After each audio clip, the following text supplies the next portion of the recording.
Greetings, everyone. Your cartoonist pal Stan here, and my good buddy. Hi, folks.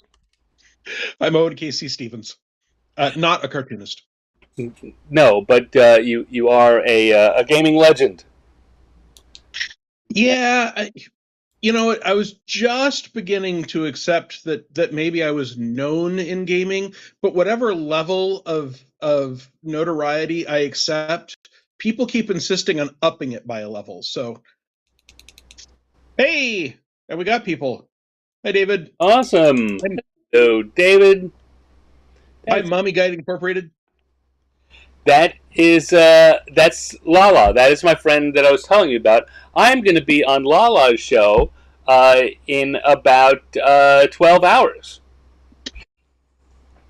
So if we manage to stay online for 12 hours, Stan can just flip over. If we keep going for 12 hours, then that will work out. I'm not sure how that works out well for you or for me even. I'd rather get a little bit of sleep. But it will be terrific. The main issue that I would run into is I theoretically have a Pathfinder game to play tomorrow. Oh, well. Theoretically, that would be a problem. Let's not do that. I mean, I could still get 5 or 6 hours of sleep after being on for 12 hours. I would make it work. It'd be fine. Oh, well, we'll play it by ear. Okay, fair enough. So yeah, this is our is this the third annual virtual Convo on the Couch? Hello, Katrina. Katrina was specifically mentioning not having ever screwed up the courage to come say hi when I was on an actual couch at an actual convention. So here you are. You made it. Now it'll be easy. Yeah, it was a lot like this, except with more people walking by. Yeah. So I mean, traditionally at Gen Con, when we're both at Gen Con, we will one evening. Very often it is Friday or Saturday evening. Plop down on a couch, very often in the Omni, but one of the hotels, and just kind of hold court. Hey, Casey, has it ever not been the Omni? I think that one year we did it both in the Omni and at another one that I'm not remembering the name of it. The one that I was staying at.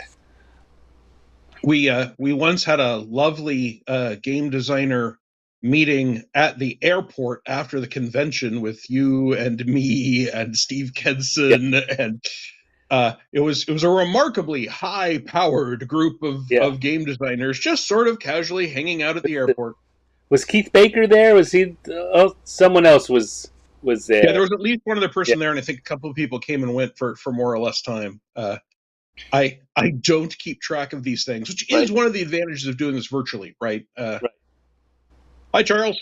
Hello, Charles. We'll have a recording of this. So we've got several people watching at the moment. Be aware that we have no plan beyond sitting here, hanging out, talking to each other, and commenting on or answering any questions you've got. So, obviously we have an eye on the comments. Saying hi is great. We're happy to say hi back. There was a lot of that on the couch, obviously. But if you've ever wondered why Stan is wearing a Hawaiian shirt, or how we first met, or any of that, feel free to... Go ahead. I didn't mean to cut you off. Just feel free to pop up with any questions you have. Feel free to ask us anything. We don't promise to answer. We won't ignore you, but we might not answer. The other thing, to be clear, if you are on Facebook or YouTube, we will probably see what you write. This is streaming other places. It's streaming to my Twitch channel. It's streaming to LinkedIn also. And wow. Those, I've found that I can do that, so I do. But comments that are written in those chat rooms don't usually get fed through. They don't play well with the communication software. Sometimes Twitch does, but not always. Oh my God, there's someone on Twitch who's Stanix, and it's not you. No, no, I'm the real Stan X on Twitch. I've Um, never run into a false Stanex before. there are, you know what? Turns out they're in Eastern European, and there are a bunch of them. Okay. Well, I now have your Twitch pulled up and muted, so I might see Twitch comments eventually if people make them. Right. All right. So we got Charles asks, Owen, what's been your favorite work that you've done so far in your career? That's only a small. Yeah, it's a great question. It's going to have a bunch of terrible answers. So you catch me on a different day, you're going to get a different answer, right? Because I love all my weird typed up little children equally, except at any given moment. I remain. I don't know. I have written things I just don't like. Like, I love them, but I don't like them. I mean, the longer ago something was, the more likely it is that if I look at it, I won't like it, because I'll find something that I feel I could do better. And in fact, I hope I can do better for anything that's 20 years old. And I'll actually get to that story about the current in a minute. Right now, when you ask me what my favorite thing that I worked on ever was, it's the Summoner's Handbook for Paizo when I was a Paizo developer, which was part of the player companion line. And that's because I put an art order in there for everything that I sort of wanted to have seen a lot in fantasy that I didn't. So, for example, I do have a female far northern spellcaster, right? And she's in armor, but she's fully clothed because she's in the far north and it's cold. And even Paizo, who tries to be, alert with their art orders so that they are not being misogynistic or ridiculous, have this sort of tradition that the farther north you get, the less their barbarian warriors wear. And that has changed significantly in years since, but at the time it was still happening fairly often. It's also the book in which I have a tiger with flames coming off of its teeth and claws because it was supposed to be a fiery summoned creature, and I just thought a tiger with flaming claws would look cool. And it has my male succubus, which is inspired by the art of the female succubus in the Pathfinder Bestiary. And of course, inevitably, a whole bunch of people said, hey, isn't a male succubus an incubus? Well, not in Pathfinder. In Pathfinder, succubus and incubus are two separate categories of demon. Neither is tied inexorably to gender. And if you're a succubus and you're all about seduction, there are people that it's going to be easier to seduce if you are a hot looking guy instead of a hot looking woman. And there are probably people it's easier to seduce if you happen to look like a book, right? If you get someone who's really sapiosexual, for example. A really sexy book. Yeah, a good sexy. I mean, sometimes you just want to curl up with a leathery Balzac, right? Nice, good dust jacket. Oh, Your dinner dust jacket. So that was a fun book. It had a lot of neat stuff in it, but also I was just allowed to go wild with the art order and order whatever I wanted. And I like all the art pieces in that book. So the text of the book is great too. The writers did a great job. I was about to say that's really funny that your favorite thing is not because of what you wrote the art order and you wrote the book, but the reason it's your favorite is because of the art.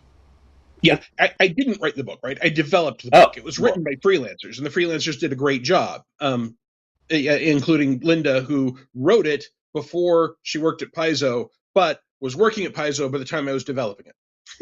So if I had any questions for her stuff, I could Linda Palmer Zayas Palmer, who's a brilliant developer and designer. So I could just walk around a corner and say, Linda, I have a question.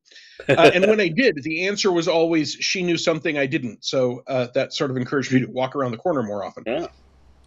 All right, let's get there. That's the answer on that one. You know what? I didn't know that. Which? The whole thing about that being I didn't know. Never heard you talk about that art order, and I didn't know that had meant so much to you. Yeah, I mean, it was for me, and one of the things agriculture in the 40s. One of the things that I like so much about that book, um, about the art in that book specifically, is that it allowed me to put professional art in the fantasy RPG and Pathfinder specifically universe that covered stuff I thought hadn't been covered often enough. Hmm. And I had a few people say, but we like playing northern barbarian women who are in chainmail bikinis. Well, I'm not trying to stop you from doing that, but the art for that is covered. You will have no difficulty finding art if you need inspiration or you want to put it on your character sheet. It's everywhere. But if you say, I want a seductive, amused-looking male demon succubus, that's harder to find. And I believe it is just as legitimate within the universe that we're creating in Pathfinder, and conceptually just as important. That whole representation matters thing. Yeah. Representation matters. It's the same reason that there's a big fat bearded wizard floating along in the second edition Fantasy Age core rulebook, right? Because I wrote the art order, so yeah, it maybe makes sense that there aren't hefty, overweight people who are being sneaky thieves and tiptoeing around, although I can have that argument all day. But if magic exists and flying and floating are options, then yeah, I think there are probably going to be some people that study magic while sitting down and eating as many croissants as they can manage. Right. Right. Particularly if like Tensor's floating disc is a low level spell. Yeah. Right.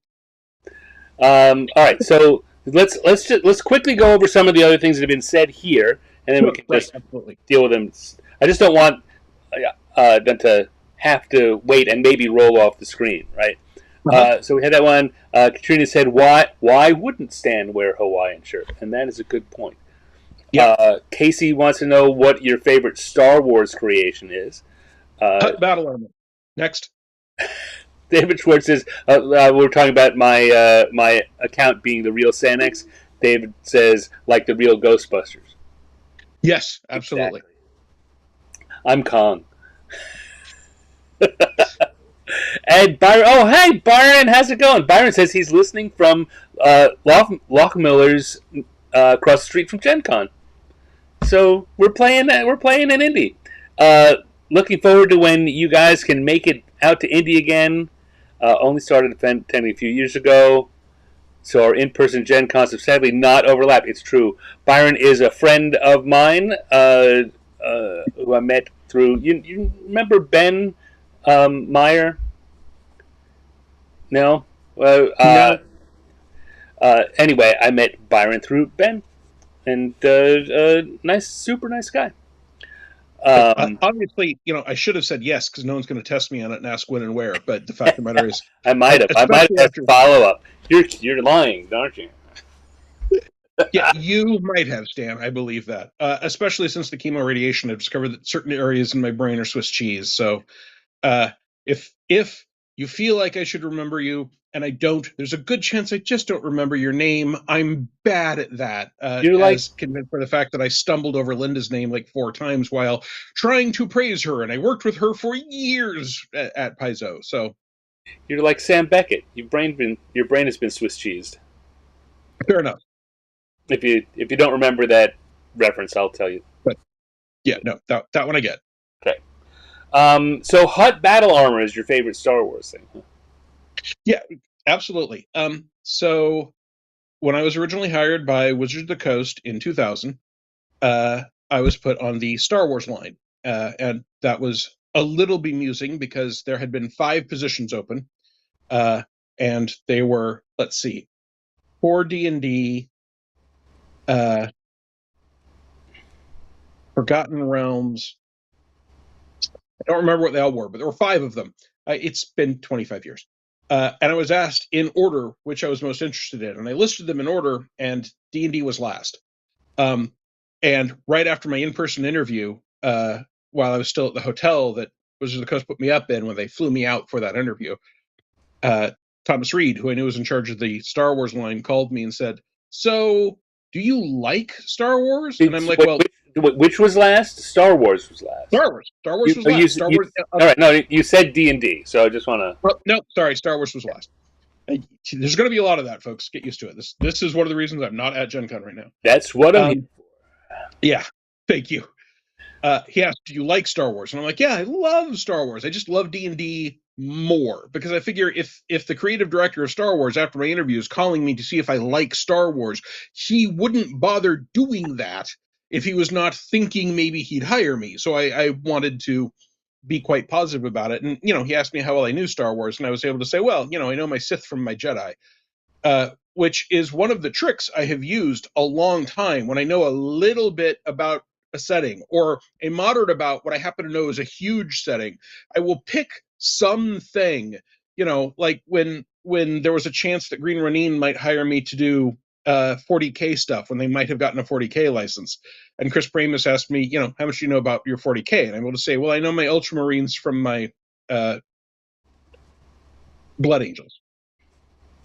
And that makes it sound like I'm doing a little snippet of this vast knowledge I have, when in fact what I have is a little bit of knowledge and the ability to look things up. Right. I can become very obsessive. So I got the Star Wars gig. And we were doing, I and Jeff Grubb were working on a book set on Nal Hutta, which is the Hutt homeworld, or where the Hutts operate out of now. Expanded universe Hutt stuff gets complicated.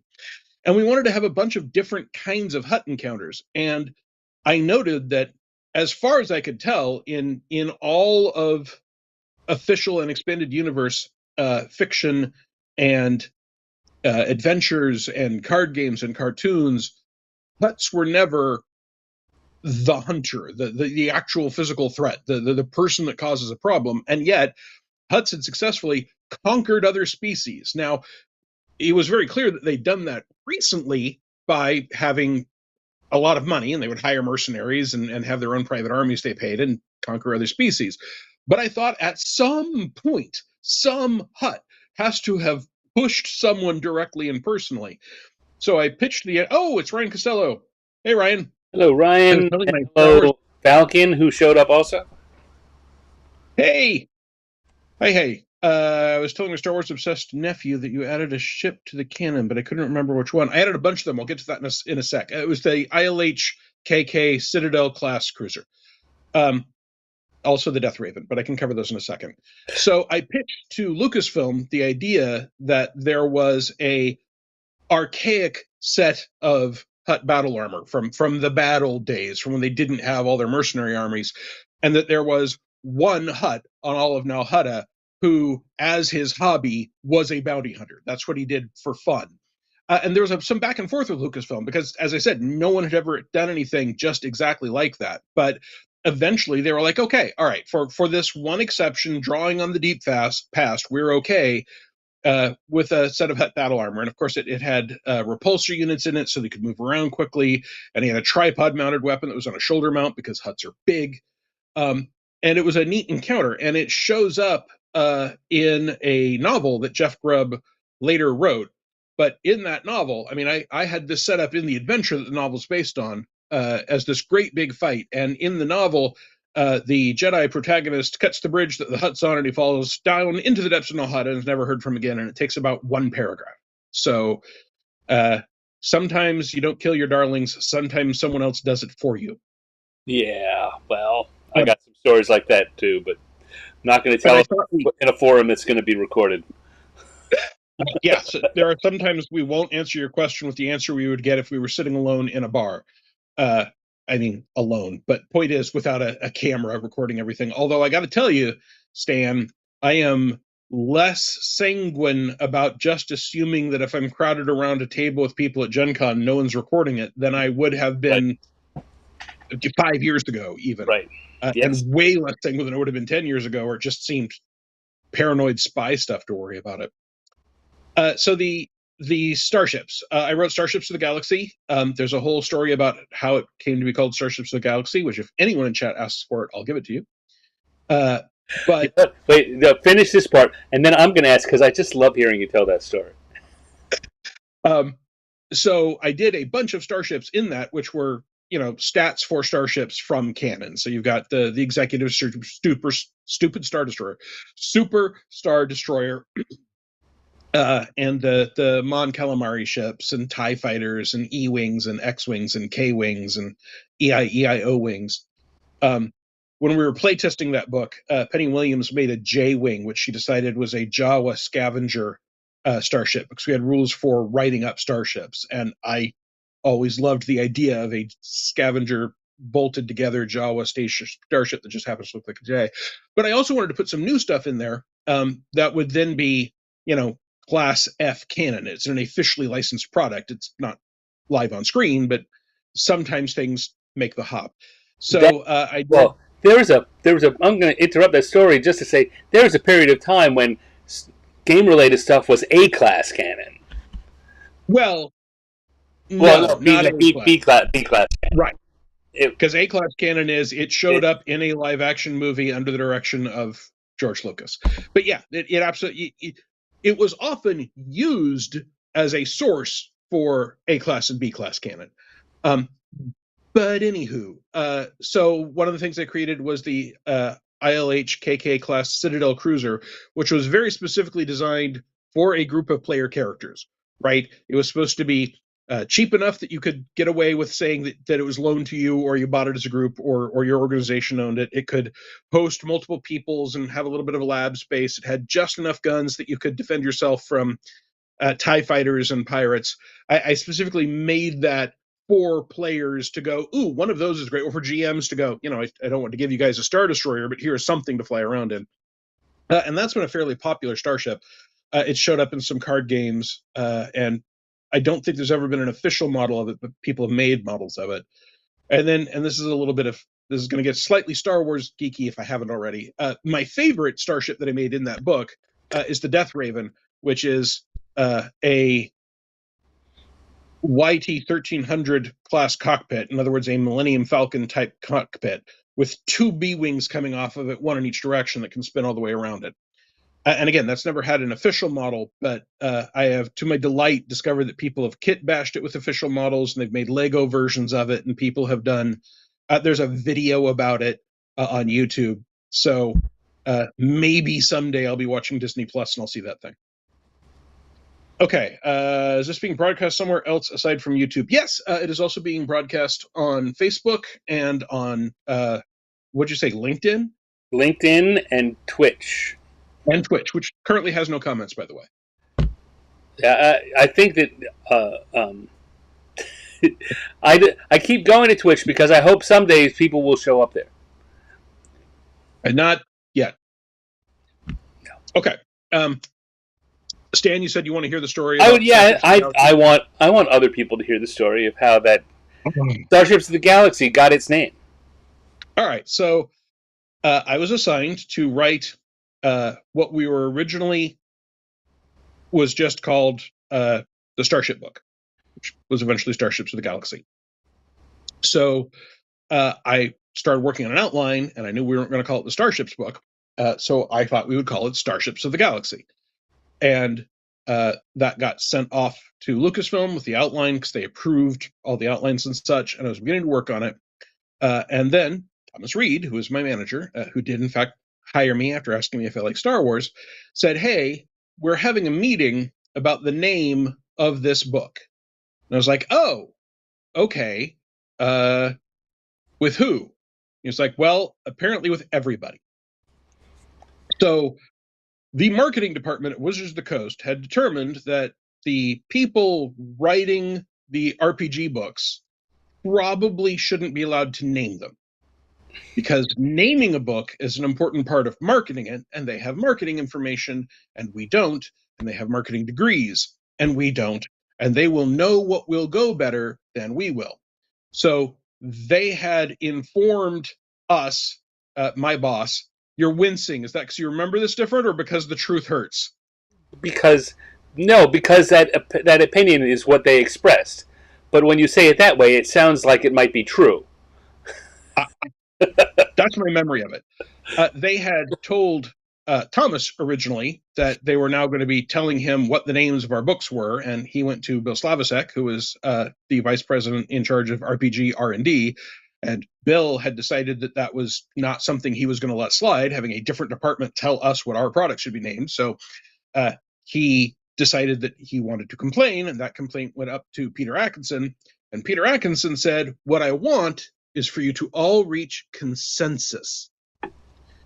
So at the time, anytime I was aware of a question from different groups within Wizards of the Coast disagreeing, going to Peter, Peter told them that what he wanted was for them to reach consensus. Now, consensus is a great thing, and I have successfully reached consensus on disparate groups with a lot of things, but I successfully generally do that as an outside arbiter, right? When multiple groups come to me and they all say, hey, we have these different things we think are all important, and I can frequently find a compromise that makes everyone happy.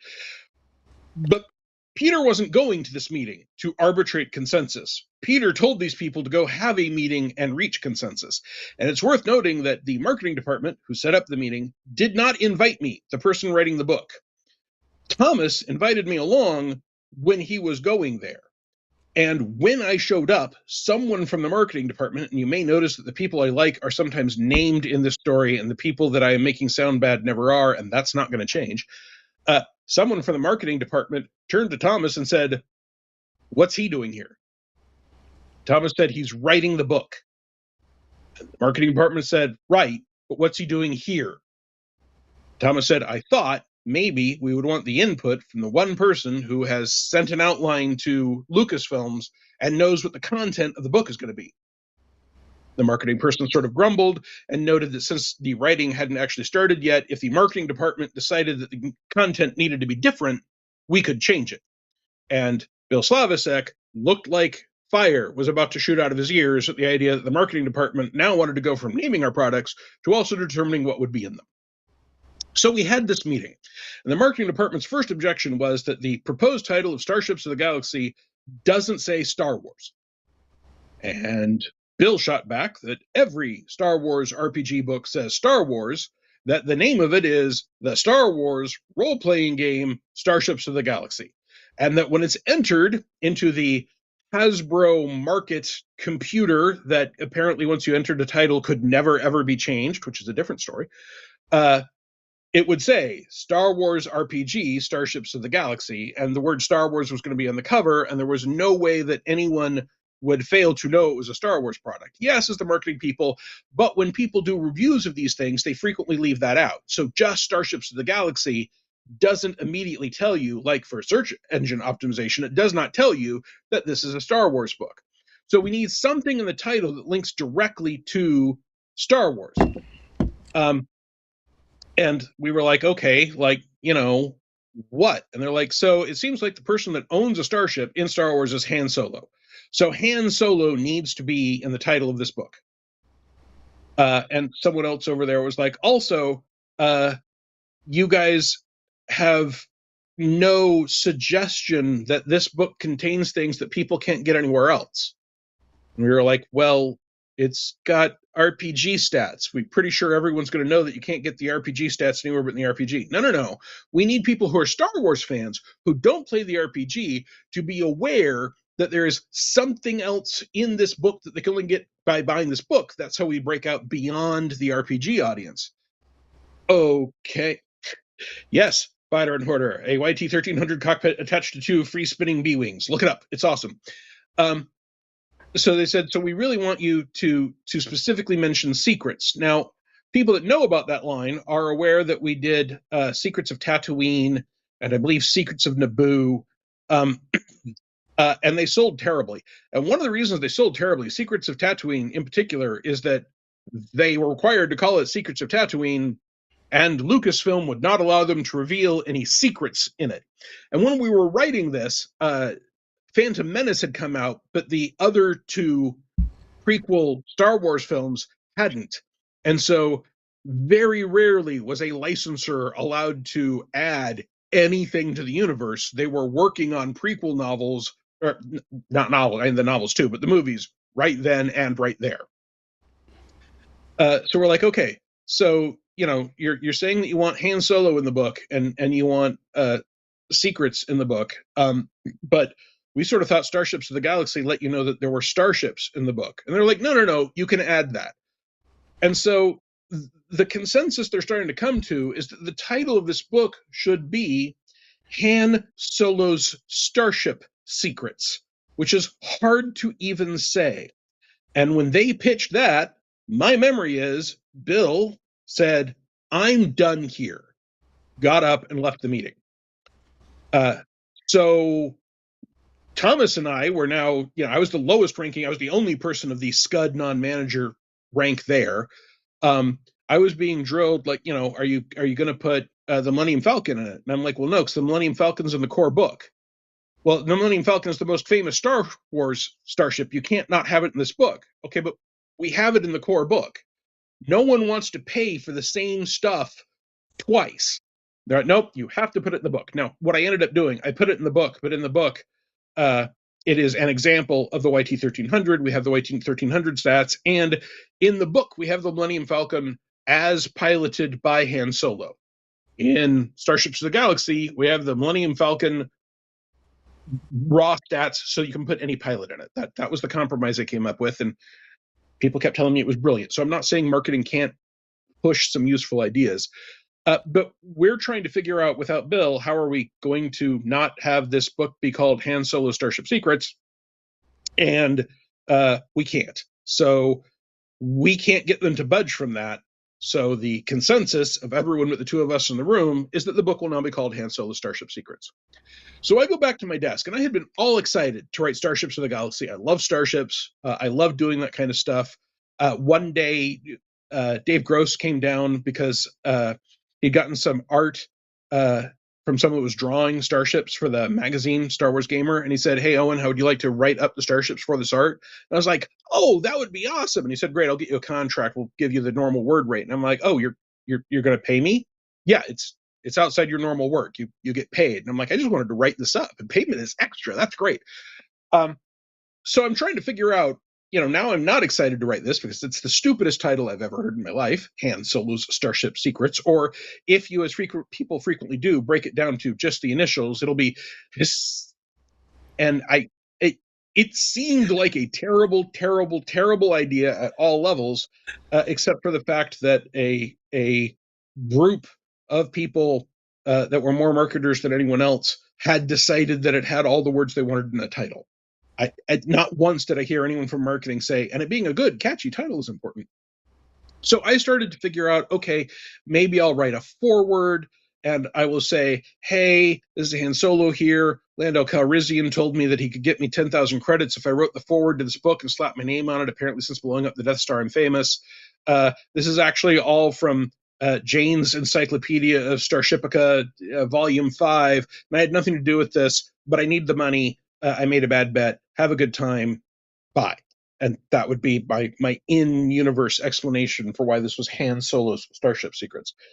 So I was thinking about that, but I mostly decided I will just focus on the starships, the starship art orders, the starship stats. I'll worry about the framing device and making the title make sense later. A few weeks later, Thomas calls me into his office, closes the door. He says, "So about the Starship book?" I'm like, "Yeah, Han Solo's Starship Secrets." And he says, "Not anymore." And he gives me this letter, and it was from Lucasfilm. And I'm paraphrasing, and I don't have a copy of the letter anymore, but my memory is that it effectively said, "In the history of Star Wars licensing, we have never had to veto the title of a product. However, Han Solo's Starship Secrets, especially since it will be Star Wars role-playing game Han Solo Starship Secrets, is the worst title for a product we have ever heard. We do not approve it. The outline was received, called it Starships of the Galaxy. Go with that." So we did. Hey, Mary. Hello, Mary. Oh, got a bunch of people here. Let's see. All right, we have thanks. We got the YT-1300. Loves Owen story so much. Thank you. The launch demo story for me. That's the Rebel Lieutenant. Yeah. Didn't know Stan was on Twitch. Ask and ye shall receive. I seem to be blocked from chatting on Facebook for reasons. YouTube seems chatty, though. We see you from YouTube. Yes, no and problem. I can see that he's on Twitch. So we have someone from Twitch leaving a message on Twitch. Oh, yep, sure do. Ask and ye shall receive. There it is. Let's see. Jacob Blackman is here. Jennifer Clark Wilkes is here. Got a lot of fun people at our party. Hey, Jennifer. It's good to see you all. Well, see you all. It is good to virtually hang out with you all. Yes. So that story, I mean, the dealing with marketing, if we got to Wizards, and you got hired at, so I came from TSR to Wizards, but right. you got to Wizards more or less within the same time frame that I got there. Oh no, I didn't. It's a couple of years difference. It's not a big difference. Yes, it is. It's a huge difference. You got a Poke bonus, and I did not. People bought houses off that Poke bonus. It is a world-shattering difference. All right. Almost no one from your era was laid off in the layoff that got me. John Pickens was the only one. Everyone else was my generation or younger. I won't argue that. That's a different story. But you were talking about the era when marketing went from being something that was done by people who segued into marketing and people they hired to be marketers. And as so often happens in niche markets, shall we say, when you hire someone who comes in from the marketing area without understanding the niche market, they start doing things like what you were just describing, and you start finding these kind of problems popping up. But it also works the other way, because this was the same era, just like you said, where Peter would say, I want you to do this thing, and then walk away and leave it to be done. And I was with the group that people made a big deal about a year ago, maybe a little more, when finally there was a product that crossed over Magic and into D&D, got Magic into D&T. Well, that was something that when we first got there in 1997, we were trying to do, and it got vetoed by the Magic team. And then about the time, maybe 99 rather than 2000, so maybe just before you got there, Peter did the same kind of thing where he said, I want this to happen. Why has there not been a D&D product why has Magic not appeared in D&D? I want this to happen. And we, having tried it and been shut down, had put it on the side, and we said, well, because they told us no. And he said, well, I'm telling everyone yes, I want this to happen. And so we made a meeting. We got together, and it was a couple of people from David Wise and me and maybe James Wyatt. Someone from, might have even been Chris Pramus. I don't remember. Some people from RPG R&D and members of the Magic marketing / brand team, who I will not name. And we thought about it, and we thought about, they had objected to, the kind of, they didn't want D&D defining stuff, or them, D&D reinterpreting stuff. And so we came up with this idea, well, what the coolest thing, Magic, the coolest thing, they've got cool monsters, and they've got pictures of the monsters. And if we just give them D&D rules, if we just we interpret what they do, and we only use the pictures they get, and we use all like the descriptive text that they use from the cards or some of their art books, and we use their stuff so that we won't cause that problem, and it'll create a great, and we can do it high end. They were also like, Magic is high end. It's got to be good. It can't just be a little floppy book like you guys do, which in itself was a bit of a problem. But we said, all right, well, but we could make it like we could do it. It'd be like a coffee table book, really high quality art. We could pick the art they want. We could make it happen, bring them in, And all, say what we want to do is add D&D stats so that you can use their cool stuff in this game too. And we won't redefine their world, and it'll be a good bridge product. And so we had this meeting where we came with the folks I was saying, and we made this presentation of here's what we think we should do. Peter said we should do this. In fact, we started off. Peter said he wants to get this done, and so we're doing it. We're trying to put together something which will work for everyone, and we really care that we putting together something that will work for you guys too.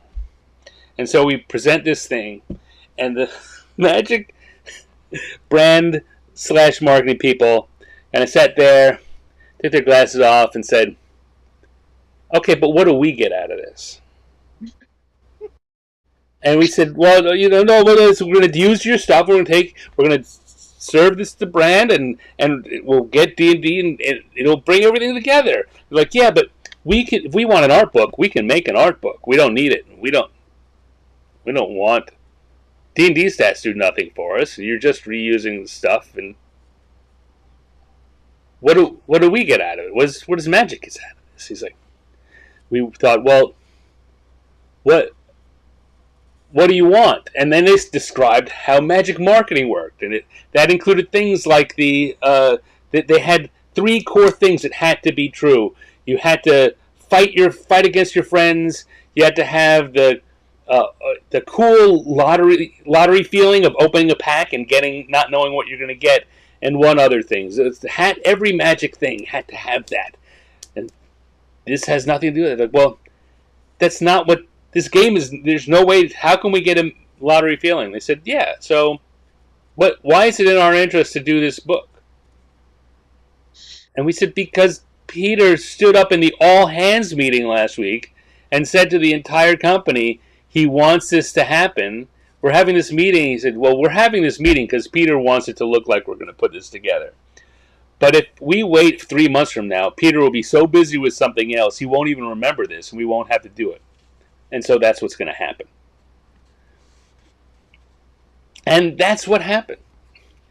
And eventually, I think a couple of years later, the question came around, why has this never happened? And people are like, oh, it didn't work.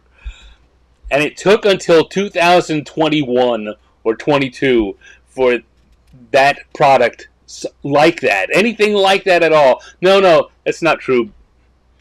A for sale product like that. Yes. Because James Wyatt, having gone over to the Magic team, had done a whole bunch of really awesome web content for the Magic team, bridging it to D&D. But D&D never got to get something back until what is it? 25 years later. Yep. Well, and not until D&D has a major motion picture with a Chris in it coming out by the time they would have started it, and Magic doesn't. And people are doing actual plays with $1 million Kickstarters, and Magic isn't.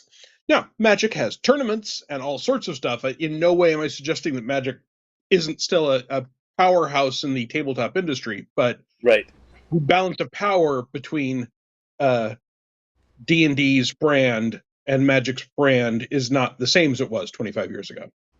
Depends. I mean, Magic is still making a lot more money than D&D is. Well, is that true if you count the D&D movie? But it doesn't. It doesn't. They don't get to count that money. No. As a brand. Yeah. Not for Wizards of the Coast, but as a brand. Yeah, well, that was true even back then, or close to true even back then. But it doesn't matter in the halls of power, as it were. You get a different marketing person who sees things and saying, they've got a major motion picture and we don't. Yeah. If they look up, hey, what products are there that are D&D, and they find one they like, they might reach over to us. Yeah. Right? That's what do you get? You get to be linked to a movie that will be seen by more people than will ever play either of our games. But yeah, that I know that happened shortly before I showed up, because I remember at the time being inexplicably confused by an argument between two people I'm not going to mention in the middle of the pit about, you know what isn't smaller than Magic? Diablo. Diablo kicks Magic's butt, but we've got D&D for Diablo.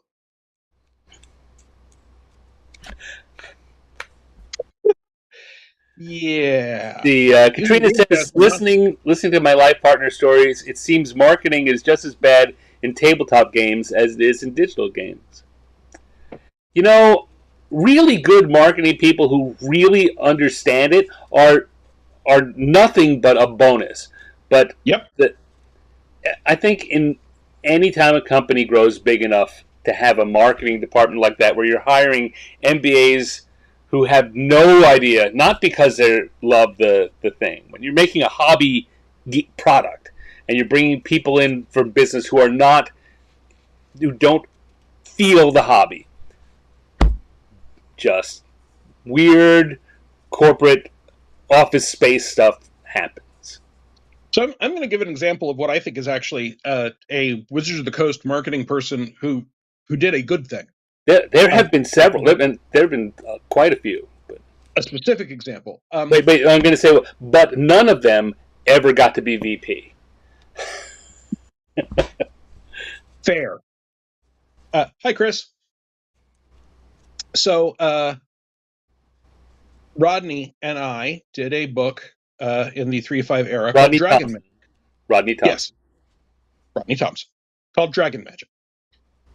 And we were told, and I guess I'm not going to say who told us this just in case that person might suffer consequences, but we were told by someone involved in giving us that work, we were both freelancers at the time, that what had happened is that a marketing person had come to them and said, hey, I've been doing some analyses of the titles of your products compared to sales. And apparently everyone who was involved in the RPG site sort of rolled their eyes and, okay, we got to listen to this guy. And he said, every time one of your books has the word dragon in it, it has better than average sales for its product type. And every time one of your books has in the title the word magic, it sells better than other books of the same type. So wouldn't Dragon Magic be a good name for a product that seems to fit your line? And all the RPG people went, yeah, actually, that's a great idea for a book. It's a wonderful idea for a book. People will be excited about it. We can release a new class for it. There are all sorts of good things that we can do with a book called Dragon Magic. Now, I think one of the important differences here is that this person did not go to seeing, hey, you guys are currently doing Minotaurs of Faerun, but wouldn't it be better if this was called Dragon Magic? They started with, wouldn't Dragon Magic be a good product? And then you can conceive a product on that title. And they did it during the phase in which they were starting to work on the next year's products, right? So it's the right way to do it at the right time. Now, Dragon Magic had some problems. The biggest problem was that for some reason, freelancers were being sequestered from each other at that time. And the work freelancers were doing was being sequestered from people on RPG R&D. And again, I don't know why. So at the same time we were working on Dragon Magic, the Player's Handbook 2 was being worked on. And so we did a Dragon Shaman, which was almost identical, both in concept and a lot of the powers, to the Dragon Shaman in the Player's Handbook 2. And no one knew both those were being done until both drafts were turned in. And then we were told, well, Player's Handbook 2 is more important, so they get this cool idea. And so we ended up with a Dragonfire Adept. I don't know that we even got to rewrite it, but it was not as well done. And I'm 100% convinced it was not as well done because it was done over a weekend. I've done that kind of work, right? This draft is supposed to be finished. It's going through development. We don't have time to start over and play test, and we have to link it into all these other rules you put in the book. It's not terrible. It's just not as cool as what Rodney and I originally came up with. Yeah. But I think that's a really good example of, let's say, good marketing people are a boon in every phase of the development, and marketing people who just want to market, and it doesn't really matter what it is they're marketing, are a huge suck on what's going on in a D&D. I have even run into some of the just want to market and nothing else stage who are, I was just noticing that my finger comes really close to my camera. Even those marketers can, in fact, be a huge boon if what they do is say, this is the thing I have, what's the best way to market it? Yeah. Instead of saying, my marketing job will be made easier if I alter your product in the following ways without considering what else might be involved. Yeah. Yeah. Well, I mean, this reminds me a little bit about the story. So I'm doing this live stream show every Wednesday. Every Wednesday I do a live streaming show called 50 Years in the Dungeon. Which is an awesome show that I'm totally uninvolved with, and you should all both watch it, but also go back and look at all the archives. There's great stuff in there. So there's been several people who've talked about the development of Dragonlance and how, and one part of it, there have been some places where the stories don't all line up exactly, but they're all close to one another. Yeah. And one of the things that comes in a lot is that part of the process was that TSR had hired a marketing firm to help them figure out what they should do next. And they cut in some high-powered, high-paid group from Chicago who didn't know D&D, and they came in and they looked at everything. And they came in and said, basically, well, we're looking at all this, and we don't really understand it, but we do know this. The name of your game is Dungeons and Dragons, and you got a lot of products with dungeons. You should maybe do some products with dragons. And that was their recommendation. That segued with several other things that were happening at the time. Tracy Hickman had joined with an idea. Jeff Grubb had some ideas that he brought with him from his play group in Purdue. Harold Johnson had kind of heard that idea and was working up a proposal based on it. And that all kind of boiled together. I certainly can't say which there was more of in the stew, but I'm pretty sure it was a stew of all that stuff that bubbled around, and in the end, Dragonlance. So Dragonlance is much beloved by a lot of people and made a huge amount of money. I tell you what, I was going to also say that now's a good time for us to take a little pause. And like in the Naked Gun, and look at that the text has been scrolling across the bottom of the screen the whole time that we've been doing this. Absolutely.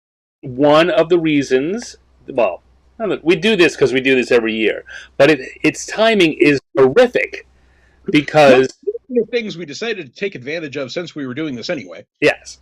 Is that we've Rogue Genius Games, a company we own. I'm a partner in it. It's your company. I'm a partner in it. Is doing a Kickstarter to collect a bunch of cartoons that I've done over the years, based off things that you have said in your social media. And the book is called, damn it, Owen, Cartoons That Refuse Not to Be Drawn. And that Kickstarter is ending on Sunday. It's ending in about 36 hours right now. So, and last time I checked, we were like just on the verge of hitting our $8,000 stretch goal. We were within $100 of it. And so we would like to remind everyone who's watching this that you've got a day and a half to get in on this. 10 a.m. on Sunday, Pacific time. A little after 10 a.m., the Kickstarter is going to end. Hey, Dale. Dale Mullins here, folks. Dale. And Jacob. Oh, Jacob, thank you for saying such nice things. Says the art is great on Stan's show. It's also great in its book, but it's of a different type. So yeah, these are, our next stretch goal is yet more cartoons. Specifically, let's see, they're all the Damn It Owen cartoons, which are the things that when I said something weird online, it got into Stan's head and he muttered "Damn it Owen" to himself as he turned away from what he was supposed to be doing and drew a cartoon. That's They're it's called called cartoons that the Thursday. refused. It's what we call it, cartoons that refused not to be drawn. Is that Yeah, these all came from things that Owen either said in an interview or a podcast or put in his social media feed that I looked at, and in my head went, "This is make a funny cartoon, and I'm not going away till you dry," and that became the Damn It Owen drawing. and in addition to the actual cartoons, Stan and I, in most cases, both of us opine a little bit on the cartoon or what I was thinking, and where what it was some, I'll call it a witticism of mine on social media, although I think a gooficism might often be more accurate. Uh, we have included what that was and when it was written. Yep, we have the original source and basically a director's commentary. Yes, yes, it's director's cut. So our stretch goals, we've hit all the Owen iterations where Stan drew some version of me, like Dr. Dungeon or Astro Owen, or uh, in a whale suit leaping out of the water, telling people I'm endangered as we were trying to raise money to help me fight cancer. Which is another point of doing the book now. I've got cancer. I'm fighting cancer. Turns out here in America, fighting cancer is expensive, which I knew how expensive it can get, especially when you do have insurance, and it's not bottom of the barrel insurance by any means. The expense can still be ridiculous, and there were things like caps, right? My insurance has a out of pocket cap that I'm not supposed to pay more than, except it turns out your out of pocket cap only includes stuff that your insurance company would pay for. So if you've hit your out of pocket cap and an insurance company says, well, you're currently having, just as a random example, folks, let's not assign it to anyone, but as a random example, if, as a result of various complications, instead of having surgery, which is the standard of care for your form of cancer, you are instead doing chemoradiation, which is not the standard of care, and the company says, well, we will pay for a certain amount of chemoradiation, but it's not the standard of care, so we won't pay the amount, we would never have paid the amount that they are asking for. So even though you're at your cap, you're still responsible for anything beyond what we tell you we would have paid if this had happened before you hit your cap. And so you're responsible for the rest of it. Plus, you don't necessarily get told that. There is currently a law in the United States and one in Oklahoma, a no surprise law, where you're not supposed to have any surprise bills. Everything is supposed to be up front and priced in advance. You know exactly what everything will cost. Um, but if you all have noticed, for example, sometimes if you're having a colonoscopy while you're unconscious and there's a complication, they haven't told you how much that complication might cost because it wasn't scheduled. So, surprise, that is not in your original. I literally had a procedure, and I'm not knocking any of the people involved. This is the system. But I had a procedure that was scheduled for Saturday because that's when the doctor was free. And we went and were told that this procedure, which when we had had it done elsewhere ran 3 or 4 grand, was going to be $22,000. And our reaction was, why the hell is it $22,000? And how much of that is my insurance going to cover? Well, on Saturday, no one can tell you. So now here are my choices. I can sign the piece of paper that says that I'm aware that I am fully responsible for the 22 grand. If no, yes, we are on Twitch. I am fully responsible for the 22 grand if my insurance doesn't cover it, or I cannot have this procedure that I've been told I need to get so we have information so we can determine whether or not I need chemoradiation, how bad is my cancer, how much time do we have to make these decisions. And I don't know when the doctor's going to be free next, and I've already had 2 other doctors turn me down for this procedure because they don't have the facilities to deal with the potential complications, although no one listed all the complications, and the ones I had weren't on any of the list I'd gotten beforehand. I'm not mad at any given person, but the patchwork that we have of systems designed to make this survivable have a lot of crevices that you can fall into. And I'm a big guy. I'm not comfortable in a crevice.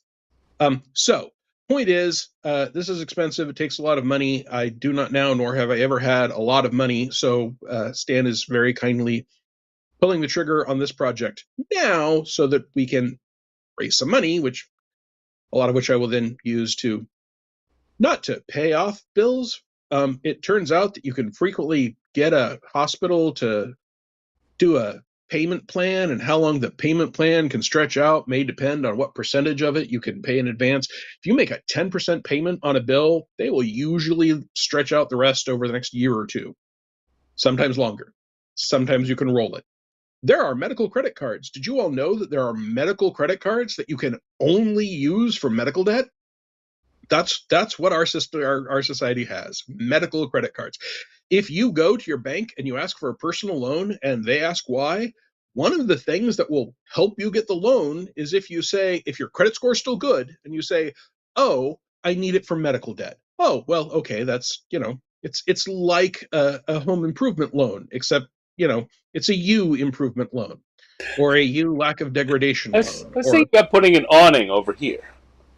right, I needed to get some work done downstairs, right? My basement had a leak is really what was going on with me. That's Katrina Hennessy says, I used to have a job that included trying to reason with insurance companies to cover patient treatments. It was very frustrating and often demoralizing. You have my sympathies. Well, and I'm only having to you deal have with our it. thanks. Yeah, you do. Thank you. And you've got my sympathies because I only have to deal with one person's frustration and you had to deal with a bunch of them. So yes, and another thing about why this. So if you see the cover of the book, you see that we've been thinking for a while this would make a good book sometime. And another reason why the timing is good is on top of everything else you have said about the cancer treatment and the costs of cancer treatment, the brokenness of the system.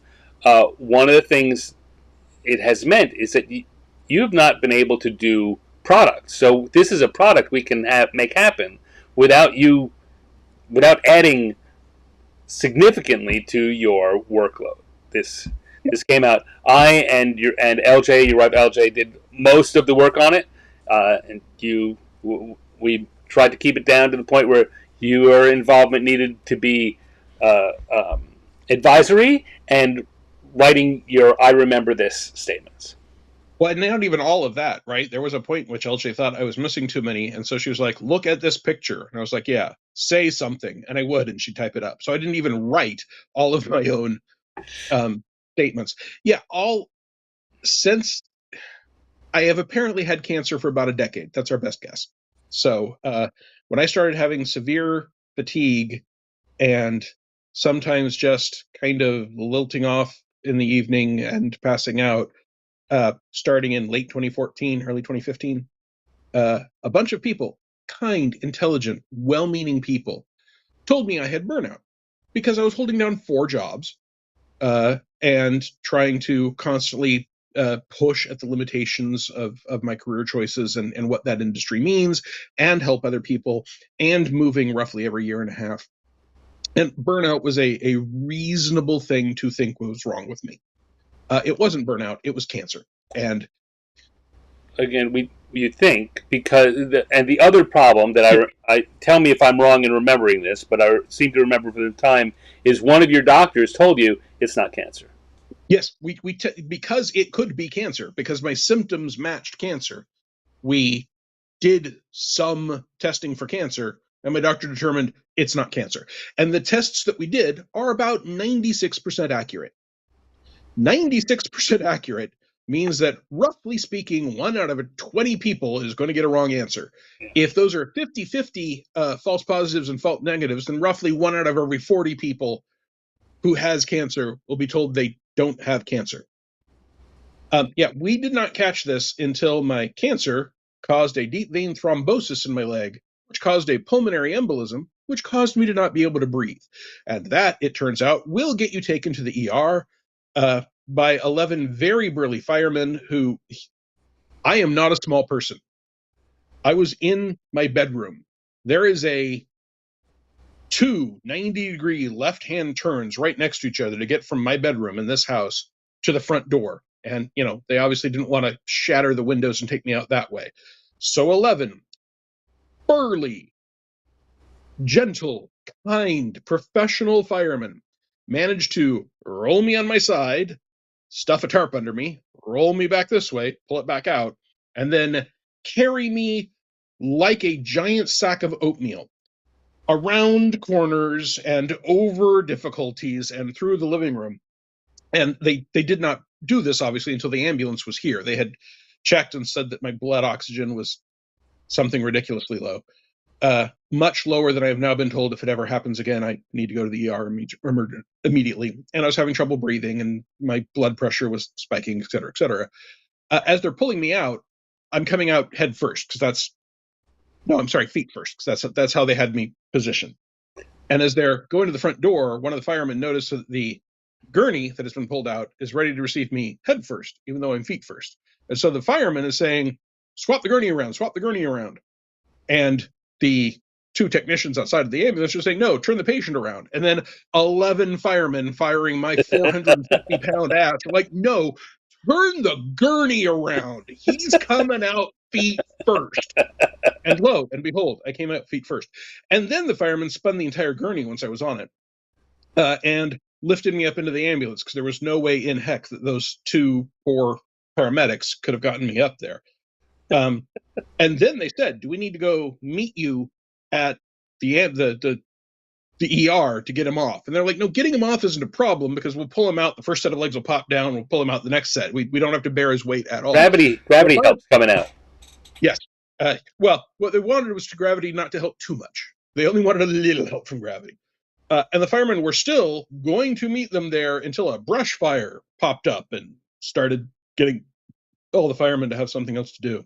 So, oh, hey, 8,000 it is. I am now being Have we told. made it? Woohoo! Wait a minute. Hold it, because if it is, then we got to do something right here. Yep, 8,000 exactly. We are at precisely and exactly $8,000. So we have hit our last stretch goal, which I will harp about early tomorrow. But also, Stan, We need a new stretch goal. We need a new stretch goal. Right. Pitch a stretch goal now. So I was thinking about this because I knew this was likely to come up. Mm-hmm. Here's a thought I had. So Okay. There are a couple of levels that people bid at, and one of them at one point up, you get a signed book plate. Mm-hmm. So I was thinking that we could, and the other thing I think is we've only got 2 days, so we can't set the next goal too high, or there's zero chance we'll hit it. Agreed. But if we, so normally you don't want to add something that, the bulk of the people who have pledged are getting digital only or coupons for print on demand where we don't have to worry about the shipping. So what we don't want to do is add something. Don't use the word coupon. All right, code. There you go. Okay. I did not mean coupon. Coupons are not allowed on Kickstarter. Oh, well, it's not a coupon. Right. No, it's a code. It's a code. Yeah, More Thursday is so the 8,000, but we want to set a new one because we've got a day and a half. We could hit something else.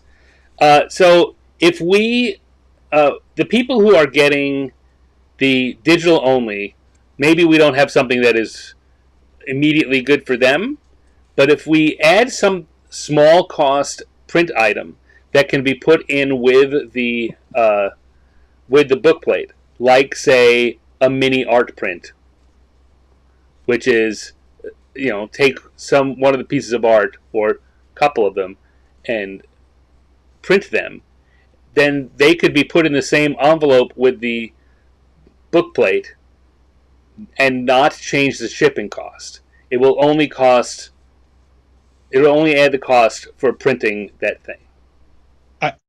I like that idea. I think we should think about it, but more of our money is coming from our PDF only people than is coming from our bookplate people.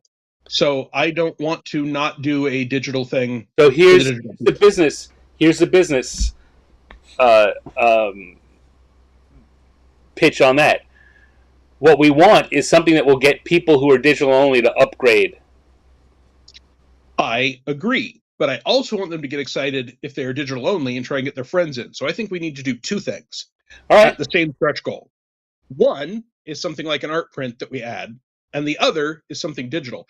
We've actually had a suggestion here from Michael in chat of a calendar.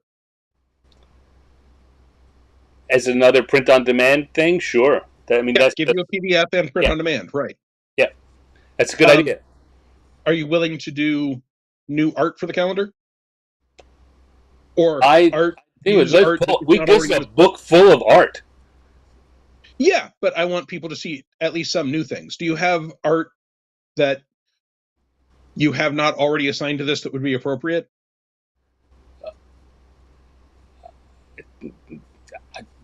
Maybe. Okay. Appropriate's a weird. No, everything that is appropriate to this book is in this book. Well, we found one piece that wasn't originally in there, right? And we're going to put it in there. Right. That just suggests that there are perhaps other depths to your archives that we can monetize. No, I mean they're in there because I missed that one. I went through my archives with a pretty fine-tooth comb to pull together the 120, 140 cartoons that are in there. Yeah, at this point. That match these descriptions. I, of course, have a lot of other art, but but I think we also should consider that the calendar might be okay using the same art in a way that a Far Side calendar always has. It's not new Far Side stuff. No, it's not. But what if we get you to do one piece of new art and we make that both one, like the last month in the calendar, and the art print? Yeah. Okay. Sure. There you go, folks. Hopefully in 12 hours or less, I will have a new goal put up. I'm not going to try and type it up while we're talking, but we have. No, and I think that we should let's spread those out. So let's make one be the digital calendar, be the first one, and maybe just put them at another 1,000, like 9,000. You get the calendar, 10,000. You get an art print. Right? Those are achievable, and I don't know. It depends on how much you think we're going to get in last-minute bids anyway. And we already made another $25 just while we were talking. All right. So, hey, folks who are watching, this is how business works. You know what isn't on this call? A guy with a marketing degree. That's who's not on this call. It's funny. I was already thinking about. I'm starting to think about doing a calendar as a Kickstarter of my own.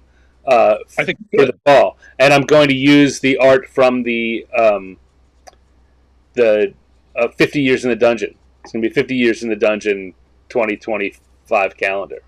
Yeah, I want that product. Are you going to do it print on demand, or are you actually going to? No, I'm going to do it print on demand. So I'll need to ask you some questions about that, and so yeah. Not a problem. Although, I got to tell you, one of the things that we certainly can do is poke. When that's ready and going live, we can do an update on this Kickstarter. That if you love stand cartoon art, here's another Kickstarter. Yeah. Hey, have you put a notice like that on the Littlest Shuggoth crowdfunding? Because that wasn't done through Rogue Genius, right? You actually did your own. I think so.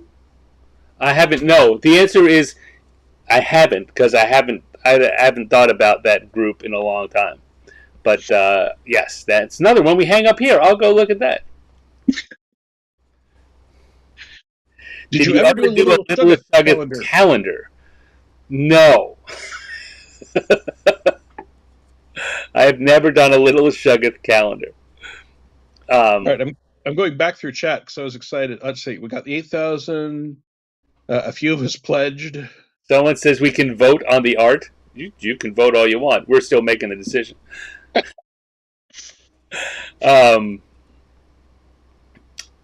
Oh, I got to tell you, once this has closed and we have given people the first wave of awards, uh, Jacob Blackman and I are going to be working on a Griff Mara's product, Yes. and it's going to have a set base level that is the things that he already has art and has written up, and we are going to do as stretch goals. Here is a set of Griff Mara's we could add.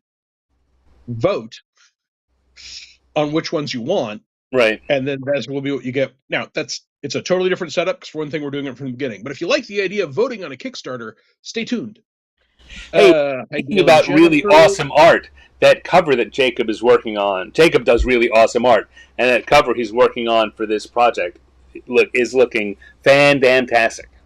It is, and I've told him to stop working on it because I want to make sure he's paid for it. So I am literally going to put up his current sketch and say, when we hit our stretch goal, but no, our funding. When we hit our first level of funding, yeah. Jacob will finish this piece of art because at that point I can be sure he's going to get paid. And I appreciate to death Jacob being willing to do this for one thing. I mean, he could everything but the name and concept. All the art and the write-ups are his anyway. So he does not have to cut me in like he is. And again, this will help me cover expenses like the normal things: food, shelter, a proton pack shoved up my butt. These are just the basics that I have to cover. Calendar doesn't need new art. I agree it doesn't need new art, but I like the idea of having one new piece that we use for both. Calendars are cool. Oh, I used to collect Boris and Julia fantasy calendars. I collected so many Boris calendars when I was before I had a girlfriend. Is basically what that comes to. Business meeting. If you have backer kit, do a survey during that process to nominate the art. Yes, please stand. Do you ever do a little Shoggoth calendar? Griff Mira's. And then Jennifer Ann's Yellow Heart Red.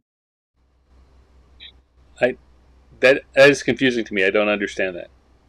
I presume she's doing emojis and this is what we're getting. Okay. Oh. Hands yellow, heart red. Got it. Heart red. Yep. Woo! And we're at 8,050. So we've now made another $25. Yeah, I mean, since we started this chat, $150. If all we have to do to make $150 over the course of an hour and 17 minutes is broadcast one of our conversations, we should do this more often. Should be here every Friday. I mean, if we did a Stan and Owen talk coffee and just say, hey, if you enjoy us talking, go give us a tip at the coffee jar.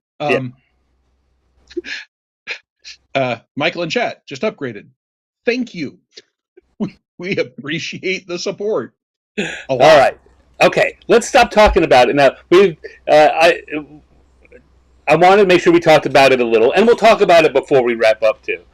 But let's not make this an entire thing about that. Let's go back to just kind of talking shop.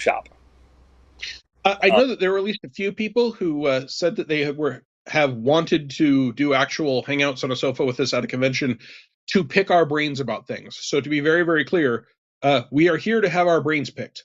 So if you've got questions about the industry, being a freelancer, starting cartoons, in which case you'll talk and I won't. Hey, my wife's here. No one gets to see her, but she can probably make a noise at you. That was her making a noise at you. I recognize that noise. LJ, we hit 8,050 on the... Okay. I'm apparently being plenty loud for her to know what's going on. Okay. You've got several hi LJs from the chat. Hello, good people of the internet.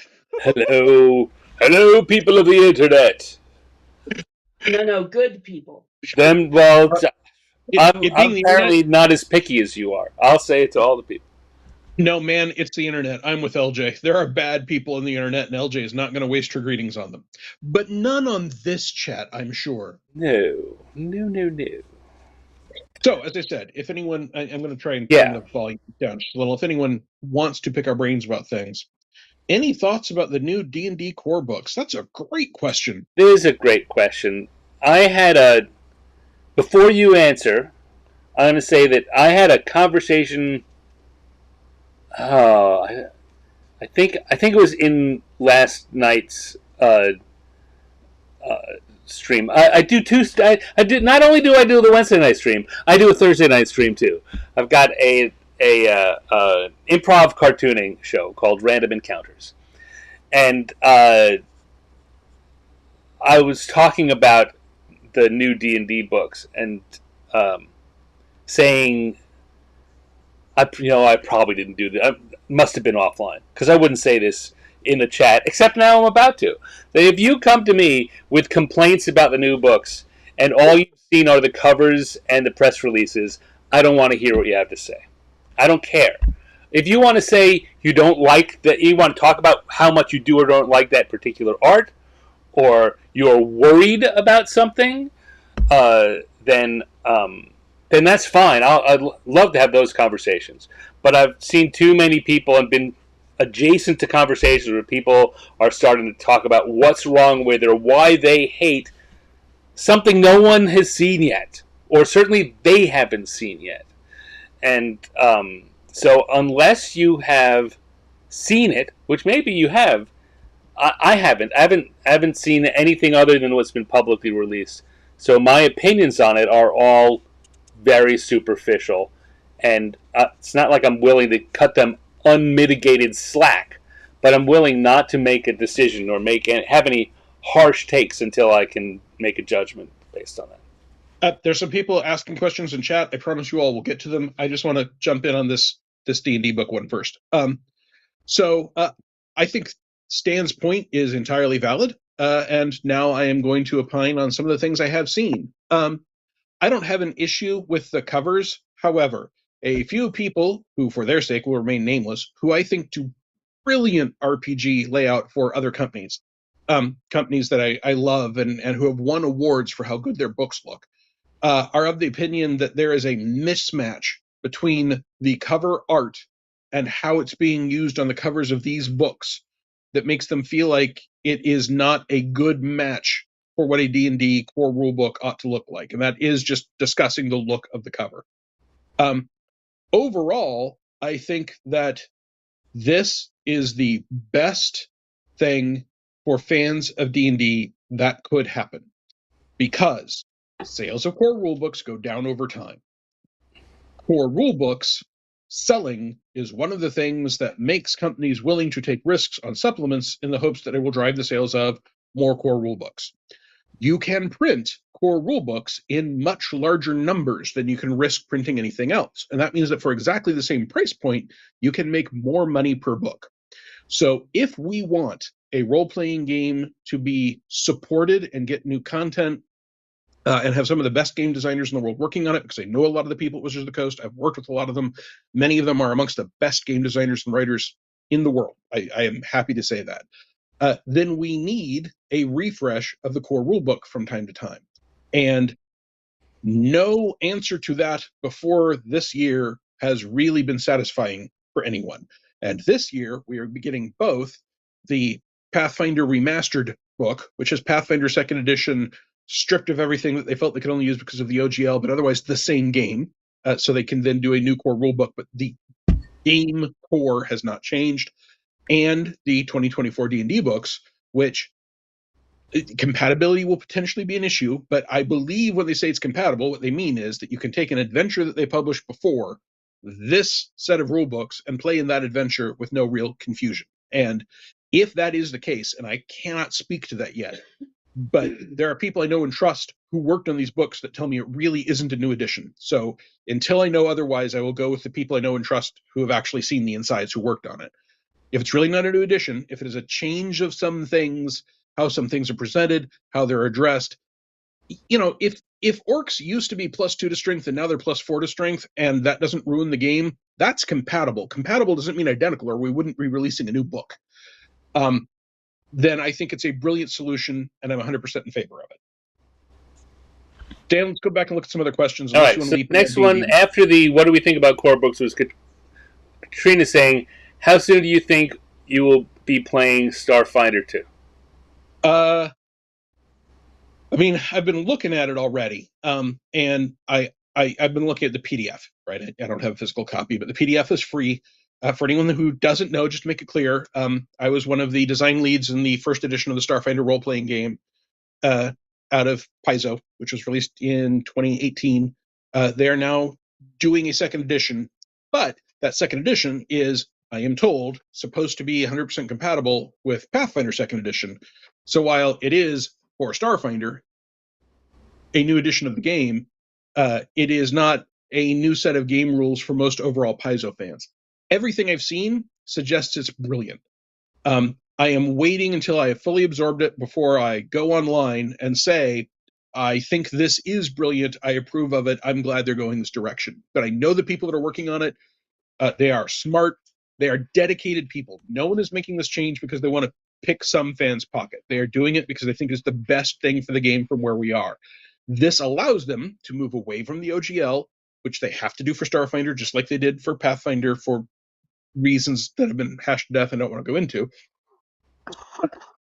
And it should, I believe, mean that if you end up saying, well, what I have here is a curse Lenorm that I want to throw at people in Starfinder, you'll just be able to take the Pathfinder monster and throw it at them in Starfinder. So I don't know when I'll actually get to play a game. I'm only in one game at the moment, but I already have one of my friends saying that if he picks his Starfinder game up again, what he'll be doing is updating its second edition. So hopefully within a year. But there are lots of games I love that I don't get to play from moment to moment. So, all right, what do we got next? All right, next, Michael says that apparently I did say that thing about the new edition in chat, but I did it wisely. So, whew, okay, good thing.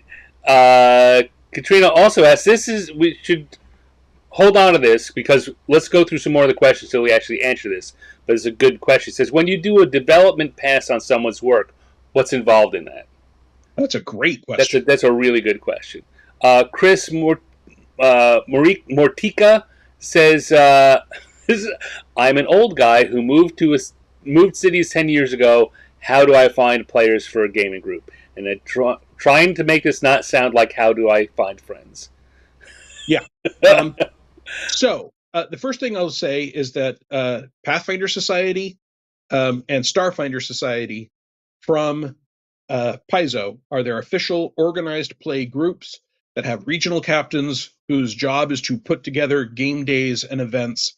And the people in those societies are super great at helping people find someone to go game with. So you can go to paizo.com. You can type in, Pathfinder Society or Starfinder Society or follow the links that I believe will be on the front page. Figure out who your local captain is. There will be contact information. Contact them. See if you can go game. I personally have found some great game groups in gaming stores. That depends on you having a gaming store with room to game near you.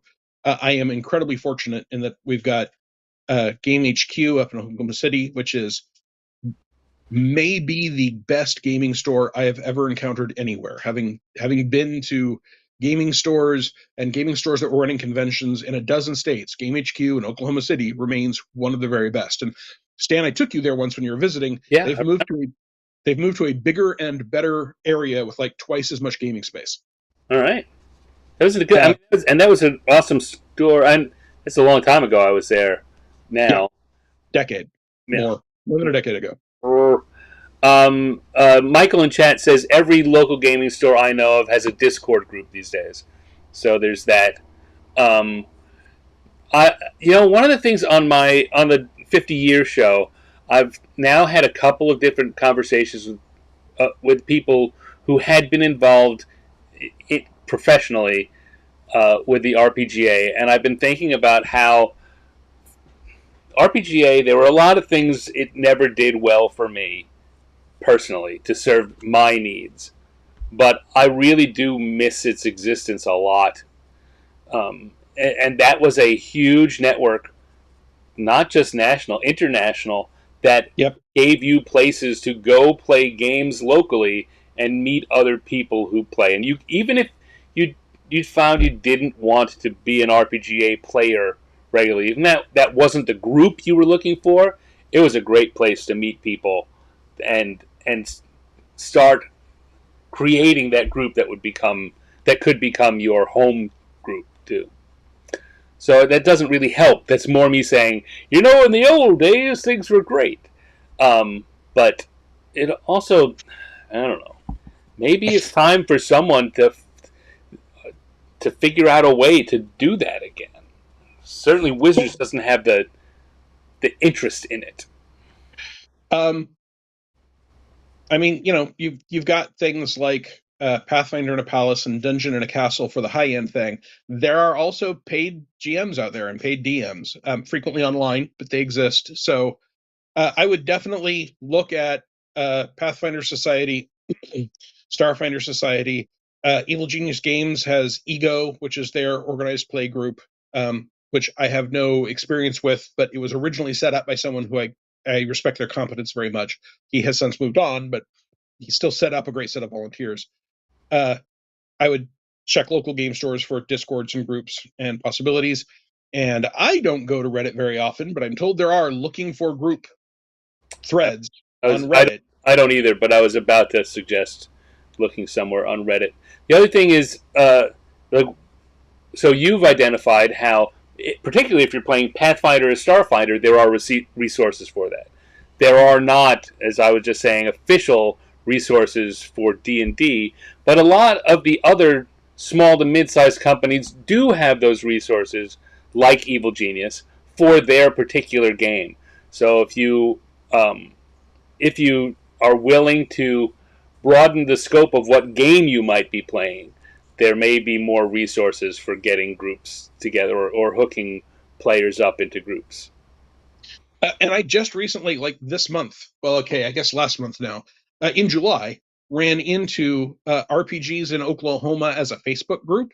Yeah. I have been an RPG player and designer in Oklahoma since I got on Facebook, except for when I was in Washington State, and I did not know this existed.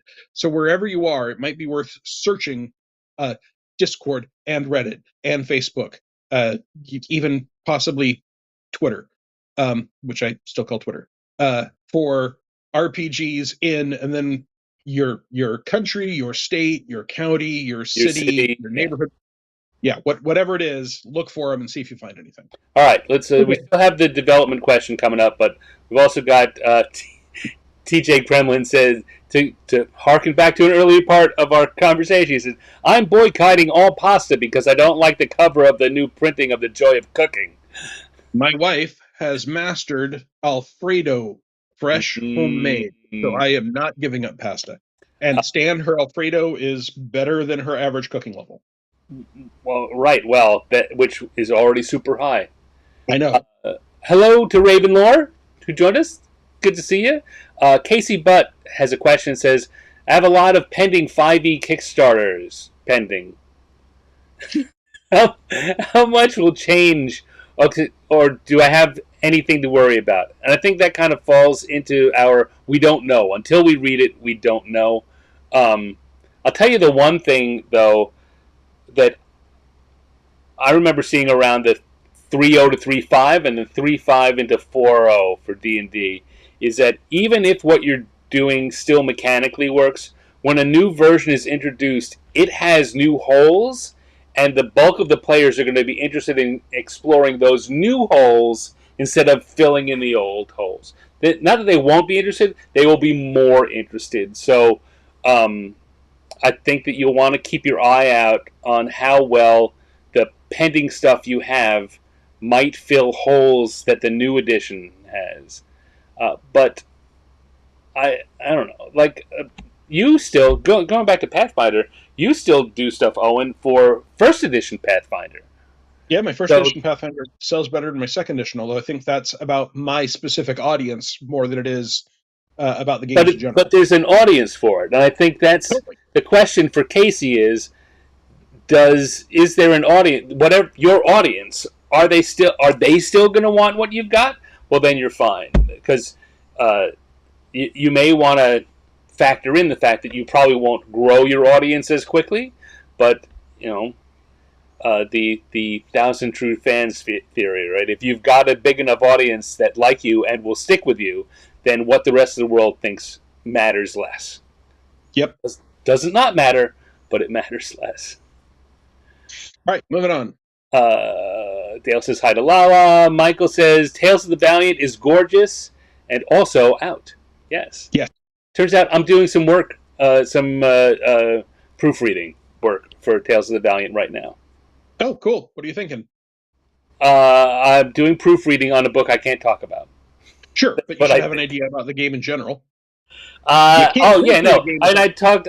So I'm friend with Wolfgang Bauer and Jeff Quick and Thomas Reed, all of whom worked on this, and Steve Winter did a bunch of development work for it.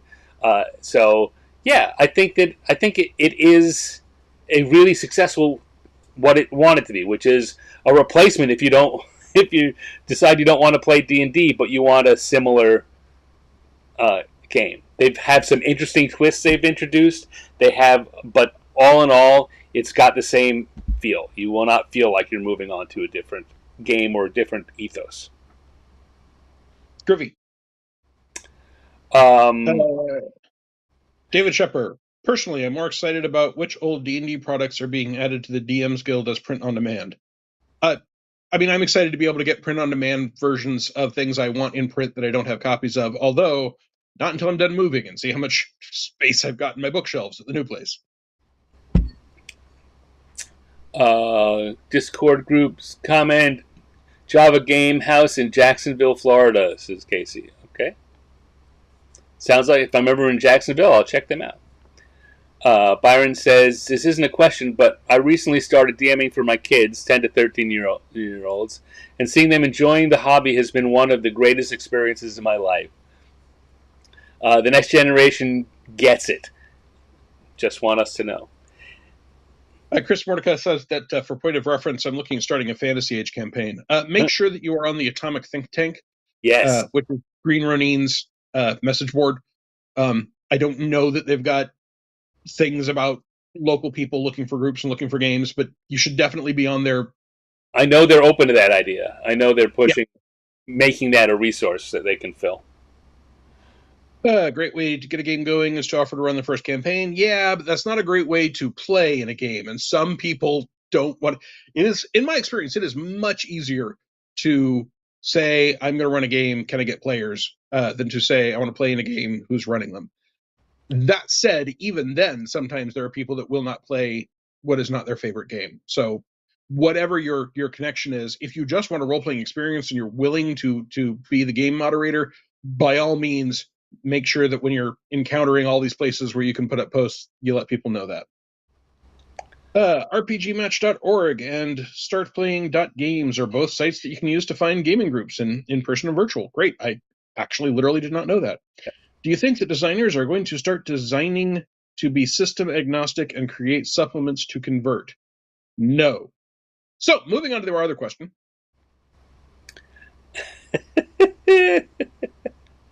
I know this one designer who has a very ambitious goal to do a whole bunch of products and do them for 4 different game systems. The same product for 4 different game systems and release them simultaneously.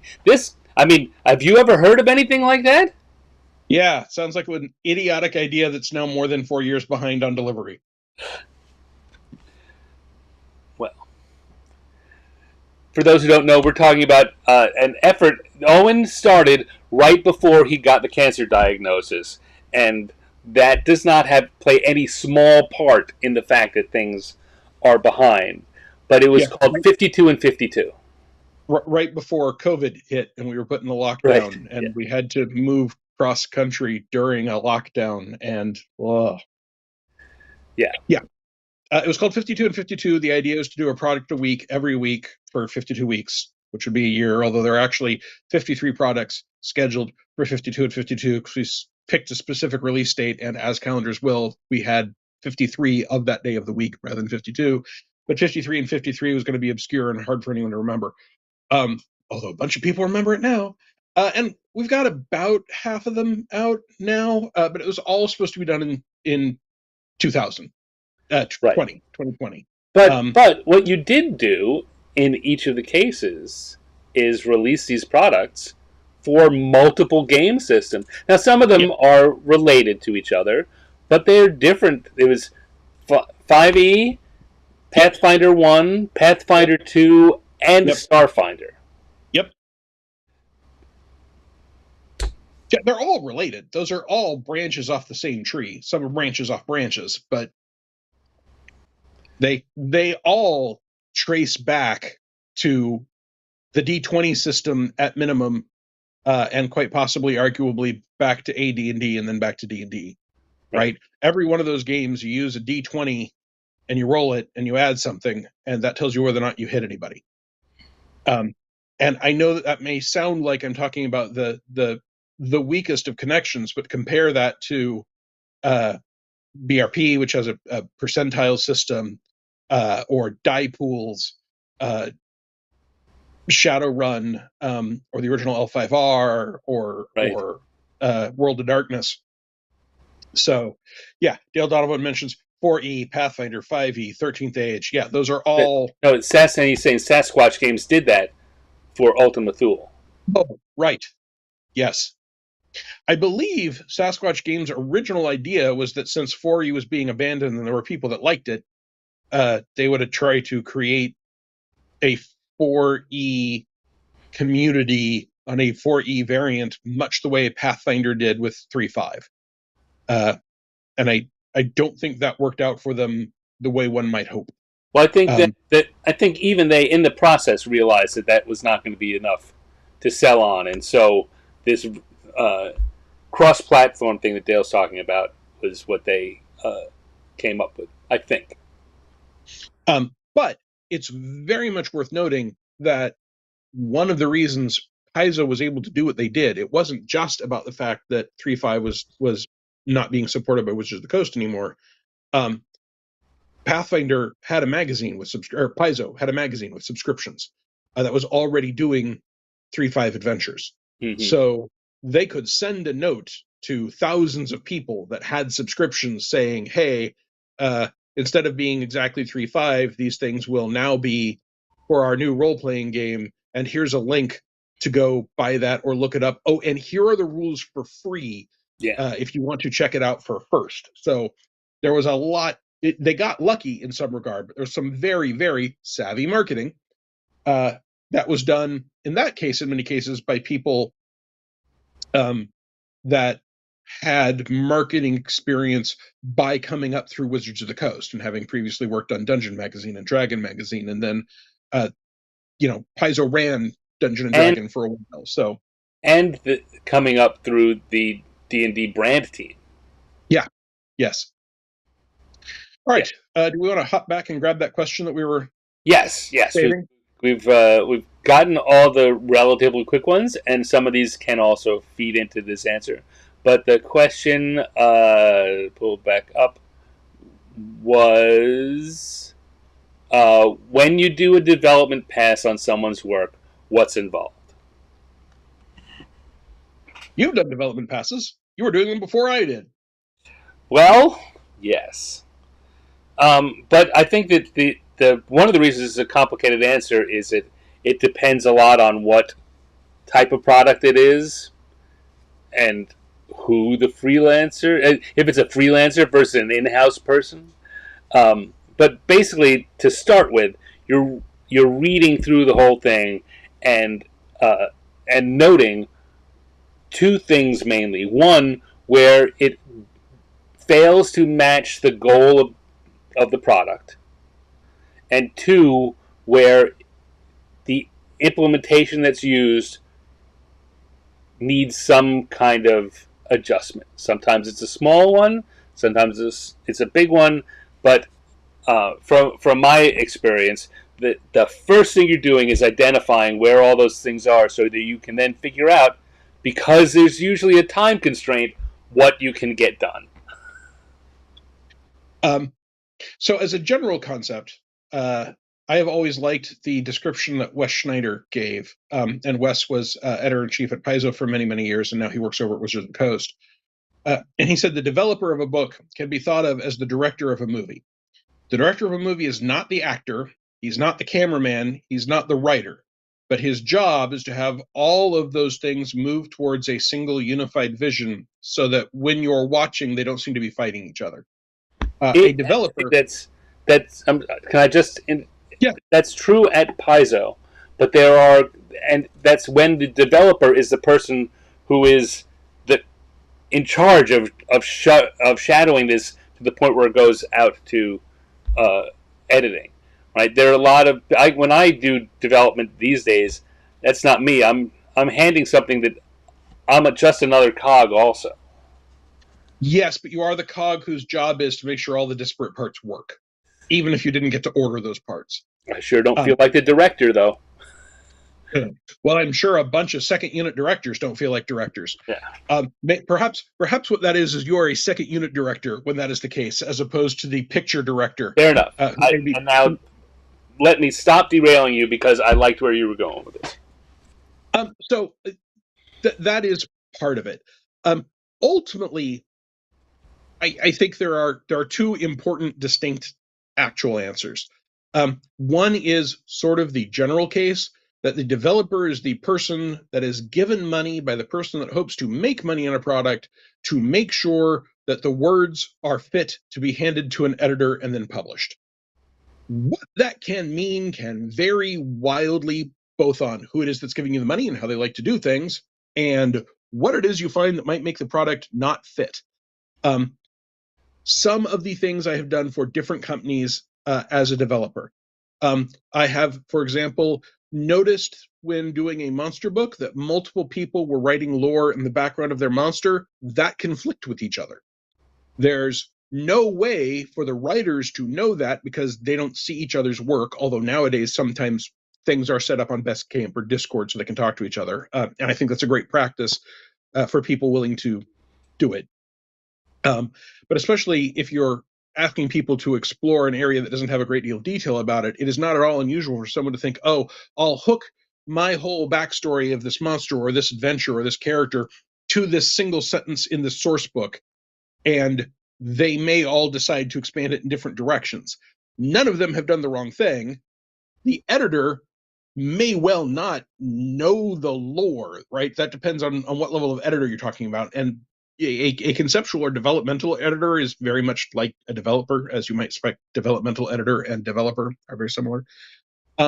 So in that case, that is an example of a place where I'd say, okay, if I've got time, maybe I get these two people together and I explain the problem to them and we all work out a solution. If we don't have time, because Stan's right, we frequently do not have time, I just do something. I pick an answer, I go with it, and hopefully I note it.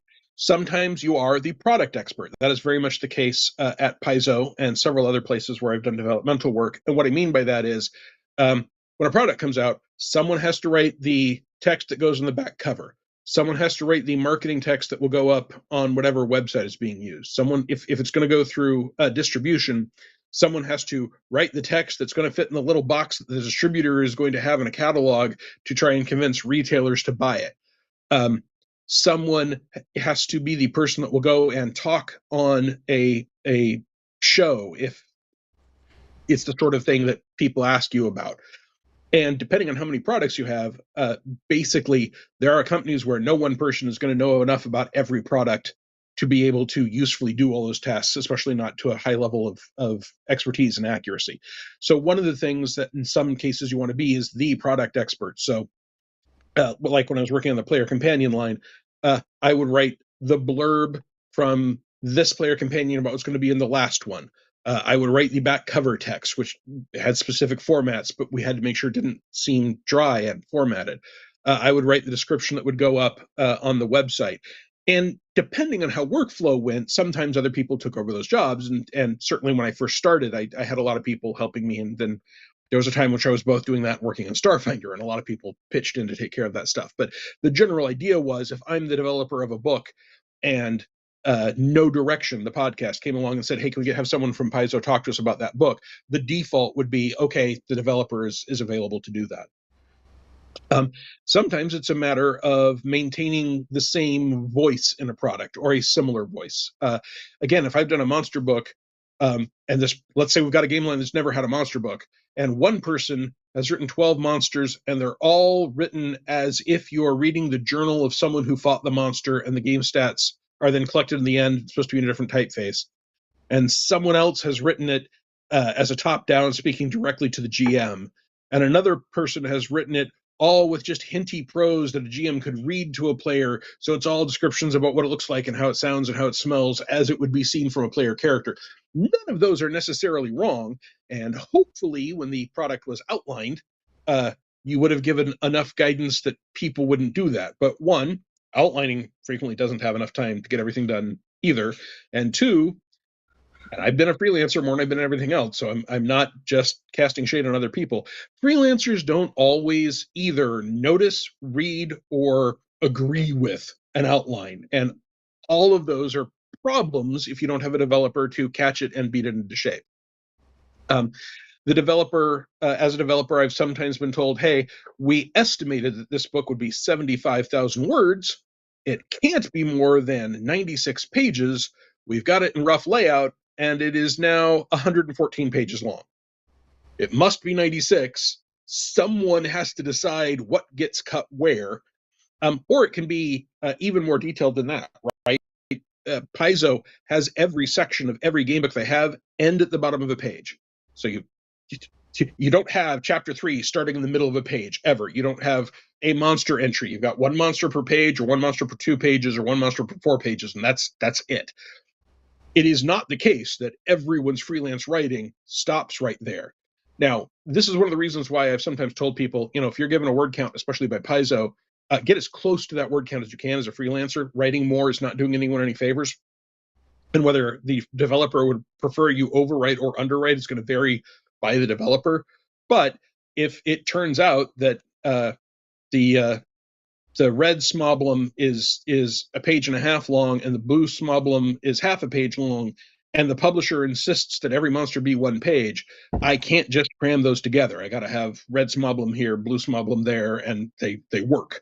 So you add and remove as necessary. Sometimes it's subject matter.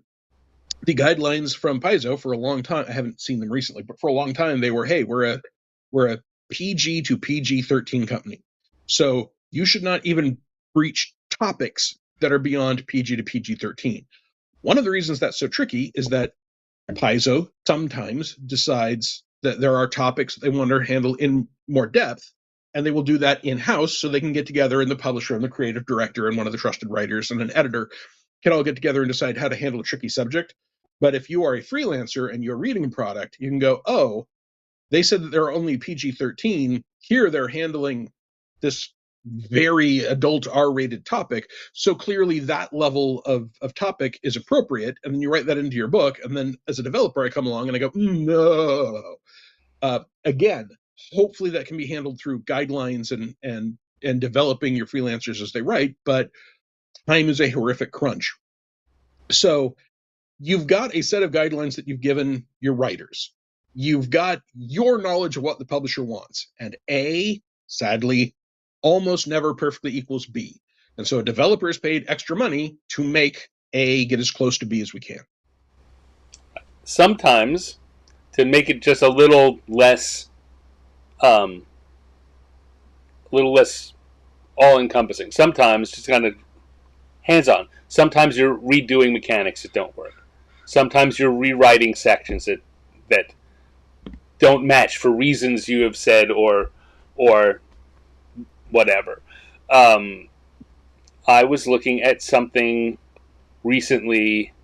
I was not paid to be a developer, but I sent a note back saying I think a developer, basically saying I think a developer should do this, but it's not me. And sometimes, as you're saying, you're either taking out the things that are too much, finding out what can be removed without the house falling down, or finding the area where, hey, they didn't finish building that load-bearing wall. We need to finish that load-bearing wall. So, yeah. I have, as a freelancer, sent, and as a developer, received on different products, occasionally an entry where a paragraph stops mid-sentence. Because no matter how good you are, you will occasionally, I at least occasionally, lose track of what I'm doing, go somewhere else, and forget to finish it. And if the project does not have time to be sent back to a freelancer, have the freelancer part of the section, have it fill it out, a developer is the guy who says, this says and then. Can I just erase and then and we're done? Is there a specific and then we were supposed to cover that didn't get covered? Do I have extra words that have to be filled and this says and then, so I might as well write something appropriate? And it's not part of a developer pass. The developer pass is, when we're referring to, we have the text, we're going through and we're making the kind of changes Stan was talking about. We're changing the words in these ways so that we can hand it off usually from a developer to an editor. Other things I have done as a developer, especially at Paizo and Green Ronin, and that I sort of do as a publisher sometimes with Rogue Genius, and I did it for a while with Write, is to be the person who pitches the names and topics of books for a game line to match the publisher's schedule, and then writes brief descriptions, and then creates the outlines, and then offers it to freelancers and keeps track of what freelancers have turned it over, what freelancers haven't, what freelancers have a good track record, what freelancers are good at specific kinds of things.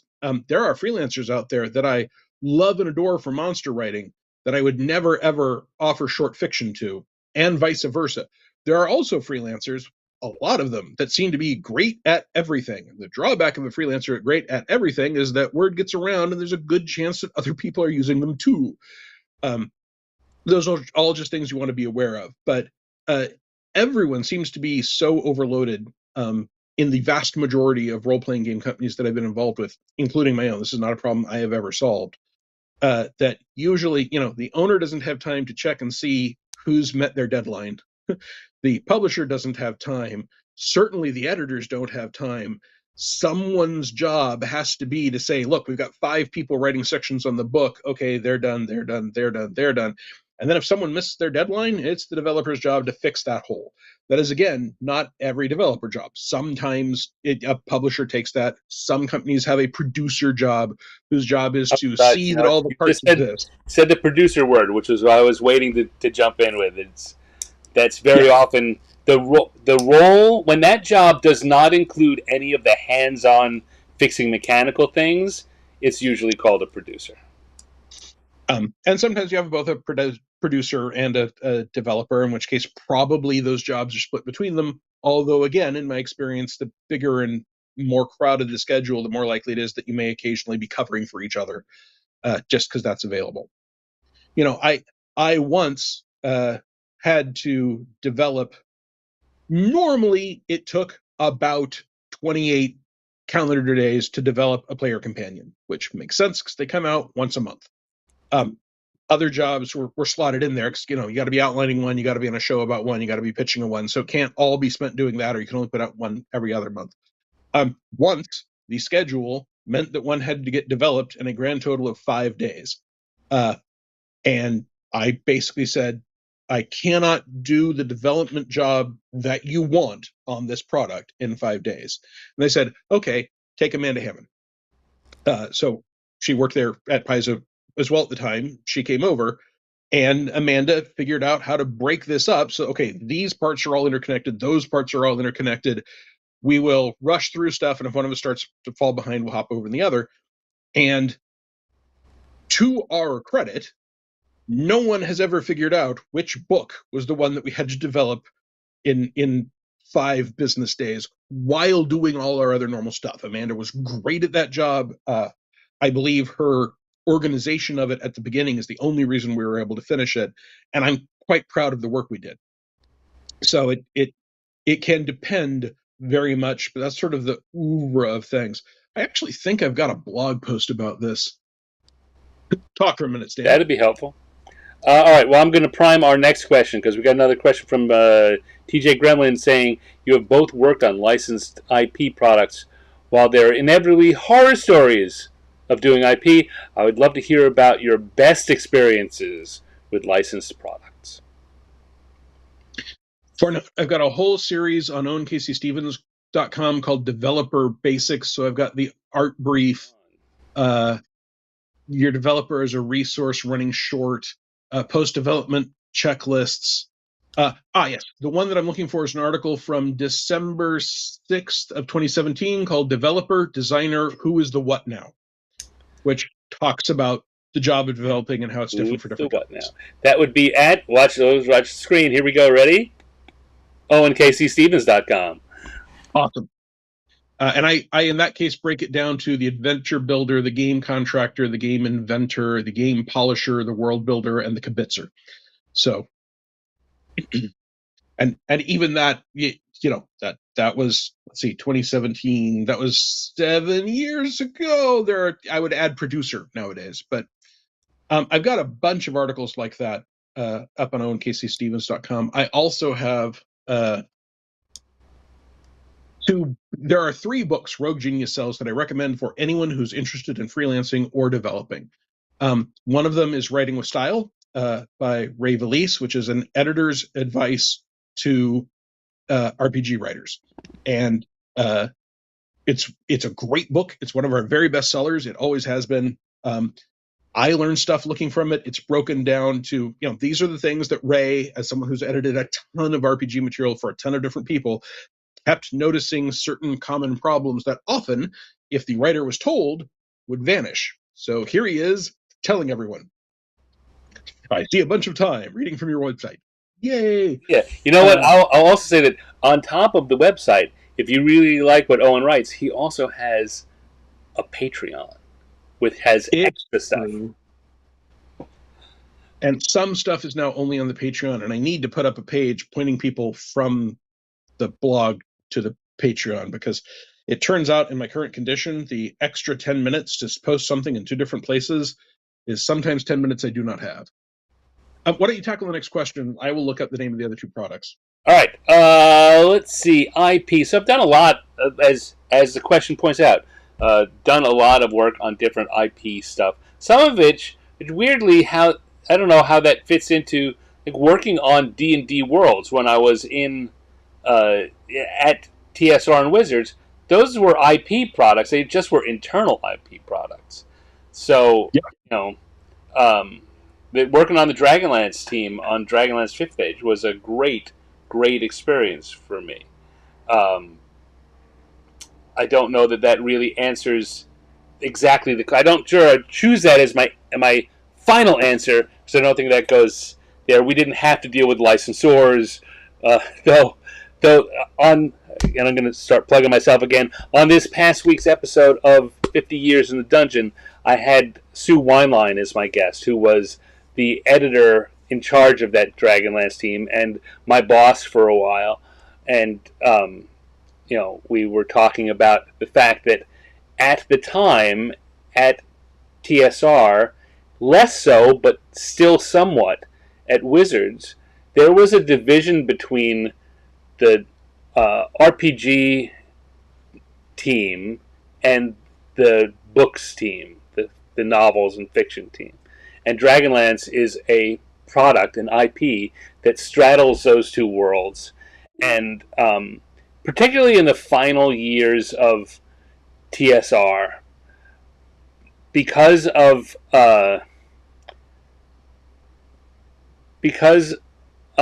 empire building within the managerial section, the 2 groups were often pitted against each other and not allowed to cooperate as much as we might want to, given instructions that someone higher up knew was going to cause friction. And so there was a real challenge. In fact, maybe the toughest IP challenge I had was working with it between those 2 departments on the Dragonlance products. But I think for the most part we got past it and did really good stuff.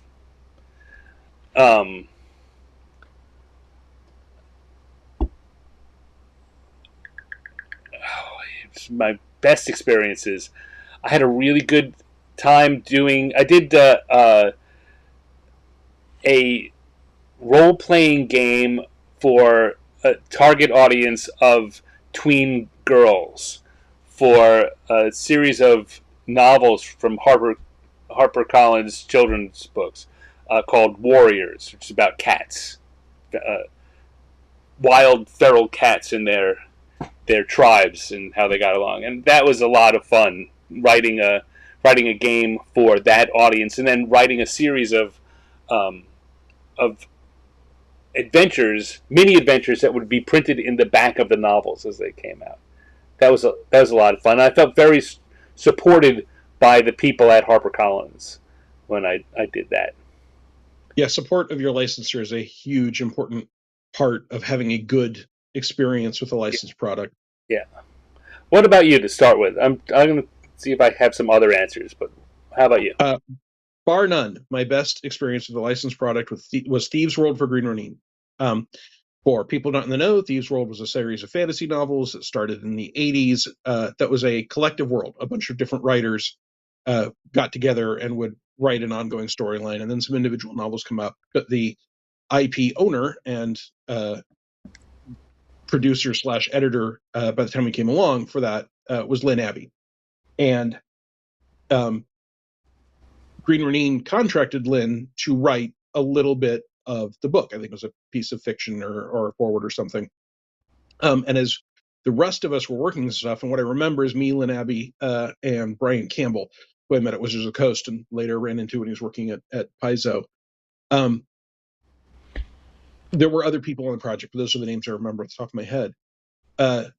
Were in an email chain along with everyone else. And Lynn loved being involved in us asking questions, and she would help us come up with the answer and then declare the answer official and put it in her world Bible. So, for example, only a certain number of gods had been mentioned, and Brian Campbell wanted full pantheons because it's a role-playing game that we were working on. And he was like, what kind of gods does this culture have? And Lynn would just roll up her sleeves, dig in, and talk about, this is what they're inspired by, and these are the ones we've mentioned, and here are some ones that people had suggested, but we've never actually mentioned in continuity. And for me, I had some weird questions like, I was writing the adventure Murder at the Vulgar Unicorn, and there aren't a whole lot of things you would call monsters in the stories. So I didn't want to be, and there are demigods, but not a lot of monsters. I didn't want to be adding stuff that was not appropriate to the feel. So at one point I was like, hey, I've got this idea for a demon that sort of looks like an orangutan, except two of its arms, its two arms are jointed way too many times. So it's these long, like spider limb-like arms that can arc around, and it's going around and killing people, and the PCs may or may not run into it. And Lynn was like, ooh, like a demon version of Murders at the Rue Morgue. I love it. So we talked about that a little bit. And then at one point they're exploring a shipwreck. Hold on, salad incoming. That is a tasty salad. What is that? A pizza bean salad? Yeah.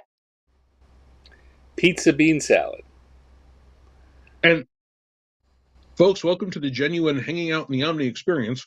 Someone has wandered by and offered me either food or a drink. That'll happen. Mm-hmm. We had a scene where you're going to a shipwreck, and I wanted there to be a fight with something. And I was like, could we have a giant crab? So I like Ray Harryhausen, sue me. And Lynn was like, I totally love the idea of a giant crab, but it shouldn't just be a giant crab. It should be one of those crabs that has one huge claw and one tiny claw, because that sort of lopsidedness feels more like Thieves' World. So every time we were doing something, Lynn would hop right in and talk about what worked and riff on different ideas, and importantly, treated us and our creativity as being as valid as hers, while at the same time, she's the IP owner. So any final decision is hers, but she never went, poo, no, don't, that's stupid.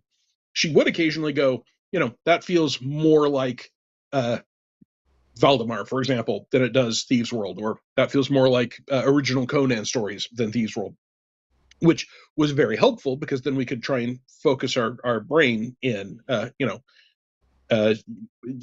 cursed magic items that whisper in your head, Thieves' World. Telepathic horses, Valdemar, not Thieves' World. Okay, great. That's useful information when you're doing a license.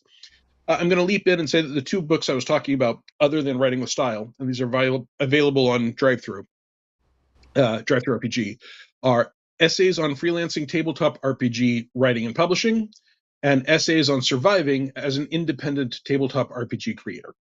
That first one is about my experience as a freelancer and handling freelancers and developer and sort of it goes into things like headers, right? Which no one taught me at school what nesting headers did in a useful manner. And that has come up with most of the RPGs I work on.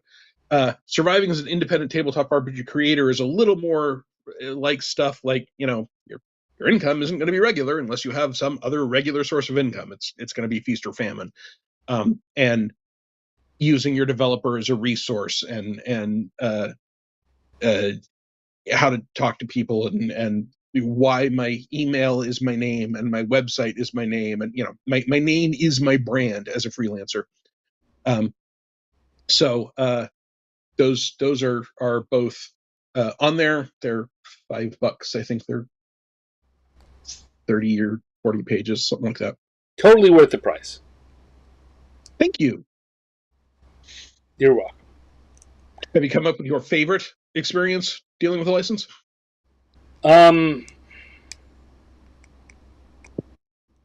My favorite experience, no, I do have my favorite experience, but the licensor had nothing to do with it. Right? When I think about these things, like I really liked getting to work on the Marvel Superheroes adventure game, the Saga engine Marvel game that Wizards put out. And we got to work with Marvel there, and that was a lot of fun. And one of my favorite thing about that was I got to design the cover of one of the books that then a Marvel artist executed based on my design, which was kind of fun. But when I was working at Upper Deck, also Marvel, and they started.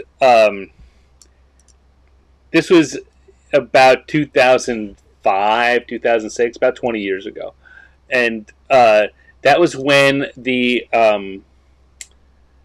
collectible sculptures were beginning to become very hot, and Upper Deck decided that they had the rights, or they didn't decide, they had the rights from Marvel to do some. Marvel agreed to let them, and they signed a deal to do it based on Alex Ross's version of it. So stuff that Alex Ross had painted. So it wouldn't just be any old Thor, it would be Alex Ross's Thor. And the people in charge of that effort knew nothing about Marvel. They were in the department that did things like sculptures. And we did a lot of work with them, and they would come to us with questions. And they'd done a couple of them, and then they were the immediately like Thor was one of them, and it was a sculpt and a big hat with big feathered ears, and they was very popular. They came to us and said, we want to do things that Thor's been done before. This has been done before. What hasn't been done? We want to do one that hasn't been done. You guys are fans. What do you want to see us do? And J.D. Weicker, who I worked with at Wizards and again at Upper Deck and at the Game Mechanics, which is a company we owned.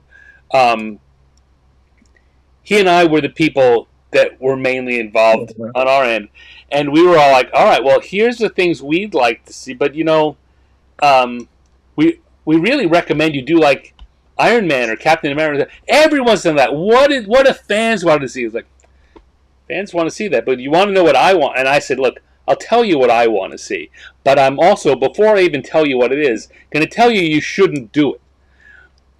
I want to see a Nightcrawler bust, because I just love, and I started describing how Nightcrawler is this, blue-skinned elf with the face always in shadow and the glowing eyes in it. So it works on a comic page. Alex Ross has painted some good ones. I really don't think that it will look that great in a bust, and I don't know that there are a lot of people out there who can't wait to get one. Like, I would love to see it, but I wouldn't buy it because I don't buy these things. And I think that you should do Iron Man or whatever. And they went away. They came back and said, we're doing Nightcrawler. And they did. They put out a Nightcrawler Alex Ross bust. And between the time that they did it and then I got laid off, but they made sure that I got one. They invited me out to lunch and gave me a big. I was like, this is great. I don't know what to do with this thing. I told you I wasn't gonna buy. No, it's your idea. You made it happen. Here it is. Nightcrawler. That's my thing. I'd have told them to do Doctor Doom. I would have told them to do Doctor Doom. That would have been a good one. The best. So the interesting thing about that is that business proposition did not seem to be going well. They couldn't hit the market. They couldn't sell them. But they announced that they were going to do a Silver Surfer, and one of the distributors said, we want to get that as an exclusive. They came to Upper Deck and we want that as an exclusive. And so they being very smart business people said to him, well, you can have this as an exclusive, but you have to buy out all of our remaining stock and be exclusive on all of them.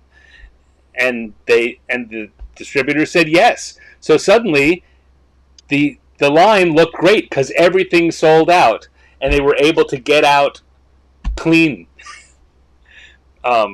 which is a great business story. But did I ever tell you about the Silver Surfer bust? No. So we talked about. Isn't that a mannequin head spray painted silver?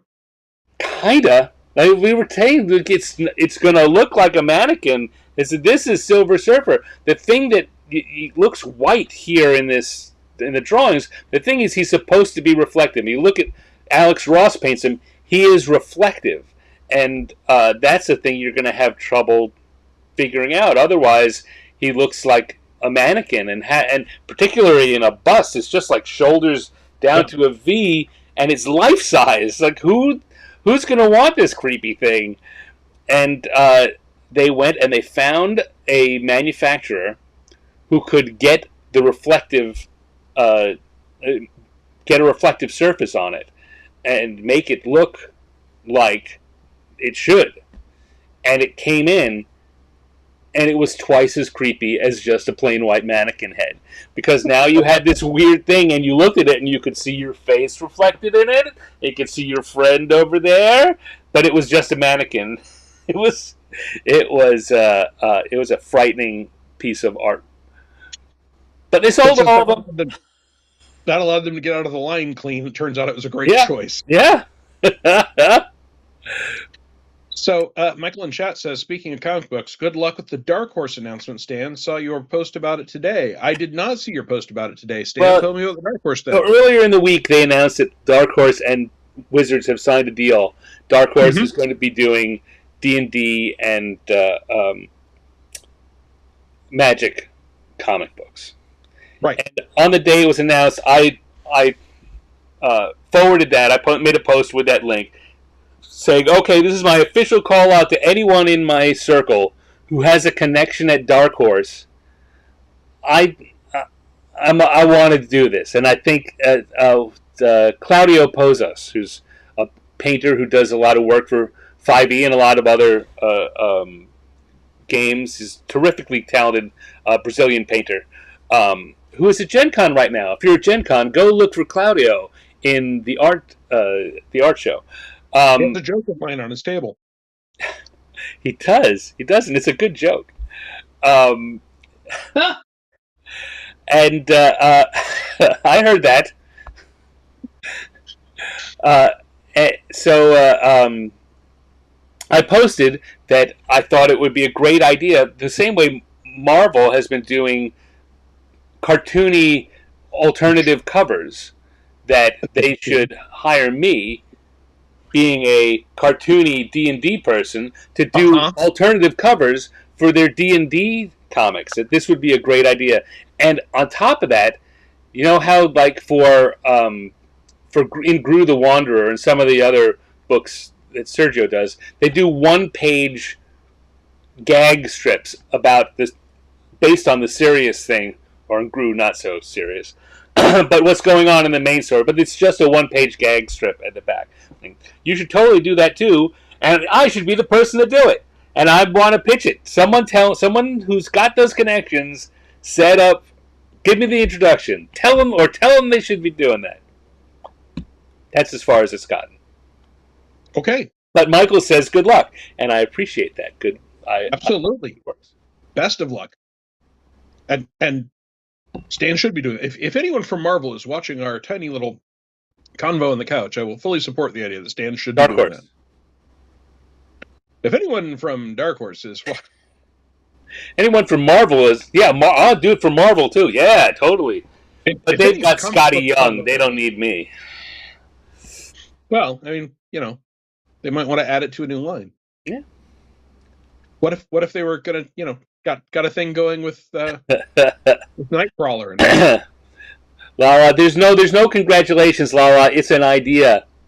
There's no work. I want it to happen. I want there to be congratulations, but right now it's just me going, "This is you should hire me. Give me a job." Which, one of the things that happens at Gen Con sometimes is someone who wants to do a thing and someone that wants to have a thing done and has money end up meeting. I say that it used to be that Gen Con was a place to go to look for work, or as a freelancer to look for assignments for the coming 6 months to a year. That stopped being true about 10 or 15 years ago, which is one of the reasons why missing Gen Con is a viable thing for people like you and me. Because it used to be you found a way to get to Gen Con, because otherwise you weren't going to be having your career. From 2004 to 2014, if I went to Gen Con, I came away with a signed contract in hand. Not even a get a hold of you. Every time I went, I would walk away, and here's an actual piece of paper promising me you do this, you get that. Yeah. It's still possible to have meetings or bump into people and have ideas that will grow into something, but it's much less likely that you're going to close the deal at Gen Con. Yeah, I feel like Gen Con has become a proof of life or a reminder, a headspace convention, right? It was still the case. I mean, starting in 2014, when I was going to Gen Con from 2014 to 2018, I was going, and I worked at Paizo. Right. Mostly I went on my own. Katrina, that's a great question. We'll get to it in a sec. I already knew a bunch of people, so I would show up, we'd talk, they might say they were doing something, I might say, oh, I'd love to do that, and I would have questions like, oh, do you have time for freelance? Or, I've got this thing, do you think Paizo or Wright or Rogue Genius or Green Ronin or Kobold would be interested in publishing it? And sometimes the answer is yes, sometimes there's no. Things often developed from those conversations, but it was much less, I walk there, I walk out with 6 months of work. Katrina asks, is Gen Con still worthwhile for networking?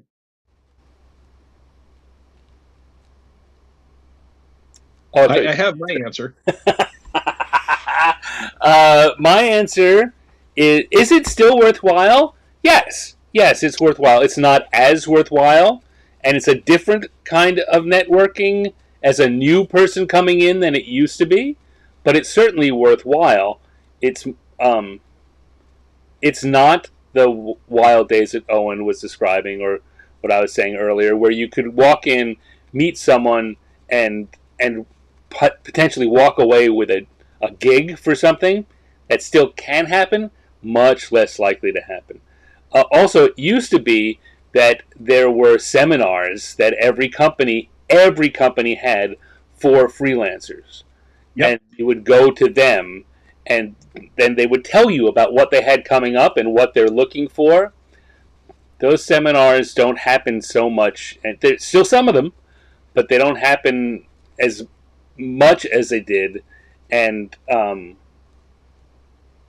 Yeah. Also, it used to be art directors would all show up and they'd do portfolio viewings. Hal does that for Green Ronin. There are still companies that do that, but it used to be that you could go to Gen Con and plan to spend all day, 3 days, showing your portfolio or pitching something to different people at different companies. Now it's much harder. If the editors or art directors or whatever are there, they're probably not going to be hanging around the booth the way they used to be, and it's going to be harder to get anything more than a introduce yourself, find out what their contact information, how they prefer to hear from you, make those notes, and do what they say. So it's a different kind of networking. Now I've gone on a little longer than I expected to because I want to hear your answer too. My answer is it depends on how far away you are. And whether or not you already know at least one person higher up on the rung in the industry than you who will be there. If you live in Indianapolis, then Gen Con is absolutely worthwhile for networking. Don't get a hotel, buy a badge, take a bus, bring a sandwich in a backpack, spend as little money as possible, go to any seminar that looks like it involves people talking about successfully doing whatever it is you want to do, introduce yourself to everyone, have business cards that you pass out. If you already have samples in case someone asks.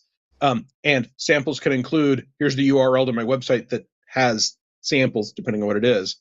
If you live in Australia, it is absolutely not worth it, kind of no matter what. You can spend the same amount of money doing something that will be better. And I mention Australia because in 2008, I was in a room with people, freelancers from Australia that came to Gen Con to get work from Wizards of the Coast, and they did. And it was enough to cover the cost of the trip. That's not going to happen anymore, full stop. If you know someone who is already better established than you, who will be at Gen Con, who you talk to in advance and is willing to have you hang out with them while they hang out with other people, that can be significantly more useful. At my very first Gen Con, well, this has happened twice, once with Stan, but I think the first time was Dave Gross said he wanted to introduce me to some people, and he took me around and introduced me to people, and I had a business card for each of them.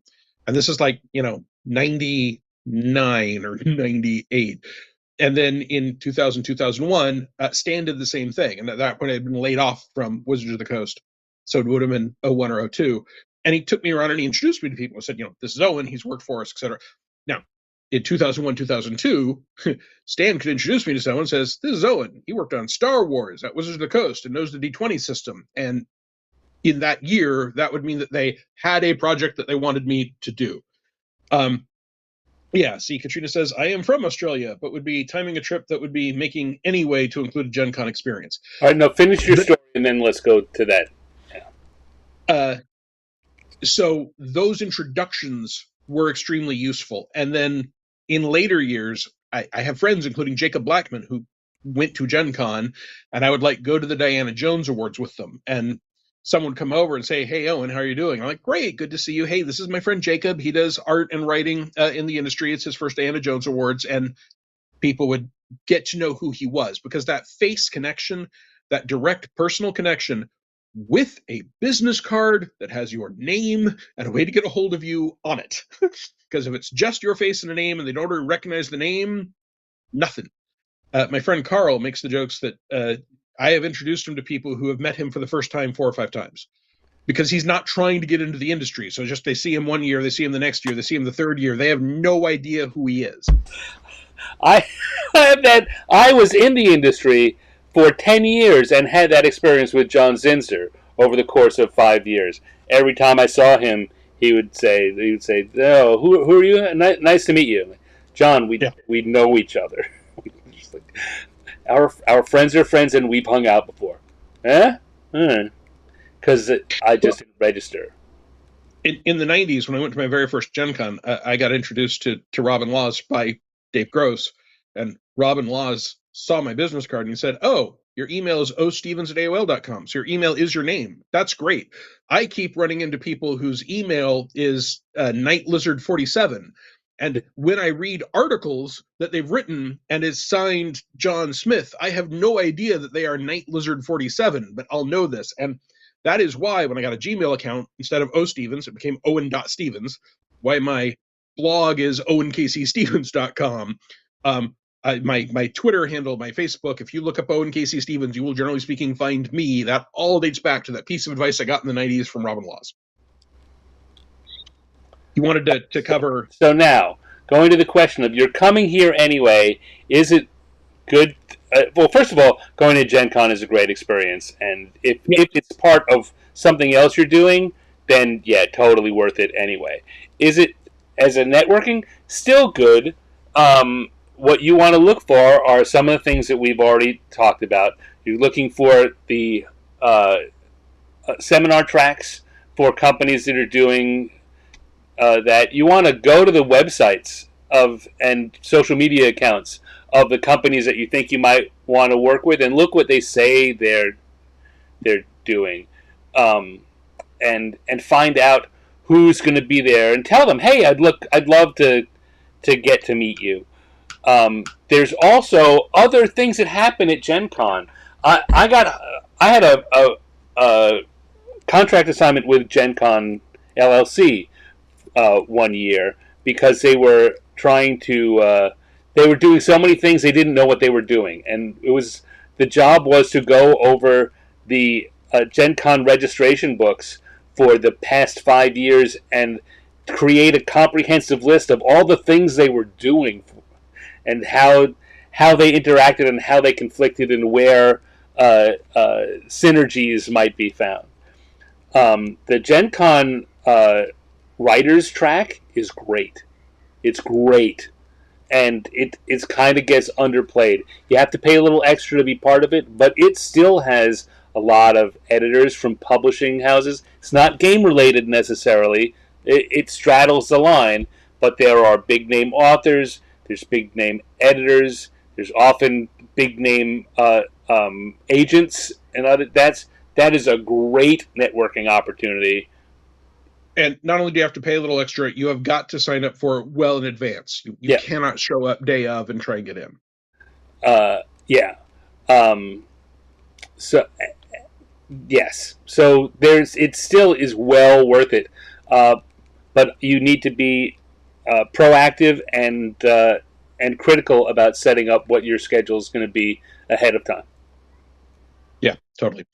Michael in chat says there are probably better cons to do that at. Any ideas of others like Gamehole Con?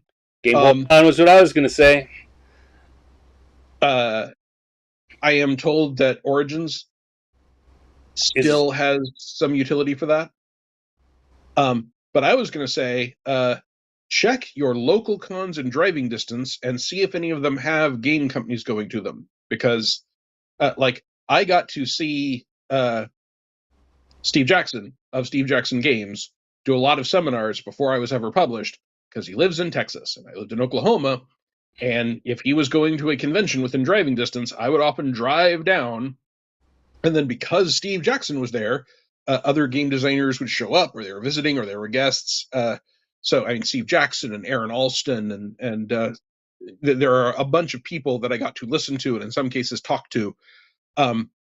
And I will tell another story which I don't know is true and relevant anymore. But before I was published in anything, I was at a convention in Southern Oklahoma, and Aaron Alston was one of the guests of honor. And my friend Carl grabbed me at lunchtime and said, "Follow my lead," and went over to Aaron Alston and said, "Mr. Alston, we're big fans of yours. We're big fans of your work. Can we take you to lunch?" And Aaron said, "Sure, absolutely. I would love to go to lunch with you guys." So we went to lunch. We literally picked a Wendy's because we were all tired of the food in walking distance of the restaurant, and we could see a Wendy's down the street. And we bought Aaron Alston lunch. And not only did I get to hang out and know Aaron, and I was with him at a couple other cons after I had been published. I think the last one was in 2014. And he remembered us from that, right? Because people don't do that as often as you might think. Now, in these days, there could well be safety and appropriateness issues, but especially if you're at a hotel that has a restaurant in it, you can always go up to them, or a food court, right? Some obviously public place in walking distance. You're not trying to get them in a car, and say, Mr. Exclamation point, because if you didn't know Stan well enough, you might call him that.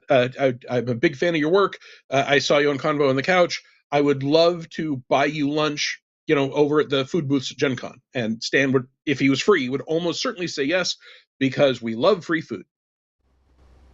True that. Let's say, you know what? I'm gonna segue off that to the other time that you did something like that, only less so, but more, even as effective, is when you were at the game designers camp. TSI Writers Workshop, yep. And we were taking, I was one of the instructors, and we had, they gave us coupons for lunch. I can say coupons for that, right? Yeah, the Wizards of the Coast Game Center doesn't exist anymore, so any rules they had about coupons for employees don't matter. And so I and Ed Stark, who was also teaching, we went there and we sat at a table with the idea that we would make ourselves available for people to come and talk to us, and no one did, except one guy. So before I went to the TSR Writers Workshop, my father had given me a cloth-bound book from the 1930s with no author listed called How to Get a Job. And it was like 30 pages and about this big. Now, one of the things it said was, if you go to a conference or a seminar and people who might possibly have hiring power or could speak to hiring power are eating lunch and there is a space free, ask them if you can join. So I walk in there. The Wizards of the Coast Game Center was beautiful. I still mourn it, and it's been gone for more than 20 years. But it had a bunch of places for people to play card games and role-playing games, a bunch of computer land set up, a store, Battletech Battle Pods, and then a restaurant attached to it with all game-themed food, like the cheeseburger plus 5. And so I'm slower than most other people. I finally get in there during the big long lunch break, and I see Stan and Ted at an empty table entirely ringed by everyone else from the seminar. Not at their table, just in all the tables around them. Like they want to be close, but not too close. So I thought, well, the little cloth-bound book said to ask if I can join them, and I had my food, my little tray, so I walked up and I said, gentlemen, I very much enjoyed talking to you. Can I join you? And they're like, sure, of course. And my memory is that once that happened, other people joined us. One other person joined us. Okay. But I think other people shouted questions at us from their tables. Yeah, it happened. But that also meant one of the things that the How to Get a Job book. Hi, Dustin. Dustin Knight from Paizo is in the chat, everyone. And by the way, now if you're ever writing to Dustin to try and get work from Paizo, remind him that you saw him on Convo with the Couch, and then he might remember your name. Anyway, the little cloth-bound book said that if you do a seminar and anyone presents, send them a thank you note. So when, after the convention, I sent a thank you note to all the presenters, or Stan and Ted, I was able to say, thanks, loved your presentation, enjoyed having lunch with you, Owen K.C. Stevens. And that meant they were like, oh, that's the one kid who was, I was in my 20s, but anyway, feels like a kid now, who was actually willing to come over and talk to us, and they knew who I was. So yes, and that's the other thing, and I know we said this in our seminar, and I know I've been saying it in seminars for 25 plus years, is just that same advice. Right? When you meet someone at a thing, no matter how much they liked you, particularly at a convention like Gen Con, no matter how much they like you, you will be one of 8,000 people they met. And so following up with a little note, I remember talking to you about you and the group about sending a thank you note or a reminder, and then wait a few months and just send another one and tell them what you've been doing. Right, follow up the networking kind of things, building a relationship. Send them a holiday card at the end of the year, and make yourself memorable so that either the next time they see you, they'll remember you, and or the next time they have an opening that you'd be good for, you're there near the top of their head. I've got to try someone new. Hey, that Owen guy. Yeah, no. Yes, we should give him this thing. Let's see what he does. One of my golden rules back in the 90s up through the early aughts until I sort of felt like I was established was, again, from the Tiny Cloth-Bound Book, which was put your name in front of someone who can give you work in a positive light as often as possible. Dave Gross was my introduction into the TSR group because he was the editor-in-chief. What? I was about to say, a lot of people here don't know who Dave Gross is. So. He was, at the time in the 90s, the editor-in-chief of Dragon Magazine. And this was in the days of self-addressed stamped envelopes. So I had the magazine. I had found the part where it talks about want to submit an article idea. Take 4 to 5 article ideas on a single page along with your phone number, address. It didn't even ask for email at the time. And mail it with a self-addressed stamped envelope too. So I did that. And Dave wrote back to me, and that's a whole different story. But by the time I saw him at Gen Con, I had done several articles with him, and he was talking to me about some of the other people there. And this was actually just before the TSR Writers Workshop. And so one of the things I had heard from people at other conventions was that when you're working a convention, you're often stuck at a table. So I wandered up to Dave and a couple other people. I cannot remember who they were, but they were TSR folks. And I said, hey, folks, I bought some bottles of water. Would anyone like one? They're cold. And everyone there said, absolutely, absolutely. And Dave was like, Owen, thank you, everyone. This is Owen. This is Owen Stevens. He wrote that article I was telling you about. Owen, this is whoever they were. So, again, there might be a safety issue with bottles of water nowadays, but with a sealed cap, I think it would be fine. It was putting my name in front of those people in a positive light. Steve Winter at one point wanted people to do reviews of the Alternity role-playing game on the AOL TSR page, and you got free product out of it. So I told him I would love to write reviews for you, and I did, because that put my name in front of him in a positive light. And this worked so well that by the time I actually had a phone interview with people at Wizards of the Coast at that point, which was still being labeled as TSR, several people there recognized my name, either because they'd met me or because Stan or Ted or Dave or Mike Selenker had said, oh, Owen, he's this guy. Which, being this guy, when this guy only has positive stories, Wes Schneider, when he hired me for Paizo in 2014, which was the third time I'd applied, so don't get discouraged. Finding the right fit can happen. But he literally told me when he was arranging for the job offer letter that one of the qualifications that had been discussed amongst managers and publishers and upper echelon at Paizo for hiring Owen was, we know he's not an asshole. They're looking to be seeing me and talking to me 5 days a week at minimum, hopefully for years. So, yes, and Michael in chat says, and then there's always submitting an article to Dragon Magazine. Oh, wait, yes, Dragon Magazine, not an option anymore. I believe Pyramid still operates. There's, okay, but if you do Age, Green Ronin now has the Engine magazine they're putting out, which is digital. That might be it off the top of my head, but some people do. Yeah, but there are still game companies. Some of the companies have online presences that they do articles for. Kobold certainly is one. They've got they do articles regularly. You write to find out what their submission guidelines are, what they're looking for, and that functions about the same way. Is it still Jeff Quick doing that with Kobold? Yes. Okay. Yes. I keep meaning to reach. He reached out to me a couple times, just as I was getting sicker and sicker and sicker. So I keep meaning to reach back. But the other thing I'll say, you know who else you could talk to there? Is given you people now get to listen in and hear the secrets that I'm telling Owen because it'll do him good. Might do you good too. Thomas Reed.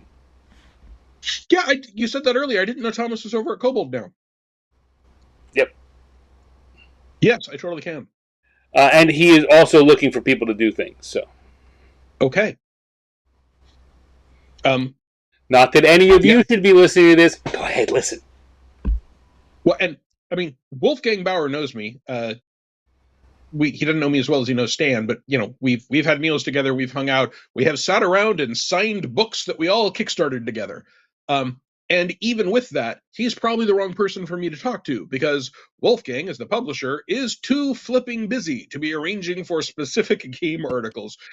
If I were to mention it in passing, he'd probably tell me to contact Thomas or Jeff. Which doesn't mean that if I was really, really looking for work, I might not reach out to all of them. But there's a. But I mean, what he would do is say to you, you should contact Thomas or Jeff. And when you send them an email, say, hey, Wolf said I should talk to you. Right. It's a much better opening than, I find myself in need of some work. You wouldn't happen to need some, would you? Actually, so that's not bad either. I was about to say, with my relationship with Jeff and Thomas, I think that would be a perfect opener. I think they would.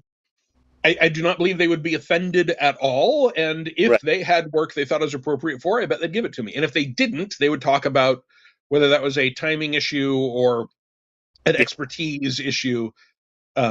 Yeah. All right, I'm going to now take another little break because it's now been, holy crap, it's been an hour and a half since we stopped doing this. So I'm going to say that you see that little scroll going across the bottom. We do have a Kickstarter going. We mentioned it earlier. I don't think we need to go through it quite as detailed this time. But it is called Damn It, Owen. Cartoons that refuse not to be drawn. And that Kickstarter is ending in less than 2 days.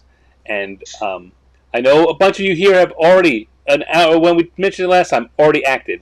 So now, instead of asking you to act, what I'm going to ask you to do is when we wrap up here and you go back to your social media and whatever, please tell your friends about it. Just we've got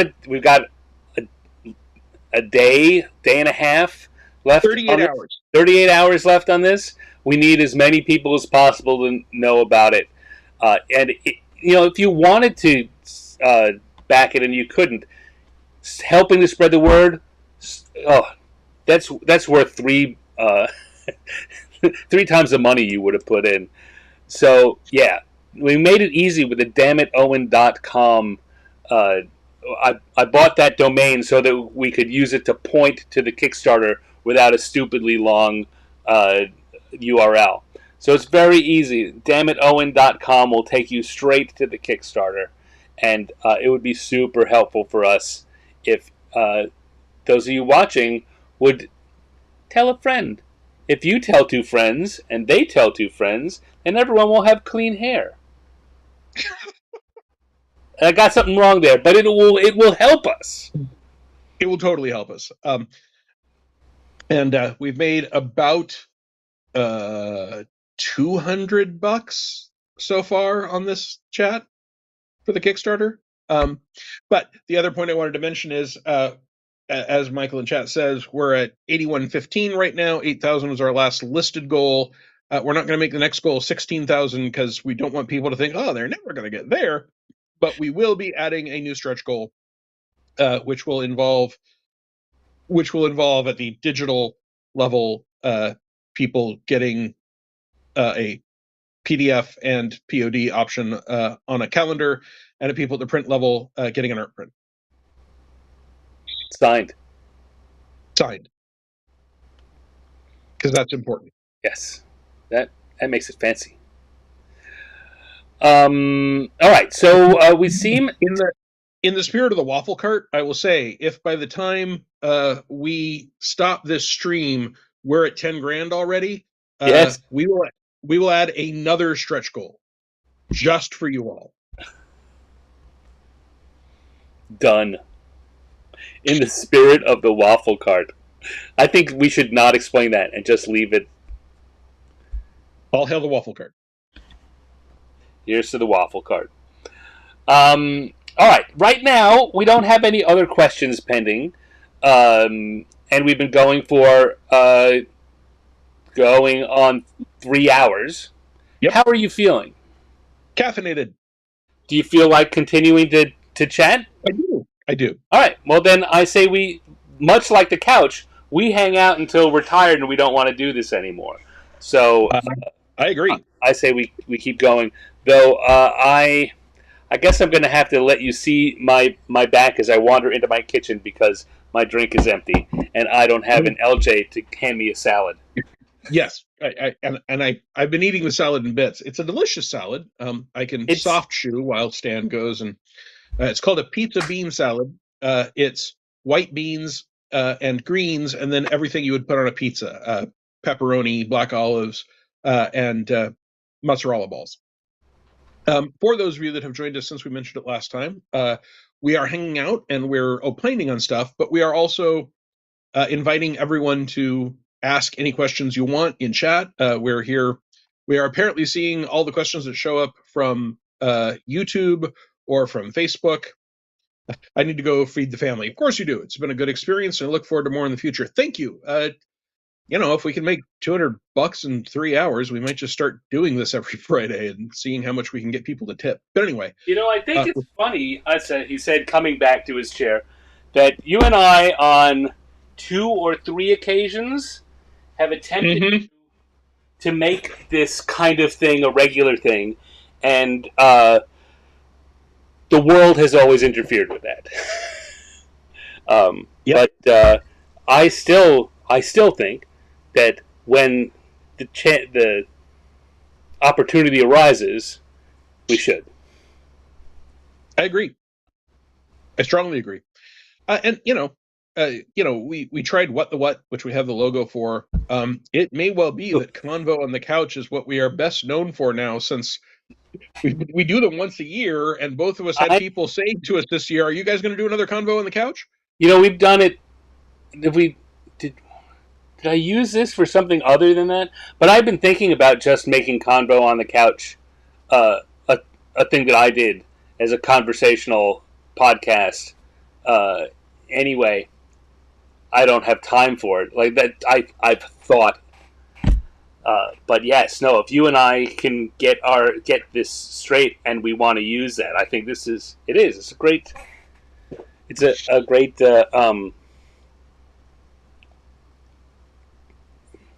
Name. Brand. It's a good name for it, and yeah, as you say, it's now a thing that people ask about.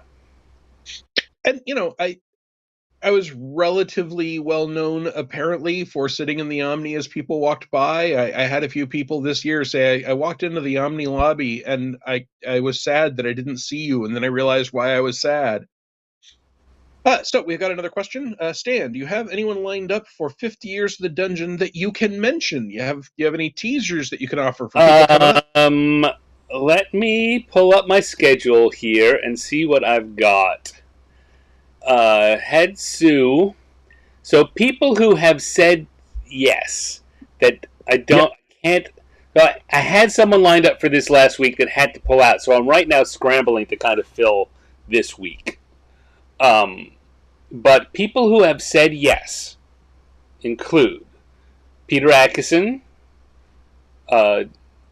Monty Cook, Wolfgang Bauer, Bruce Cordell, Sean Reynolds. Ed Greenwood will be happening soon. We tried to have Ed on previously, and there were technical problems which have now been overcome. Ed's a little tough to schedule because he still works full time as a librarian, and so he doesn't know. He can't say yes to me until he knows what his boss is going to schedule him for. But Ed, I've exchanged emails with, and I think that we'll probably see him in August sometime. I think we'll see him soon. Probably going to see Peter in August sometime. I've just been chatting with Monty, Julia Martin, if I didn't say that already. Wolfgang's a little tough. So some people are tough because they're hard to schedule. Some people are tough because they're busy on Wednesdays. And so, and that's actually the case. Wolfgang has a standing Wednesday commitment. But I do sometimes do pre-recorded things, and I think Wolf's an important person to get on. Peter also, Wednesdays are tough. If the date I've got for him doesn't pan out, I'm going to be doing a recorded session for him. Absolutely. Who else? Who else is here on the list? Don't want to say that one out loud. I've got at least one person that has said yes to me, but may or may not work for a company that doesn't usually let people do that and just doesn't care. So, not going to say that person's name. I got so people I know talked to Larry Elmore at GaryCon, where he said to them they were interested, but I haven't had any luck in getting a connection in email from him. But I know that Larry is not the best at email, so I'm going to keep plugging away at that. Charles Ryan, perhaps. Those are the ones. Those are we just people back our Kickstarter, so I wanted to send a shout out. Those are people that I would say I have talked to, and they have said either yes or yes in principle. Other people that I haven't gotten that firm a commitment from that I want to include Mike Merles. I'd like to get some. Let me change what I said earlier. The person whose name I won't say works for Wizards, and Wizards has had an off and on policy about whether or not people can do this. I'm not sure what the current policy is. I know the person I was talking to said, "I don't care, I'll say yes." I want to find out because I would like to get Jeremy Crawford, James Wyatt, a few other people that were involved there. Ray Winninger? What? Ray Winninger? Good idea. I'm going to put Ray's name on the list here as a reach out to him. Have you reached out to Logan Bonner? I have. Logan is on the list. I have not reached out to Logan yet. Schwab? Schwab, I was just talking with someone about Schwab. Okay. But, yeah, I certainly don't want to make any decisions for him. The conversation was that Schwab and D&D is kind of a tempestuous pairing right now. He and the company and Wizards, let's just say he and Wizards had a distinct falling out that he has been very publicly, he hasn't been nasty because he's not that kind of guy, but he's made it very clear that he has no interest in supporting their stuff. So the fact that this is D&D centric may be a problem. But here's the other thing go ahead. What? I personally would love to see if it would be possible to get Schwab on and ask the question, which maybe isn't a 50 years in a dungeon question, right? But ask the question, how did your experiences with D&D lead to you creating Shadow of the Demon Lord and then Shadow of the Weird Wizard? Well, that leads to what I was about to say, is that so right now I'm looking at my list of people and potential people on the same spreadsheet that I've got the each episode going up to the 50th anniversary.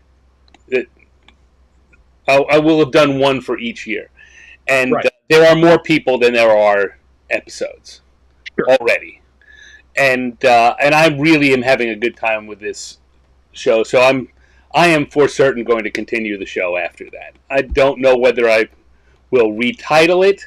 Probably not. 50 Years in a Dungeon is still a good title. I'll just take it out of my description of the show is not necessarily about D&D. And I will then open it up to other people, and that's when that kind of conversation with Schwab will be perfectly cromulent. Yeah, I would love to be on a show like that. I do not belong on a D&D specific 50 Years in a Dungeon show. I don't know that that's true. Did you work at the company? I've got me working like 2 D&D products, I think. and a handful of articles if we want to count them. Yeah, I think we do. You know what I haven't had, and this I came up. Pierce Waters, who worked on the periodicals for quite a very long time. Pierce is a great guy. Suggested to me, or came and specifically asked me whether I was going to do anything to, celebrate the magazines, and I was saying that, they've come up in conversation. I would like to have people. So far, I haven't had any guests say yes, and I've asked a couple of people who are have been editors and worked specifically on the magazines, and they have said that they are no longer working in that space, and they like the show. In fact, they've both said to me, "I really like the show, but I don't want to be on it." And I said, "All right, well, I totally respect that. I'm sad because I think both of them would make fantastic interviews." Yeah, I have no idea, for example, if you have talked to Eric Mona, his time in the RPGA would make him a great interview, but as the publisher at Paizo, I don't know that would be a thing that would ever happen. I tell you, he's on my list, too. Yeah. Okay. I've not talked to him yet, but in fact, this week I've been thinking about the next batch of people that I'm going to reach out to, and he and Jim Butler, who now is in charge of, is he the president at? Yeah. The president. Jim Butler's the president, and Eric Mona's the publisher. Yeah, but Jim, on the other hand, he worked a lot on D&D. That's definitely part of it. I have no problem. Like, I brought other people in. Like, if I bring Eric or Jim in, I expect they will promote what's going on with Paizo and Pathfinder and Starfinder too. Hey, we have a new hi. Yeah. Hi, Warslin. So yes, there. That, I guess that answers that question. Those are some people who are for sure coming up. A bunch of people that have said maybe, and a bunch of people that I'm aiming for. And like I say, we've just passed the halfway point. This drawing I'm working on right now for 1999. That was the year of the 25th anniversary tour. I remember it well. So great MGM. Hi. All right. So I will admit that if you haven't had like any of the editors, or like Chris Perkins, who was also an editor, be willing to talk about the magazines, having a year sometime in the late 90s or early aughts to talk about Dragon Magazine and the fact that my entire career only exists because I wanted a subscription, maybe that would be an angle by which it would make sense for me to be on the show. Michael in chat says people who worked in the comic books. So I've had Jeff Grubb on twice, and probably will have him on for a third time, where we'll talk about that. I had Steve Sullivan, Stephen D. Sullivan, who did the. We had a special show focused mostly on the D&D comic book ads that ran in Marvel Comics in 1982 and 83. Which Stan and I are both a fan of. Steve wrote those, and Bill Willingham did most of the art for them, and Jeff D. did the other art. I had Jeff D. as an ad as a guest already too. So we've had some comic book people. Not to say that I'm not open to doing more, but no other ones are immediately presenting themselves. I just watched that episode. It was great. Thank you.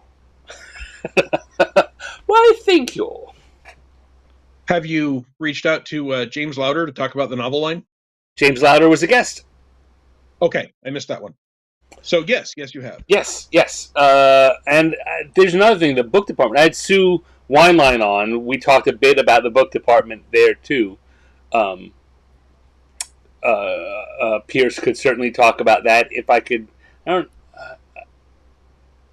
don't know whether Pierce. I guess I shouldn't talk about this much, but he and I have exchanged thoughts. And I'm having a tough time reading whether or not A, he thinks that he would want to, and B, just because of the D&D, he's not. I played in a campaign with him for 4 years, so I know he's played it. I also know that he played it because it was a fun social thing to do. He doesn't love the game the way we love the game, but he sure does love the property and the company and the history and yeah. So he's also on the list. I can't decide whether I have him on my A list or my B list, which again may be something I shouldn't be talking about out loud here. Sorry, Pierce. No, it's okay. A lot of us know that we don't go on the A list for a specific topic, right? That's just. Do you feel comfortable telling the story about people at Upper Deck wanting a novel written by someone like a Jeff Grubb? That's one of my favorite stories. The novel, but yeah, sure. So one of the things that, as Owen talked about earlier, once you've been around a while, you can be the person who introduces someone, to other people, and you wind up with an interesting, what we old people call Rolodexes. You wind up a long list of contacts. So I was working at Upper Deck. I was the creative content manager in charge of all the writers for the entertainment group. And they decided that they wanted to do a thing where we would start to have some fiction that would be doing short fiction that to promote a new game product and help develop it. And they said, what we want is that, at first, like, I'd written novels, a bunch of other people had done writing. It's like, well, it's not that we want, but we want a name. We want to get some. And I said, all right, that makes sense. Like we want to get someone like Jeff Grubb. And I'm sitting in this meeting, and I said, you want Jeff Grubb? He said, yeah. I said, how badly do you want Jeff Grubb? Just a second. And I pulled out my cell phone because Jeff was working. I happen to know he was the day job he had the company had not gone under, but stripped themselves bare to the bone, and he was between gigs, and so sitting there in the office, I called up Jeff. I said, "Hey, Jeff, we're talking about this, and can I put you on speakerphone?" And he said, "Sure." So I put Jeff on speakerphone, and everyone else in the meeting is just kind of looking at me like, huh? And we had a short conversation just in the, we're thinking about doing this thing.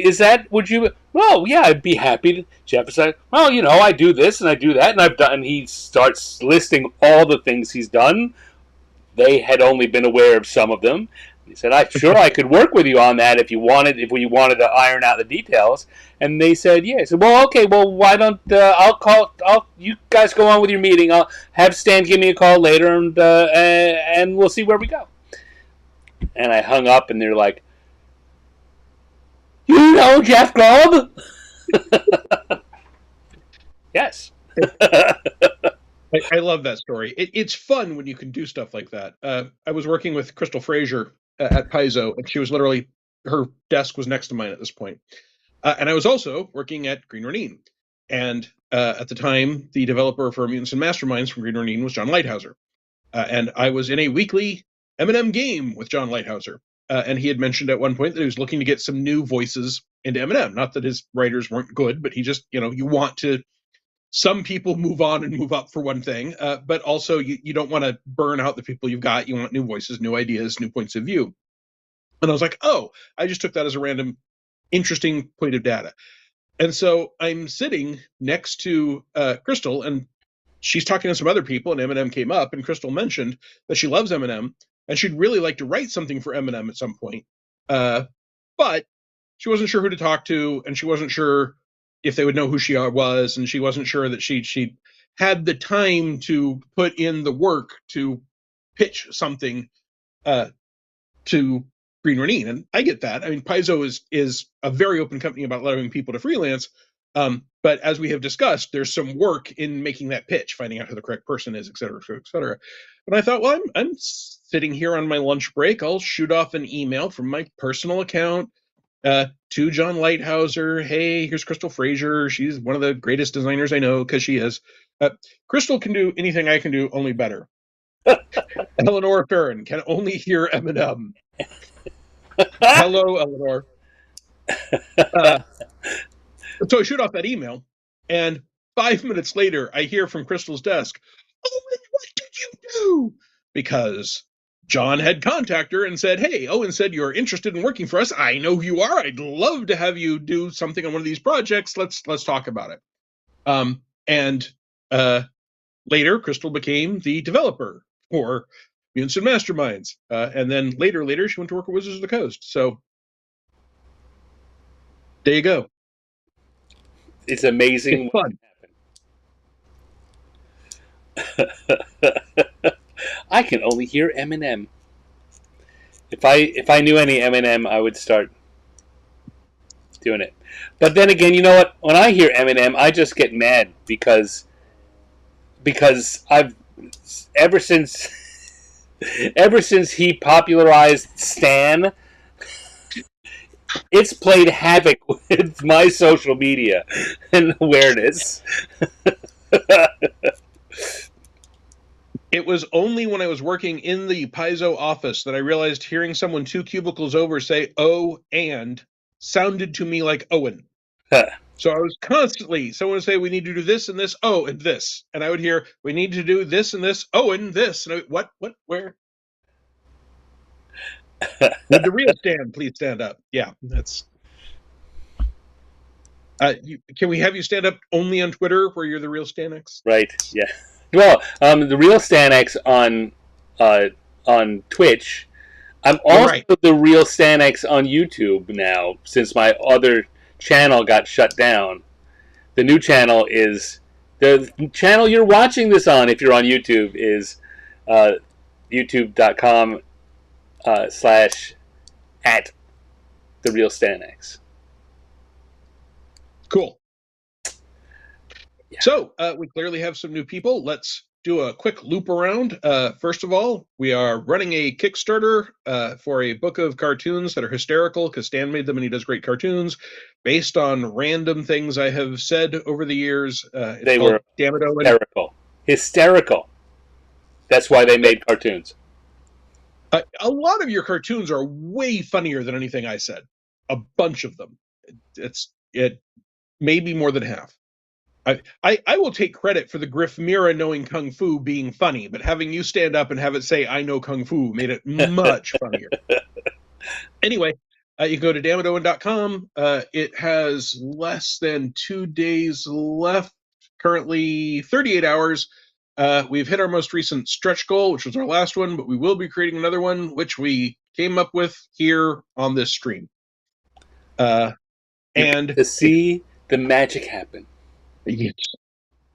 Magic, much like sausage, works best if no one sees behind the screen. And we are basically just here hanging out and answering questions. So if anyone wants to shoot questions at us, pick our brains, ask us anything. We don't promise to answer everything, but we are happy for you to engage in any chat-based inquiries you would like. We promise to give a reply. We don't promise it will be an answer. Yeah. I mean, sometimes the answer is no. Right. Would you like to list the 10 people in the gaming industry you most never want to work with again? No. Yes. I mean, the other thing to say is we're having fun. We've been, as we noted a little while ago, we've been here a little over 3 hours, and we're both still feeling it. But without questions, we will probably begin to peter off. There will be a point where Stan and I will just be staring at each other, which, right. I mean, if you find that entertaining, we can do it for a bit, but... Stan, a while back, there was a question going around the intertubes about what people's favorite RPG adventure, any era, any game system, any author, what's their favorite adventure ever? So I'm going to put that question to you as a topic starter. All right. The problem with that is I need to think, and so it will not immediately start a conversation. Okay. Well, then, while you think, I will shoot off on mine.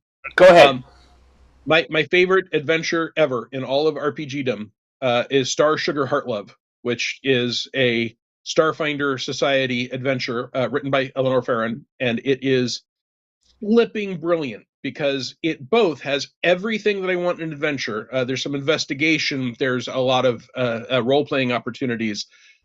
There's some combat, but it also adds a kind of K-pop, T-pop vibe that makes perfect sense in Starfinder that I have never seen in an adventure before. So I am a huge, huge, huge fan of that adventure, and I recommend you can buy a PDF of it on Paizo.com. Anyone who wants to be an adventure writer, I recommend you go buy that adventure and see how to do things.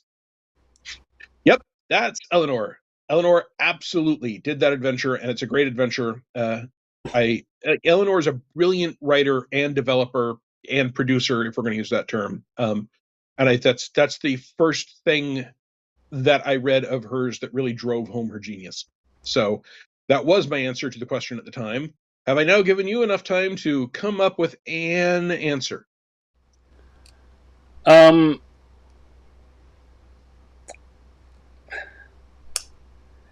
Yeah, or should I just tell you? Should I just tell you that your answer is horror on the Orient Express, and then have you go from there? It's not, but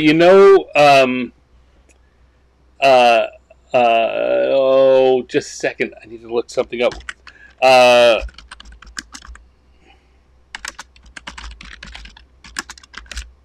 Was trying to get me to stop.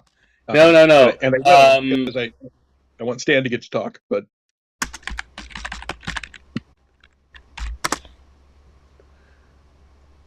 Oh, for goodness sake. There is this really great Cthulhu adventure called Midnight Harvest. Oh, that is surely not your favorite. I've run that 3 times. I really like it. You know what? I think that we could do it better. I think that it's imperfect in its form, but I think maybe because I have run it and I see what's there, I really like it. I mean, there aren't a lot of adventures out there that I'd like well enough to say clearly, this is my favorite adventure. So my brain keeps jumping to the ones that I have run or played multiple times. Sure. And not all of those I've played them, but I have very fond memories of playing them, but I don't think that there's a lot more to plumb in them. And I do find that, I mean, that's a product we published. You wrote and we published it when it was Super Genius Games. And it was the first thing I did for Super Genius Games. And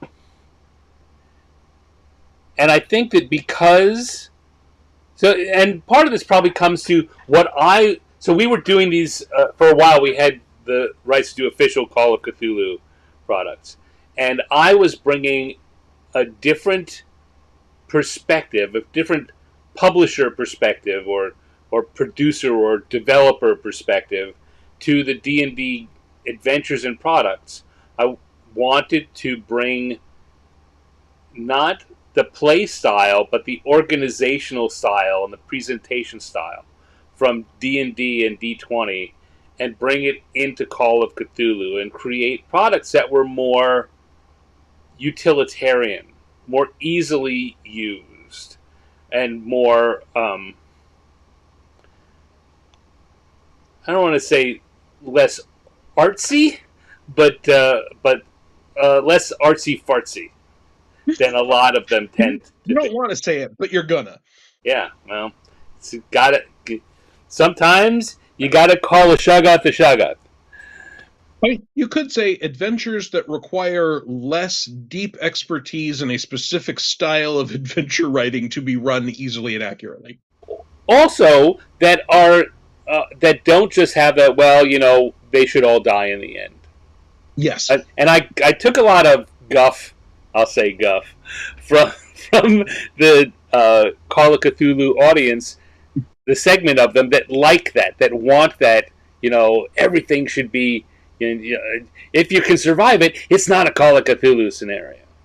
All right, well, that's not the premise I was going with on these, and so I think, and that's probably a good reason why I like that one so much is you got it, and you gave me an adventure that had that, and yet still was true to the the mythos and the feeling of it and the scope of it, and it works.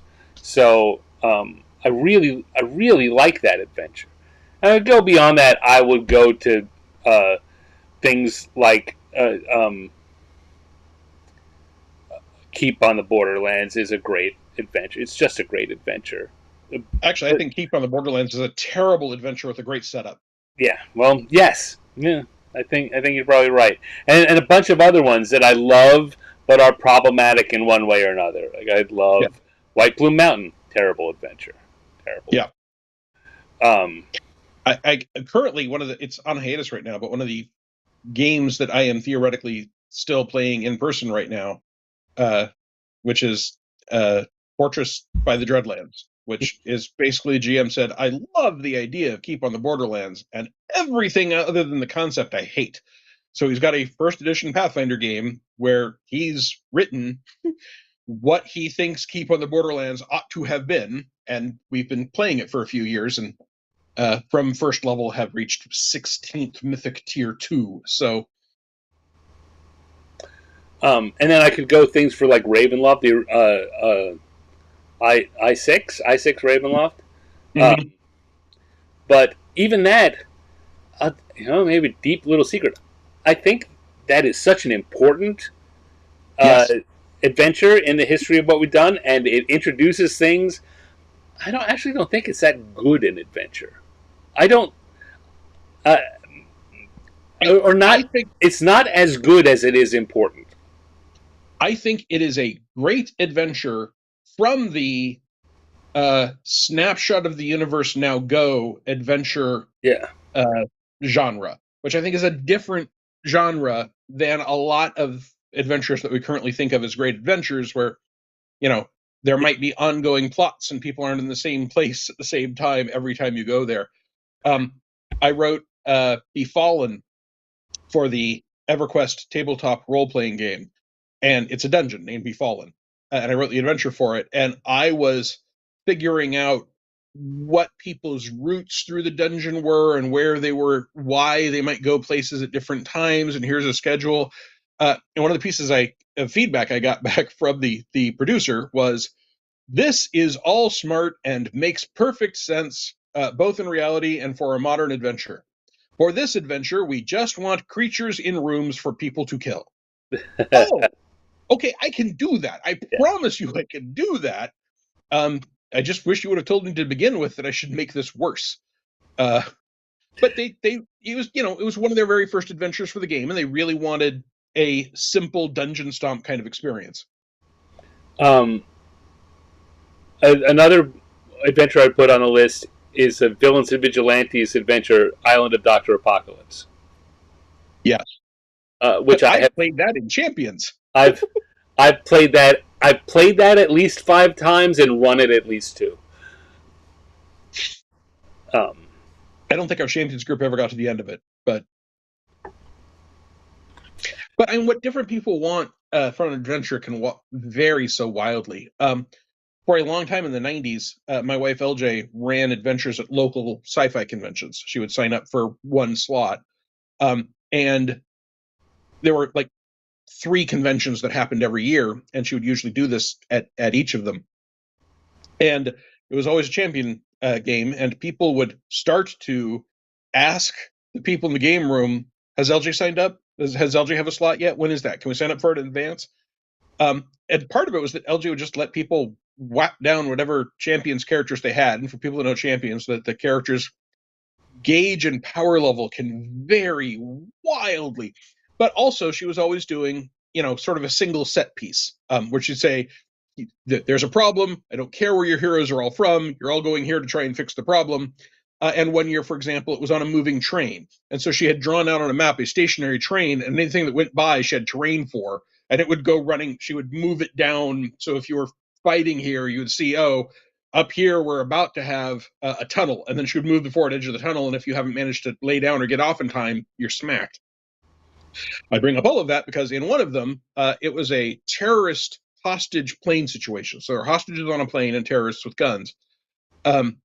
I believe the extreme right-wing sovereign rights folks, but I don't remember that detail well. But and every single player had never had their superhero, who's supposed to be in a modern world, deal with a hostage situation ever.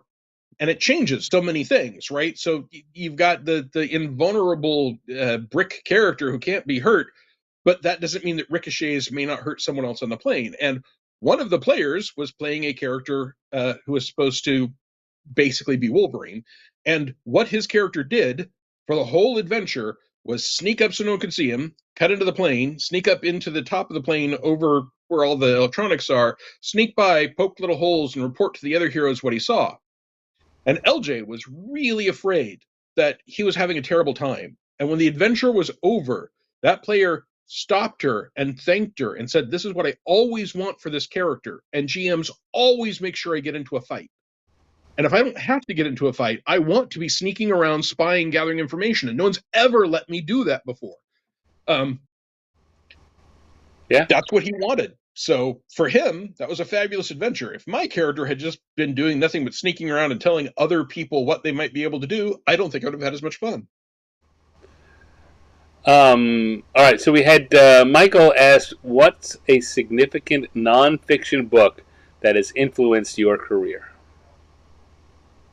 Little cloth-bound book, How to Get a Job. That sure has influenced your career. After that, honest to goodness, How to Win Friends and How to Make Friends and Influence People by Carnegie. I know it's ancient, and a lot of the advice in it, when seen with a modern eye, feels a little manipulative. But if you are someone who is uncomfortable trying to promote yourself, that book is a great how-to on how to promote yourself and how to try and do it in a way that doesn't make you sound grandiose. I hated promoting myself. I didn't think I was good at it. And every time I did it, I felt like I was sounding grandiose. The other thing I did, because I hated talking to people, was I went to Toastmasters a lot. So I had to speak in public, and I got used to it. Because what we're doing right now, does not come naturally to me. Knowing that people are watching and this is going to be recorded forever, and there are 50 so episodes of Demiplane of gaming out there that I did with my good friend Steve Russell. I sometimes still get the heebie-jeebies just thinking about all those hours of me blathering from years and years and years ago. And yet we're talking about doing it again. Because these books have helped me to realize the utility and overcome at least enough of the performance anxiety to be able to blather. Or if you like it on Twitter, you have a tweet. I guess on Blather you would have a blat. I'll blab. And I'll blab. What about you? Nonfiction books, Dan? I've got two here. Okay. Stephen King.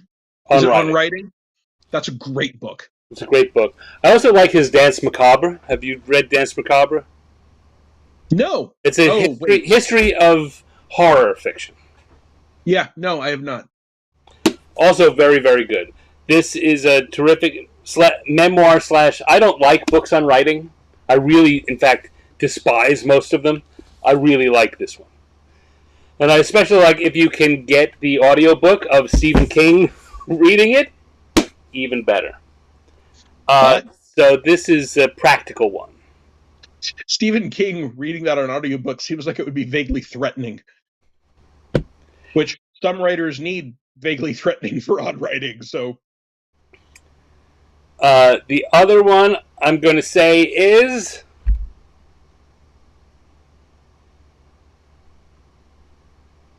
The Tao of Pooh. If only because it's affected my philosophy on a lot of things and my approach to how to deal with problematic things like writing. And getting through this very, very stressful career of being a freelancer. I've often said that I am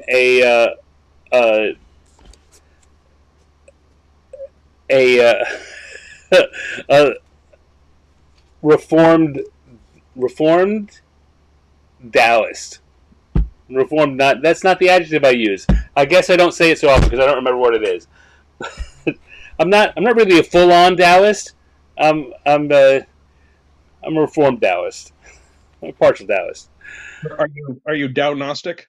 No. You know what? I think I'm pulling.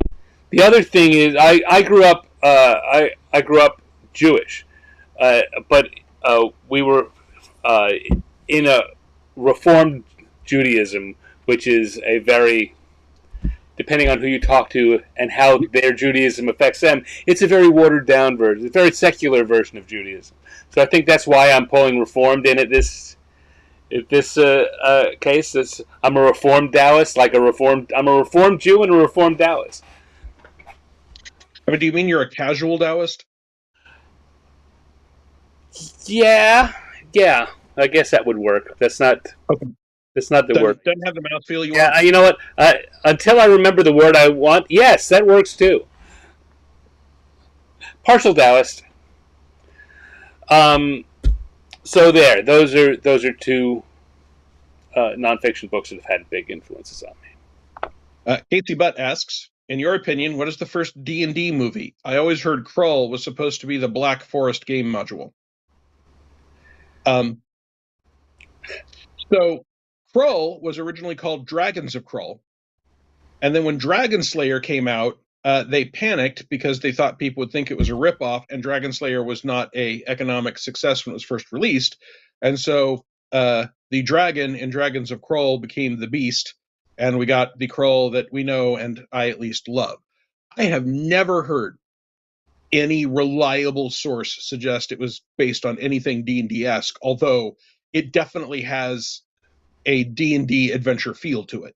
So I think that question, yeah, that's the problem. That question can be interpreted lots of different ways, and it reminds me of one of the.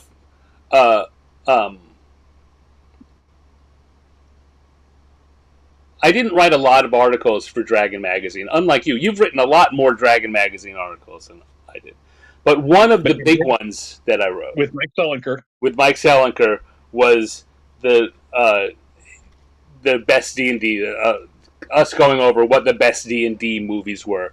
This was leading up to or just after the release of the first official D&D movie. And so we were pulling all kinds of things out that were D&D movies, and how, that some of them from before D&D existed. Yep. So if by that question you mean a movie that was influenced or developed because of D&D, Krull has a potential to be there. Some of the older ones don't. I think. What did I say? Well, my memory is that you guys reviewed a bunch of fantasy films, and talked about their appropriateness to D&D, but we're also just talking about whether they were good or bad. Because I remember it was in that article that discovered the existence of the movie Conquest. Yes, and because Mike was the worst, and Mike disagreed. But you both told me I didn't want to see it, and I said, "But I like fantasy movies." And you both responded, "But you don't want to see it." And I said, "But I like bad movies." And you very emphatically responded, "Even so, you don't want to see it." And I did a few years ago see it. I wanted to see it, but at that point, I think it really was more an academic desire. You tell me I don't want something often enough, and I'm going to want to taste it just to see why on earth. It's like Malort, right? I have never tasted Malort. I have once had a cup of Malort in my hand, and a fellow freelancer in front, you don't know what Malort is? Malort is a, let us say, specific flavor of liqueur that supposedly no one likes, but is popular in one or two parts of the United States. And I have always wanted to have a taste, but it's supposed to be god-awful. And I came so close as to have a shot glass of it in my hand and be moving to drink it, and someone leapt across the room, literally jumped across the room, and knocked the glass from my hand because they knew I'd never tasted it, and they said they loved me too much to let me ever taste Malort. And then there wasn't any left because the one bottle had been poured around and everyone else had tried it. And by the way, everyone that had tried it for the first time told me they regretted it, right? To a person, they told me they regretted tasting it. Someday I will taste Malort, I'm sure. But it was not that day. And I'll be honest with you, I was going to be annoyed. And then when every single person told me they regretted it, I thought, at least I see why this person thought they were doing me a favor. It's like, it's not they all didn't like it. They all didn't like it. They all regretted it. If I had it to do over again, I would not put that thing in my mouth. David Schwartz says Bridge to Terabitha is the movie that comes closest to what the meta nature of D&D is, rather than what the story is, if that makes sense. I haven't seen. Have you seen Bridge? All right. I don't want to go into why, because it could be a spoiler for people that have not seen Bridge to Terabitha and might enjoy it. I do see what David's saying about that. But Stan, using whatever definition of what a D&D movie is you want, what do you consider the first D&D movie? Man, you're thinking about this too hard. Just there won't be a test on what you said later. Just spout some stuff out. Except I wrote an article about it. I'm trying to at least remember what I said.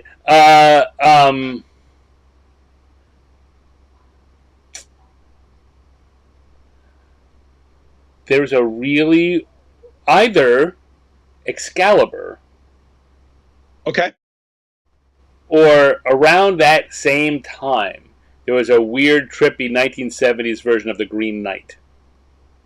Yes, I've seen both of those.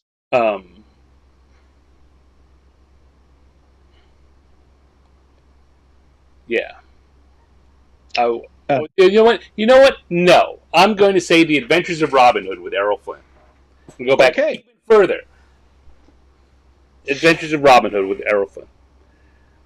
Michael in chat suggested the Lion, the Witch, and the Wardrobe cartoon movie, which the BBC did when I was quite young. And I would not call that the first D&D movie, but wow, was it formative to my imagination and fantasy at the time. And if you play the clip of Aslan calling out that the Battle of Baruna Ford is not going well, I will get goosebumps to this day. So that absolutely had a strong influence on me. For me, the answer actually goes back to another formative experience of mine, and that's when I was about 6. My parents went on a vacation to Las Vegas, and the MGM hotel had a babysitting service where you could drop your kids off, and they would babysit them so adults could go gamble and lose money. And they were showing a movie, and I was enjoying the movie very much. And I didn't catch the beginning of the movie. I was already at least halfway over by the time I was in there watching it. My sister, who was just a little older than me, walked in and saw some people trying to kill a 2-headed dragon, decided that was too scary for her little brother, and hauled me out.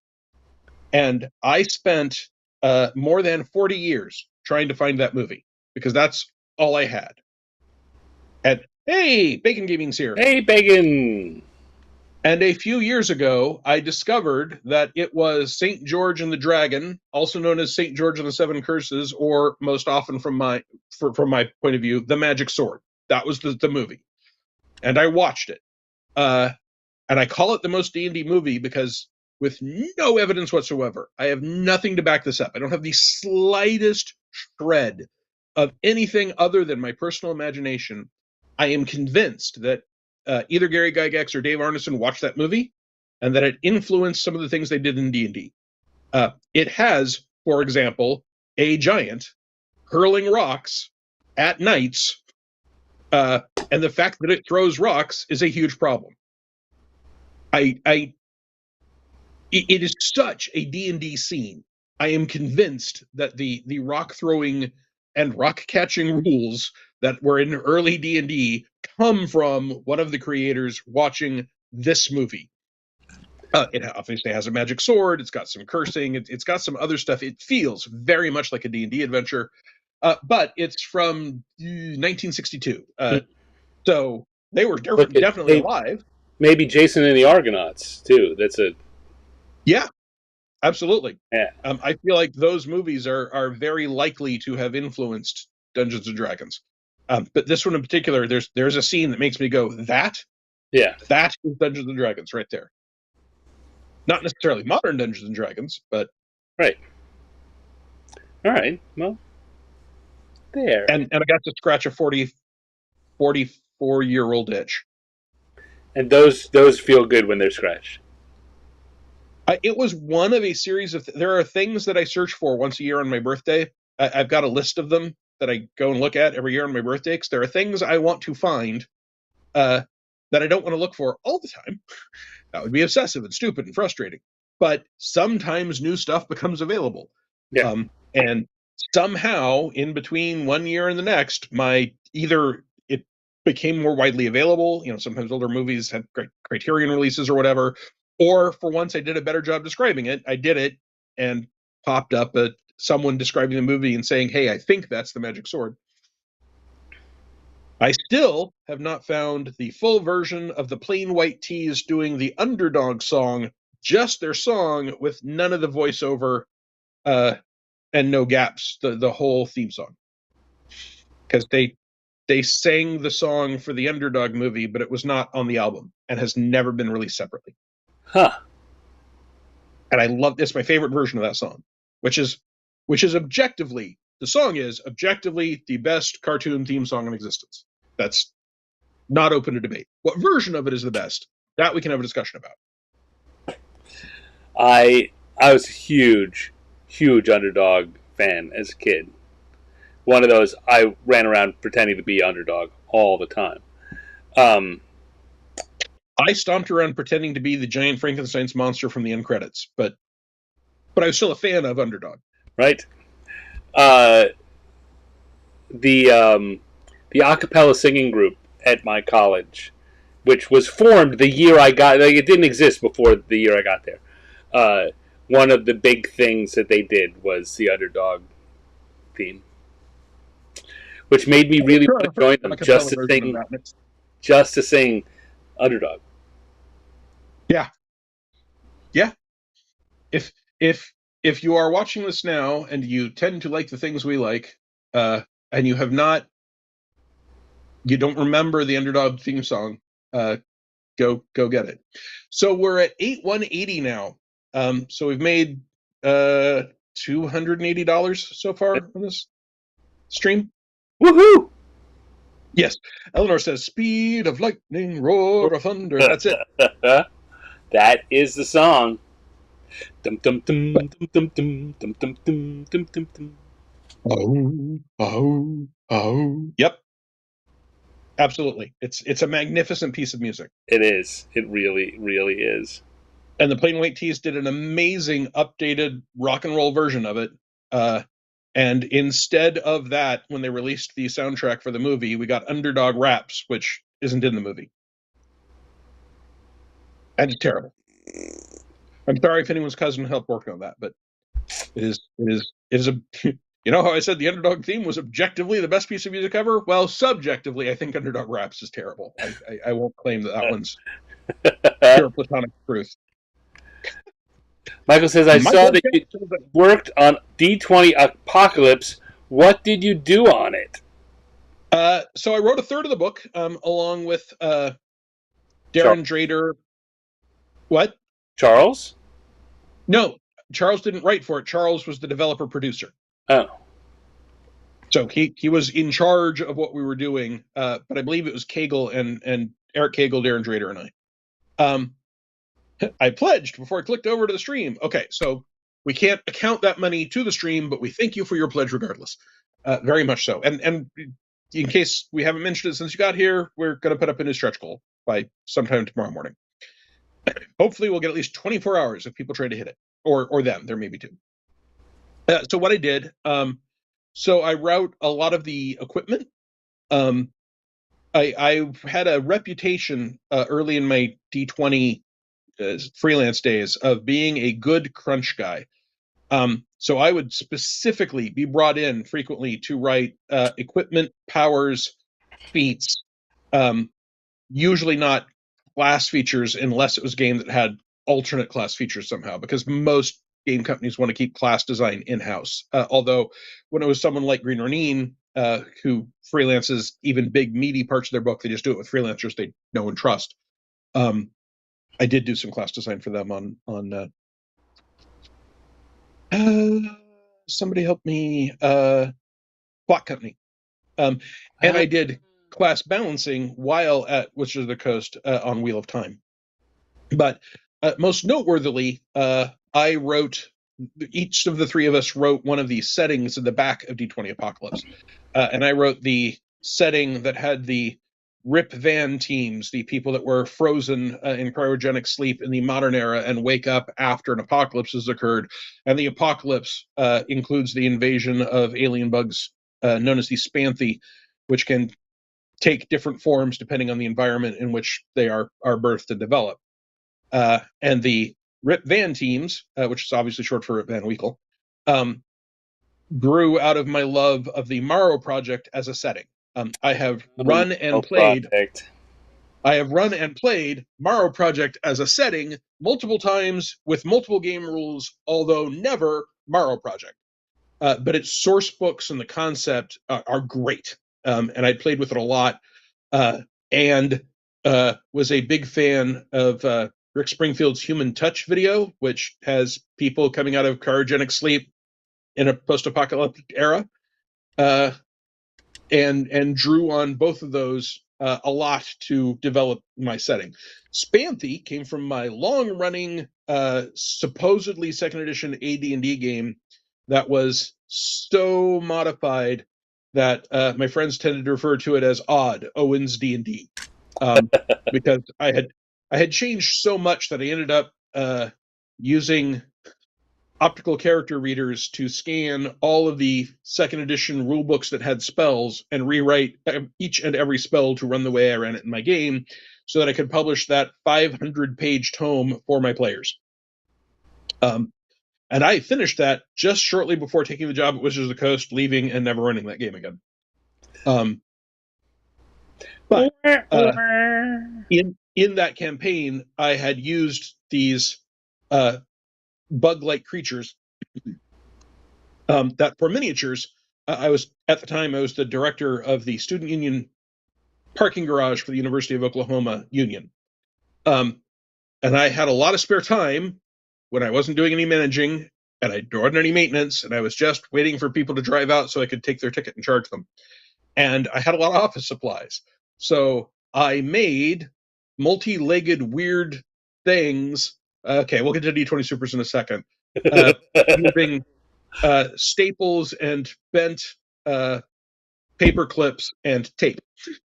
And so I would have, it's got 7 legs and a stinger, and the next one has 12 legs and no stinger but 2 abdomens, and it's all tape and little metal bits. And my players started describing them as spider ant things. And as they were an ongoing threat in the campaign, they just eventually decided that spider ant thing was Spanthy. And I thought Spanthy was a great name for a horrific bug-like creature that could evolve differently depending on its environment, so I introduced them in D20 Apocalypse. The end. Okay. Let's see. Great reference with Rick Springfield. Thank you. D20 Supers. D20 Supers. So I did a lot. First of all, it wasn't D20 Supers. It was D20 Spectaculars. It was the Supers book for D20 Modern. They didn't call it D20 Supers. They called it D20 Spectaculars. And it was supposed to be written by me and Mike Merles. And there's a cover art going around there somewhere. And Mike was on staff at Wizards of the Coast at the time, and I was freelancing. I did a lot of freelancing for D20 Modern. I worked on D20 Locations, D20 Apocalypse, D20 Cyberscape, and a bunch of stuff for third-party people.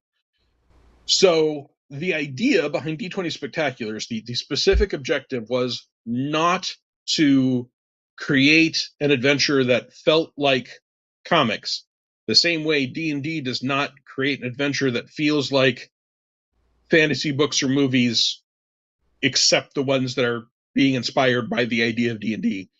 But to be able to create D&D-like adventures or D20 Modern-like adventures with all the trappings of a superhero setting. So it was a class-level book that was going to have strong heroes and dexterous heroes and tough heroes, but with costumes and superpowers.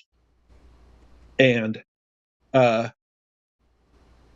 Mike was supposed to work on a bunch of the hard crunchy bits, and then I would expand them out because he was on staff, so he was this person that was supposed to be doing the most important load-bearing thing, like a scaling damage per level chart that was supposed to say, if you've got a first level power, it does this much damage as an attack, second level, third level. And then we could do stuff like, hey, if you want to transform someone into another shape, we will do 4 times or 5 times as much damage, but you'll only track that on an effects chart, and when it exceeds your hit points, you are then transformed. So I got his first draft, Mike's first draft, of what that damage progression chart was supposed to look like, and he and I divided up the book, and then I never saw anything from Mike again. Now, I presume, without knowing for sure, that Mike was simply being crushed with other work that was considered more important at Wizards of the Coast. For whatever reason, Mike never responded to any of my emails to him. One of the things that I did, I worked at Wizards of the Coast in RPG R&D, and one of the things I did before I left was write down the name, email, and phone extension of everyone in RPG R&D who was still there at the time. Because those phone extensions not only weren't like on the website, but a lot of people started having them taken off their business cards. So I'm getting closer and closer and closer to my deadline when I'm supposed to be turning this stuff over. And I've only written about a third of my word count because the rest of it is dependent on other stuff that Mike's supposed to write. So, like, Mike is going to do an archetype for a patriotic Avenger, and then I'm supposed to write the throwable shield and a super soldier serum, et cetera, and I cannot do this without that part. So I've done what I can. My deadline is getting closer and closer. I'm reaching the point where I feel like it will be impossible for me to hit my deadline if I don't get material from Mike. Mike's not responding to me. I sent a couple of emails to other people. They also don't respond to me. I know from being on the inside of a company that sometimes crunch is so bad that any email that is not a project that is going to fail today just isn't important enough to get answered. But I still have a contract that I've agreed to. So I picked up the phone and I called, I'm just going to say someone in RPG R&D who was at the creative director or higher level. And I told them, look, I'm sorry to bother you by phone, but I've got this project, I've got this contract. I will not be able to do this unless I don't get this material from Mike. And they said, okay, we understand. I am writing down right now that you've told us that and that it's our fault if you're going to miss it, and we will call you back Monday, because that was on a Friday. And I got a call back Monday from Gwendolyn Kestrel, who said, that book has, since you called, been canceled. I know you've done some work on it. Do we owe you any money? I said, well, I got an advance of about a third of my total for the whole project at the beginning of the project. And I can send you now about a third of my word count. So if you guys call that good, I'm good. You won't owe me anything. She said, great. Feel free to send that to me.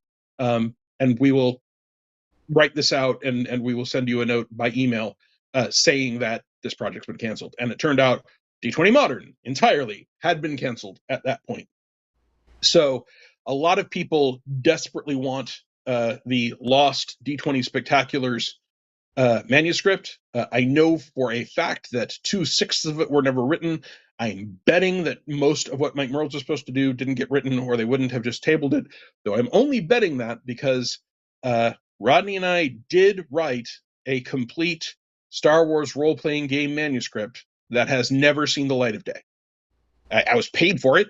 It was pay upon turnover. I'm not complaining, but it's a whole Saga Edition rulebook that has never been released, and Wizards of the Coast no longer has the license to release. And I would bet good money that no one but me has a copy of it anymore. So that actually leads me to: is that your biggest thing that you've done that it never saw the light of day? No. Do you feel comfortable talking about whatever else might be on that list? Sure. So I did a lot of work for the D20 tabletop EverQuest role-playing game. I worked on the main rulebook. I wrote Befallen. I wrote with help from my friend Carl. The Norath book, I wrote their Freeport book, which has nothing to do with the Green Ronin Freeport book, a fact that annoyed Green Ronin to no end, and I get it. But in the EverQuest computer game, the main alliance good guy city is Freeport. Sorry, my smart speaker's talking. Alexa, or computer, stop. All right. When EverQuest 2 was going to come out, the computer game, Sword and Sorcery Studio wanted a EverQuest You gotta stop saying 2 computer. Freeport book. And I wrote a huge chunk of material for that. And actually, I'm realizing that did technically come out. I was never paid for it. But because it was the second rulebook in the 2-core rulebook set, even though they canceled the line, Sword and Sorcery Studio did put out a PDF of that book, the EverQuest 2 Player's Guide, Freeport Guide, whatever they ended up calling it. Spectacular manuscript. Yeah, no. It's paid for. Wizards of the Coast owns it, and it will never see the light of day. And my contract with Sword and Sorcery was pay upon publication, for 4 digits kind of money. And I'm not sure I've ever told this story in a place where people can track it back to me before. Sword and Sorcery Studio doesn't exist anymore. So I reached out to them. The people who ran it are still around. That doesn't mean the people that I'm involved with for this decision are still around. Regardless, I'm not naming names in that aspect. The company doesn't exist. The people aren't involved in D20 freelance projects or computer adaptations. So I reached out to them and I said, hold on a sec. Alexa, stop. Computer, stop. We have this set to go off when you say the C word. Anywho, I wrote to them and I said, hey, you guys have published this like 6-7 months late in PDF only format. You now owe me this 4-digit amount of money. And the developer, producer of the project, I think his title was producer, said, hey, I don't have anything to do with payments. We only published it because it's got part of the system that we published from the hardback book. And a whole bunch of people were constantly hounding us because their first book was useless without this. So we put it out as a PDF. But I will forward this to the pay people. Yes, good old Alexa. Eleanor's correct. Which is, I can say Alexa because this is set to a different keyword. So that got forwarded, and they said, okay, your contract was to get paid upon print. And I said, no, it says pay upon publication. And the PDF is an e-publication of that. You've got it on your site. It's for sale. You owe me. And they said, well, we did it as a PDF to make people stop harassing us. We haven't even made the money back on the licensing right. There's no way we're going to have the money to pay you for this. And I said, okay, but I took a deal to get paid upon publication. I don't get royalties. So I accepted this guaranteed single payment if you ever put it out instead of getting a cut of the profits. So you all were accepting that risk. And then I got the email that said, Owen, we will not pay you for this. The contract says that if you want to argue with us about it, that is done in our state. If you come to the state to file a court case against us, let us know and we'll take you out to dinner. So I kept that for a long time, and there are people I have not worked for since. That was 20 years ago, 19 years ago. I have largely water under the bridge to that, but I don't work for that much money, no advance pay upon publication anymore, full stop. Yeah. That was one of the periods where my wife and I were suddenly, because we'd been expecting this giant payment for months, and then I actually thought we were going to get it because it was published. We were so poor at that point that we would tell our friends if they each pitched in $5, LJ would cook dinner while we were gaming, and we'd eat the leftovers for the next week until the next game session because we couldn't afford groceries. That was not a good time. But so that's the largest project I ever got stiffed on, but I realized you were asking me that hasn't seen the light of day. I think the Star Wars project has to be the largest that has never seen the light of day in any format. So I think I lied to you when I gave you that answer. That's right. It's a good story. I'm trying to think. Most of the stuff I write gets from. Oh no, it's not. Oh my goodness, it's not. Before I had even articles published in Dragon Magazine, a company that was licensed to write settings and adventures for the Hero system contacted me to write a World War II super agent source book for their setting. And they were paying me for 100,000 words. They were paying me 1% of 1 cent per word. Okay. This is my very first project. So I took 1% of 1 cent per word for a 100,000 word project, pay upon completion. And I believe that works out to $100 for 100,000 words. And I slaved on that thing for months. And I turned it over.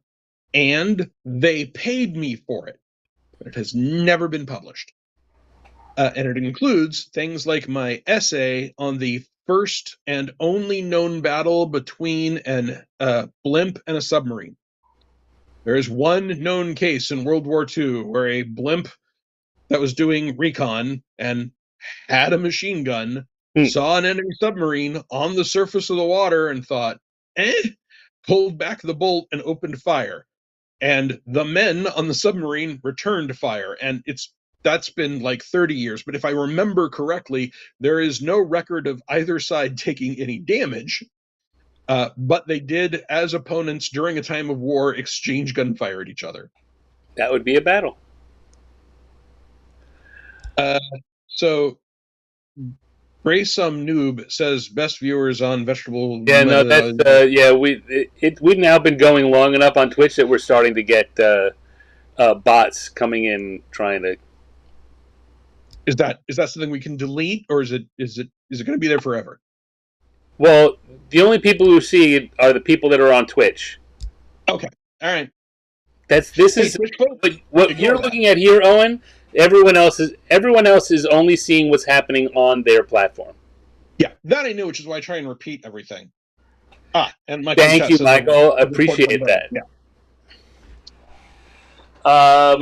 I was saying my answer to that is I spent an entire year doing things for Wizards of the Coast that got canceled.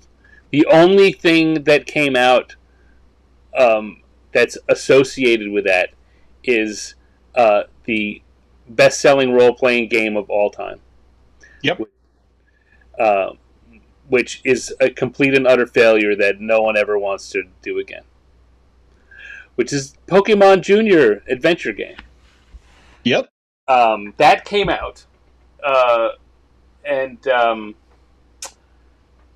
that was all part of the brand team had a plan to basically do a step-up plan for role-playing games, because it was for onboarding people to role-playing games as a hobby. Yes, not just the people, but also making the parents understand what this is step by step, so that it wouldn't freak them out, because we were still in the era when D&D freaked some parents out.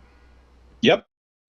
And so we did the Pokemon Junior game, which came out, and as I say, sold 800,000 units in less than a year and was considered a failure because they printed 1.5 million copies of it.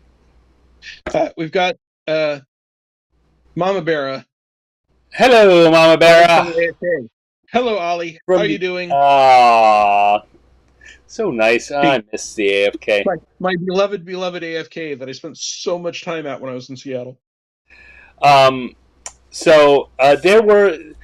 Pokemon Junior came out. What most people don't know was that was not supposed to be a one and off project. We were going to do a series of them, and in fact, I still have here a mock-up of the box for the second Pokemon Junior product. Yep. This is all printed out and taped over a box of the original, but that was going to be Pokemon Junior. You can see number 2, Cerulean Challenge. That got written, completely done through editing. We did a. I was working. Mike Salenker was in charge of that team. Jennifer Clark Wilkes might have been on that team, maybe not. Certainly, Gwen Kestrel, who you talked about before, was on that team. We did a.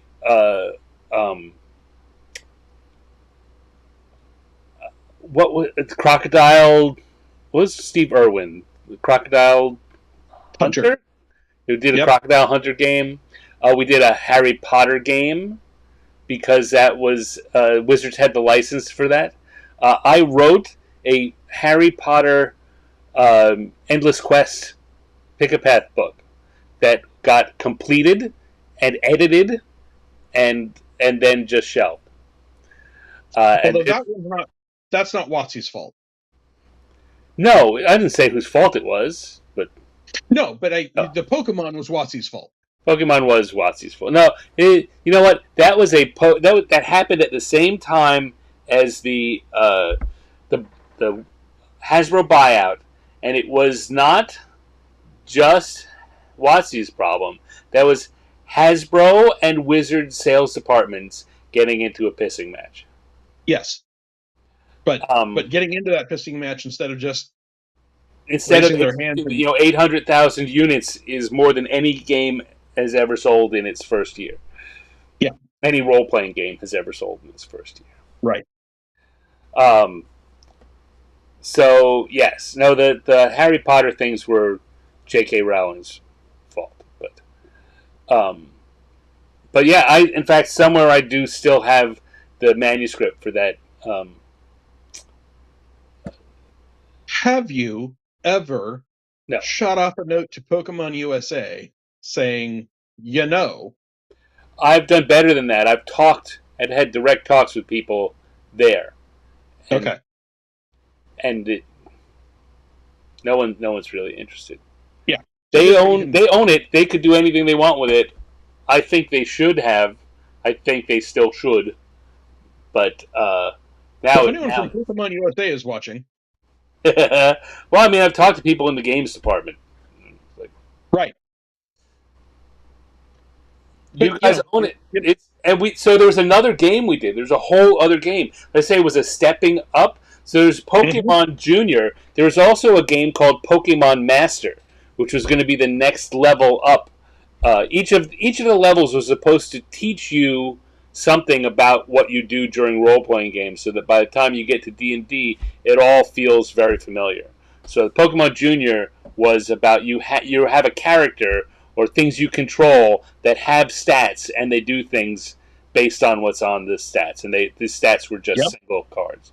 The Pokemon Master was supposed to teach you that these characters can change over time, and so the characters, it was a very simplified Pokemon, but you could, and I think rather than adding and changing, it was put a sticker on it, and as you put the stickers on it, that would change the effects. Kind of like some of the board games, the living board games do now. Right. Yeah. Michael in chat says we need an onboarding game, don't you think? Redo it. For this to work, a publisher willing to risk a bunch of money on an actual print product must be interested, and the big problem with that, or one of the reasons it succeeded, was it was Pokemon and it could get into Walmart. In order for this kind of thing to succeed, that's where these products need to be. They don't work. No, they don't work at all, but they don't succeed at that level if they're coming into game stores. I think they do some if they are coming into game stores that are not primarily role-playing game stores, which is why so many starter sets are boxed. Yeah. Right, the Pathfinder First and Second Edition, Starfinder First Edition beginner's box is a box, because that box is something that people who sell Monopoly and Sorry, or even Settlers of Catan and Pandemic, they can understand this is a box with a game in it, which is why all those Paizo starter products are complete games, right? That everything you need except a pencil is in the character sheet, the ability to update an adventure. The Starfinder beginner box starts with a little solo thing you can do in case your grandma bought you this for your birthday or Christmas and you don't have any friends available yet. So there's a solo adventure you can play to get a feel for it, so you don't feel like you can't do anything with this box. And it also works on teaching you those steps. That said, I'm not sure in our current environment we do need an onboarding game, because I think a lot of actual play streaming games are doing onboarding without us having to spend us being the game industry as a giant monolithic entity, which it isn't, without any game company having to risk a red cent for it. So I agree. I 100% agree, and I think you and I have had these conversations before, that the current boom and success for D&D and role playing in general is stands on the shoulders of those actual play games that are solving or unraveling the mystery of what is a role playing game and why would I want to do this. I miss WEG Star Wars box sets. You ain't alone, buddy. I promise. Yeah. This is Casey. I don't believe that it stands on the backs. I actually think that those things are one of the poles that are creating a bird's nest of factors that is boosting D&D. Maybe, but I'll stand by that statement. I believe that wholeheartedly. Mercer started with Pathfinder and then hopped over to 5e, and Pathfinder didn't see any particular boost in sales when he was first doing it. That's first, and it needs a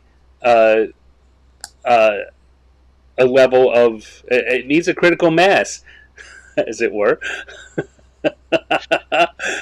Right, but I think the critical mass was something less direct than just Critical Role. I think there was a pro role-playing game fantasy geek movement.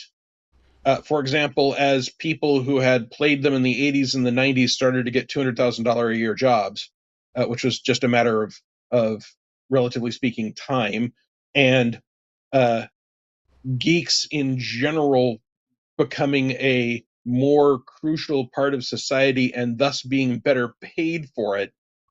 Yeah, like Michael in chat says, Big Bang Theory helped too. I don't think so. I think Big Bang Theory's success was also part of this societal shift.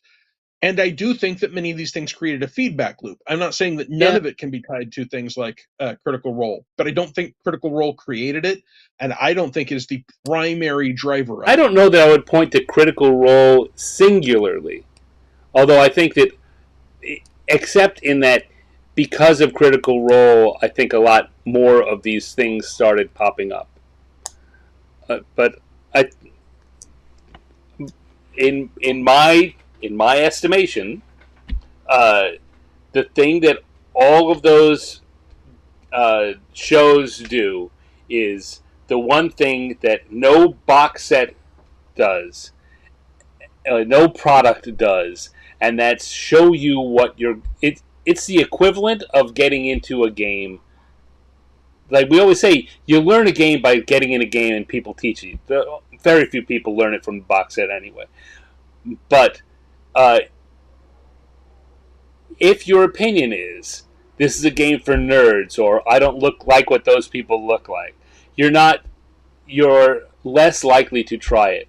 If it's, I put this video on and I can turn it off whenever I like, you go a lot deeper into it, and I think that served that role for a huge number of people. demystifying the game. I say demystifying it and making them understand why it's a thing they want to do. So one of the interesting things that I've discovered, because Green Ronin had the Critical Role license for a while I was working for Green Ronin, is that there are a ton of fans of actual plays who do not and are not interested in playing role-playing games. I mean, I would argue from the data I've had, which is not scientific, that it is the majority of them. Probably. I actually think, for example, that stories that Vin Diesel plays D&D and turned one of his characters into a movie may have done more for role-playing games as a hobby than all of the actual plays put together, or may have done as much as. I will also come at you and you say no other product does that. I know it's not well known and you can't necessarily call it a huge success, but Hey Alexa, play Starfinder also does do that. It puts you in the game without you having to have any idea how the game is played. And that's one of the reasons why I think it's the level of success. But if you don't know what the game is, do you know that's what you're doing? Do you know that the next step from that is to go play another? Absolutely, you do. Yeah. Yeah, that's clearly you have not done the Hey Alexa, play Starfinder, which has a big free section before you pay for any adventures. Yes, it's very, very clear. It walks you through what's going on and why, and that this is a audio Alexa driven version of a tabletop game you can buy from Paizo. That's all very, very clear. And you can have zero game experience and successfully play that and learn those aspects. What are the chances how do people stumble across that? I don't know. I also don't know how people stumble across Critical Role if all they're watching with the algorithms the way they are. I think if you're not already connected to the geekosphere, you don't see Critical Role YouTubes, and they're not suggested shows on Amazon. And I don't. It's right. What? I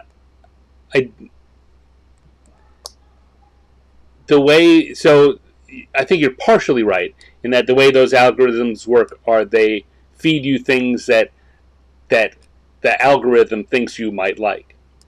But that means that it will feed you things that other people like you who may not have watched it before, who like it now, it'll start feeding it to other people who don't like it yet. Also, it's very easy for someone who does like it to share it in their social media. Ha, funniest thing I've seen yet.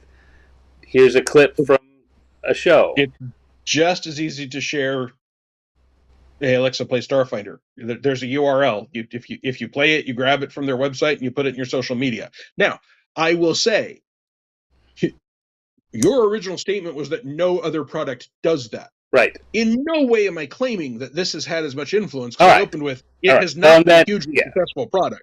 But the argument I was making was I think that's a little pedantic. I think it's important when we're discussing how much influence things have had, that there have been two things that did exactly what you were saying, and one has been a huge success and the other hasn't. Yeah, I don't. Well, first of all, I don't see them quite as on as even a footing as you do, and second, I think. I'll be honest. I think that your connection to the other one maybe is tinting your glasses a little. On your actually, I'm very annoyed by the existence of the other one because I didn't get to work on it at all. And it is based on stuff that I did work on, and I didn't get any credit for it at all. So I am actually negative influenced about Alexa Play Starfinder. And despite that, I think it's an important thing that people tried, and then it wasn't worth doing another one. Yeah. And I also don't see them on an equal footing because only one of those two things lets you experience playing. And letting you experience playing, in my opinion, is what made the Alexa one less popular. Yeah, but that's not the thing. But I don't think it lets you experience the thing that people like. I don't know. And now, even as that words come out of my mouth, I'm making huge assumptions in doing that. I believe that one of the things that really drives role-playing games, and always has, is the social interaction aspect, and that's what they see in a. It's a bunch of friends sitting around and playing the game. It's not just the game. It's the activity. You're right. You're making a bunch of assumptions there. I mean, and I come from I know I am not the standard role-playing game fan, because for one thing, in the early 80s, when I could not find anyone to play with, I played a ton of Tunnels and Trolls solo adventures, which were very, very popular, and along with the Choose Your Adventure books, for a while, for years, had their day in the sun as a popular, successful product. Right. And the more computers and video games came along, the less those things were appealing to the same crowd, because I could either, but not to me, I still preferred the Tunnels and Trolls stuff, but you could either whip out a solo adventure or a choose your own adventure, or you could play Dungeon or Cliffhanger. Right. But I am firmly convinced that the thing that draws most Critical Role fans has literally nothing to do with role-playing games. And that is why the majority of them are not interested and do not play role-playing games. I think they are interested in watching pretty, eloquent people act out stories they like, in what happens to be a casual manner that makes you feel like these pretty, eloquent people are friends of yours, even though they aren't. I don't disagree with that. Okay. So, Michael in chat says, my brother came across it watching a terms of service for video games. No, how-tos. How-tos for video games. Yes. That's really boring. That's deep nerd watching terms of service videos. I know, right? As soon as I said it, I thought one of two things is true here. Either Michael in chat's brother is just an uber geek, which is certainly possible. Could be. Or I have missed something, which seems more likely. For the, I would guess, 2 people still watching us, just the opposite. Fair. If you don't want to see me and Stan cross swords about watching us right now. There are how many? 14. Wow.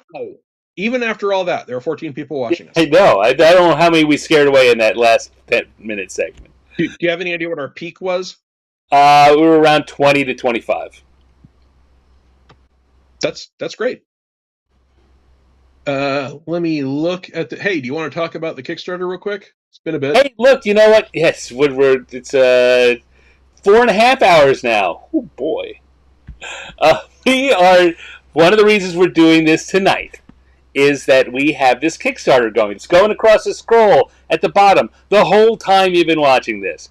For a Kickstarter that we have that's ending in approximately 36 hours. And it is called, it's a book that's called Damn It, Owen! Cartoons That Refused Not to Be Drawn.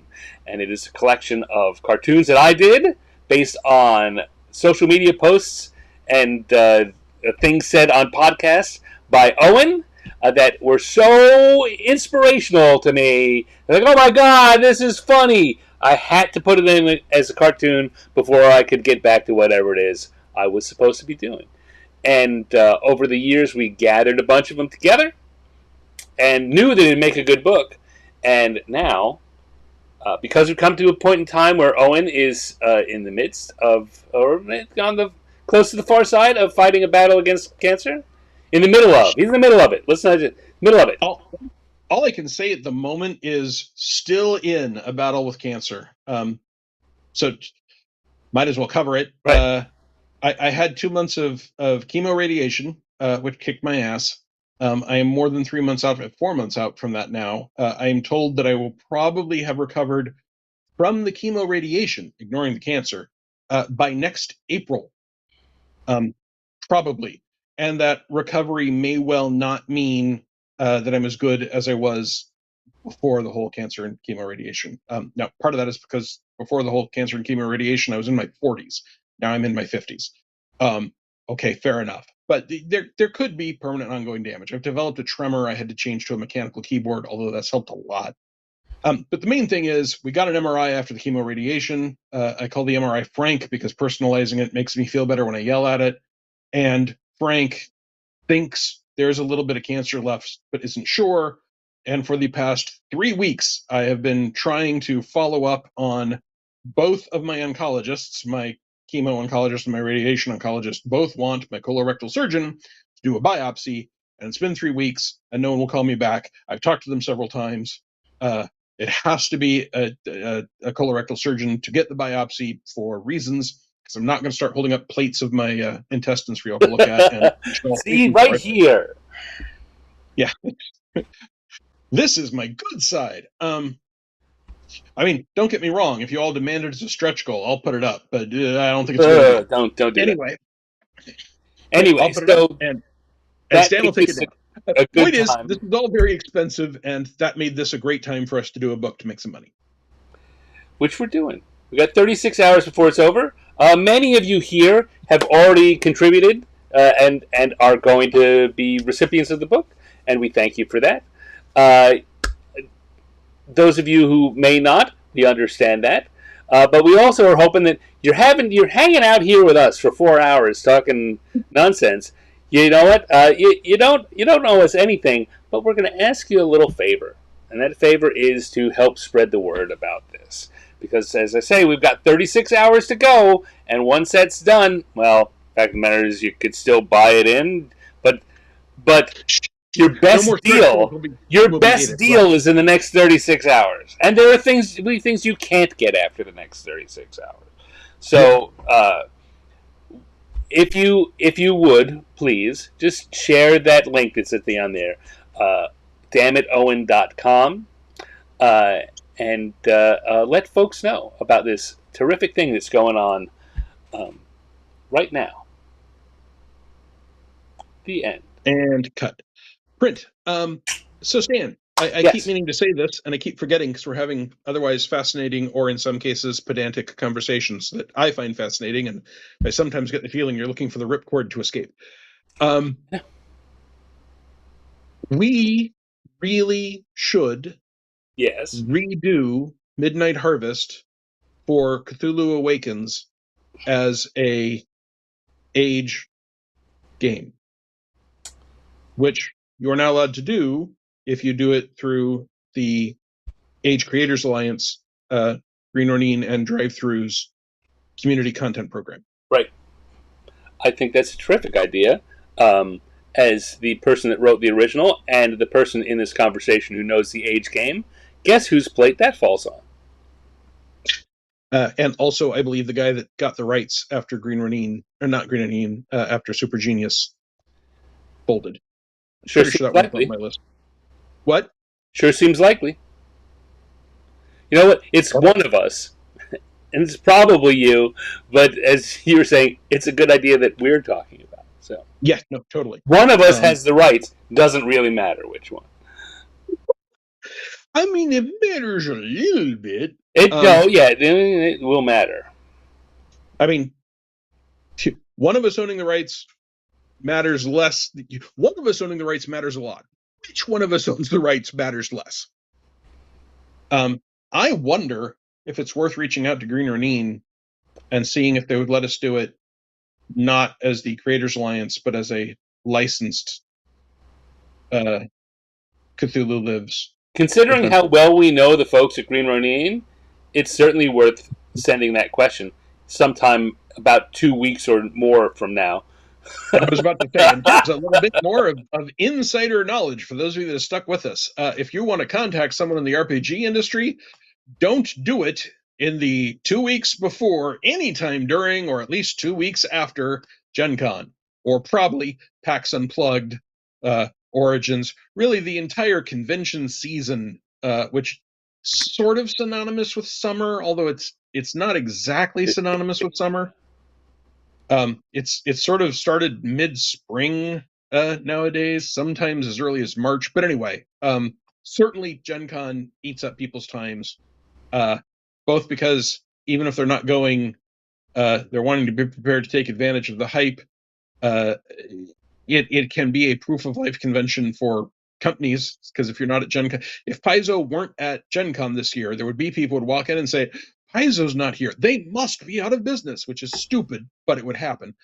And there's the very real chance that the people you need to talk to are exhausted, overwhelmed, and have caught some virus or another, either from the convention or for someone that went to the convention. So give it some time. But I just wanted to mention it because we don't have the original files anymore, so I'm afraid we would have to get a new cover. Yeah, that which kind is of a shame. It's a really nice cover. It is. But I mean, unless we're going to create a couple of square blotches to put over the cover to where it says Call of Cthulhu, now say Cthulhu lives. Yeah. Well, yes, but that's at least a second phase problem, if not later. So I agree. Let's talk to our friends over at Green Ronin and see what they have to say. But that reminds me. Actually, we're going back to. I'm now thinking back to our conversation about 2 hours ago, where we were talking about networking at Gen Con or any big convention, really. We're talking about going and meeting someone and giving them your card and maybe leaving them a piece of information.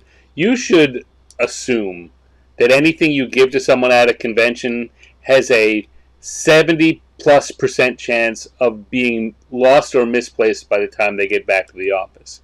And any conversation you've had becoming, if not forgotten, fogged over with other details of things that happen. While you're handing, but that doesn't mean you shouldn't have a card and hand the thing over. But the thing you should always do is say, do you have a card, or what's the best way to contact you next month? And make sure you're going to you're not going to suddenly be a problem that's driving them crazy. And usually they will just have a card that they will hand out to you, or they will tell you their email address. Write it down, and they may well tell you, you know what, best to wait till September or whatever. Write that down. But yes, a big part of that proactive way to do it is not just hand them something. Try and get that back. Try and get the card or the contact info.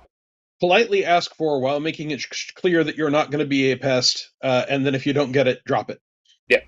Yep. But I mean, I usually for years was running around conventions with 3 sets of business cards, because I had my Paizo business cards. I was frequently, but not always, there as an employee or guest because I was an employee of Paizo. But I often would have people come up and want to talk to me about Rogue Genius or Green Ronin, or even sometimes Wright. Now, for Wright Publishing, I just gave him my Rogue Genius card because I own. I'm the owner-manager of Rogue Genius, so contacting me by that email won't cause any problems. But if they contacted me about Freeport stuff, then Freeport City of Adventure from Green Ronin, then I want to give them the Green Ronin card. If they contact me about Starfinder or Pathfinder stuff, I want to give them the Paizo card.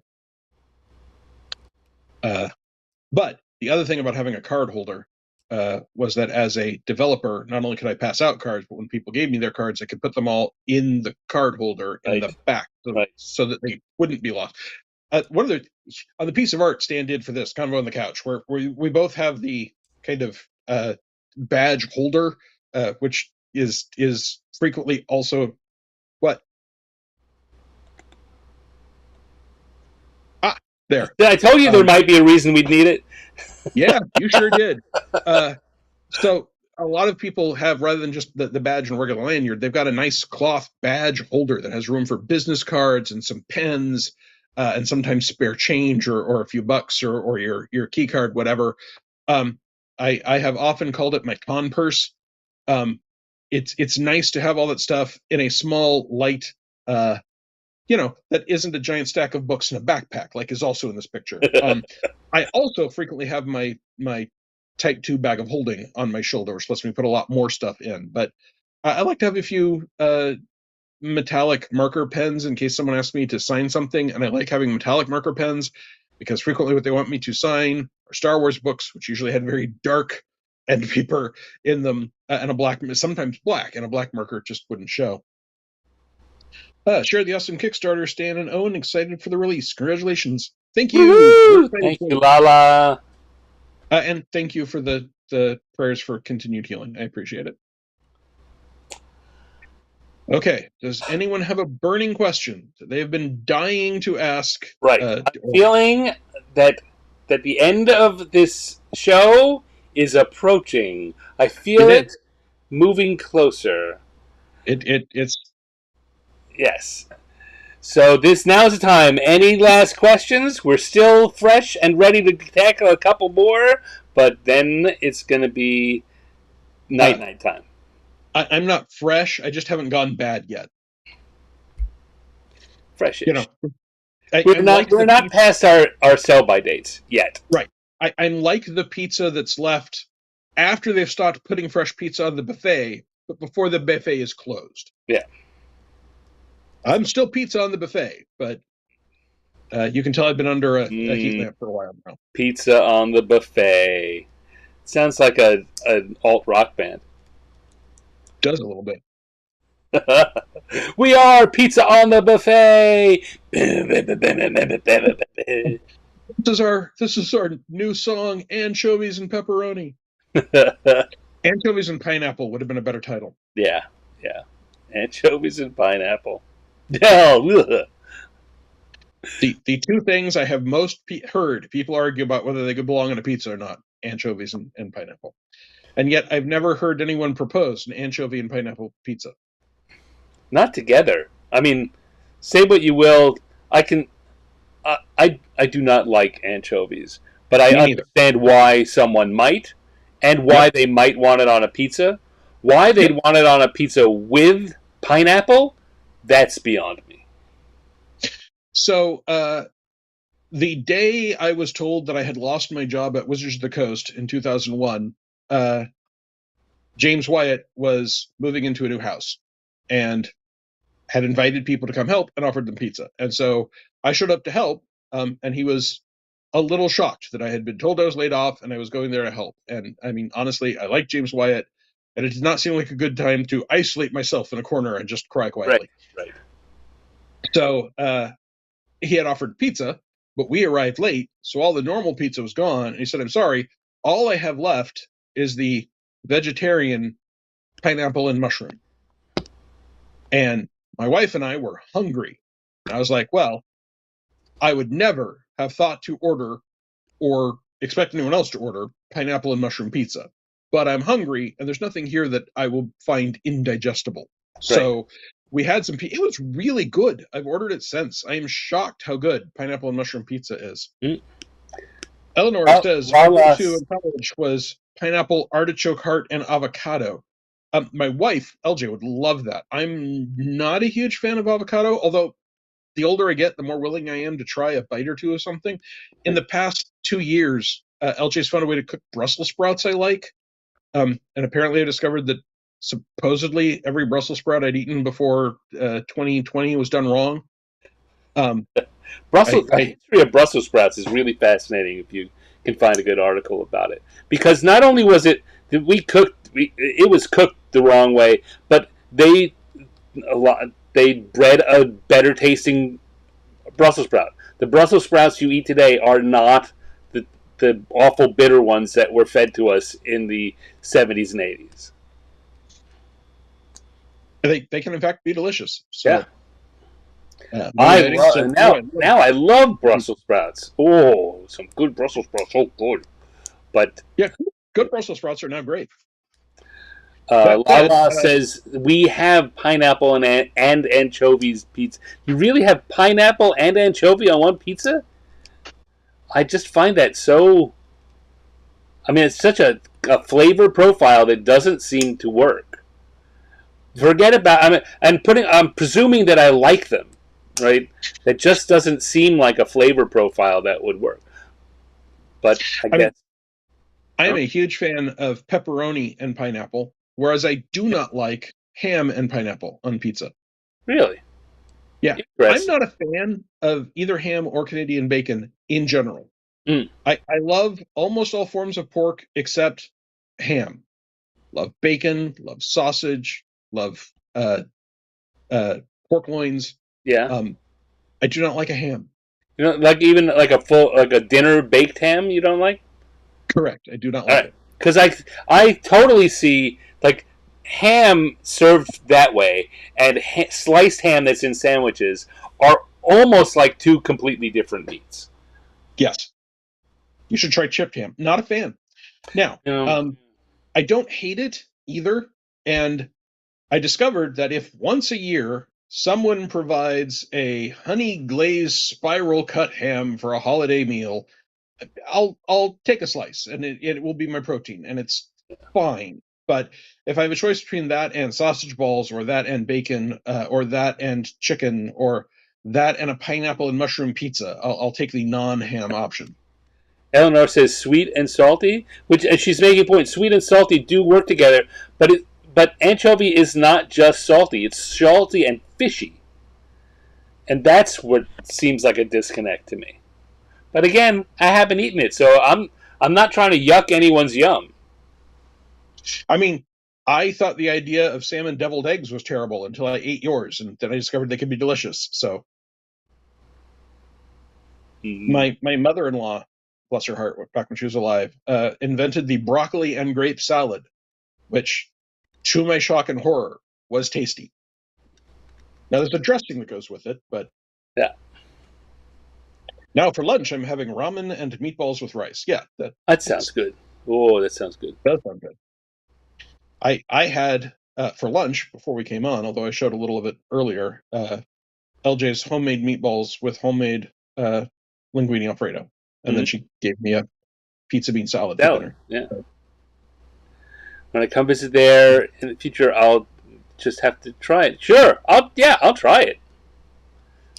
But if I don't like it, I'll say, "See." No, you won't. I mean, you might now that you said you would. If I do, it'll be like that, so you know I'm kidding. Yeah, absolutely. All right.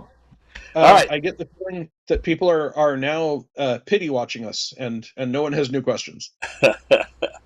It's seeming that way. So, Owen, it's been terrific hanging out and chatting with you. I know that I say that when we do it just for fun privately. You know what? Also fun publicly.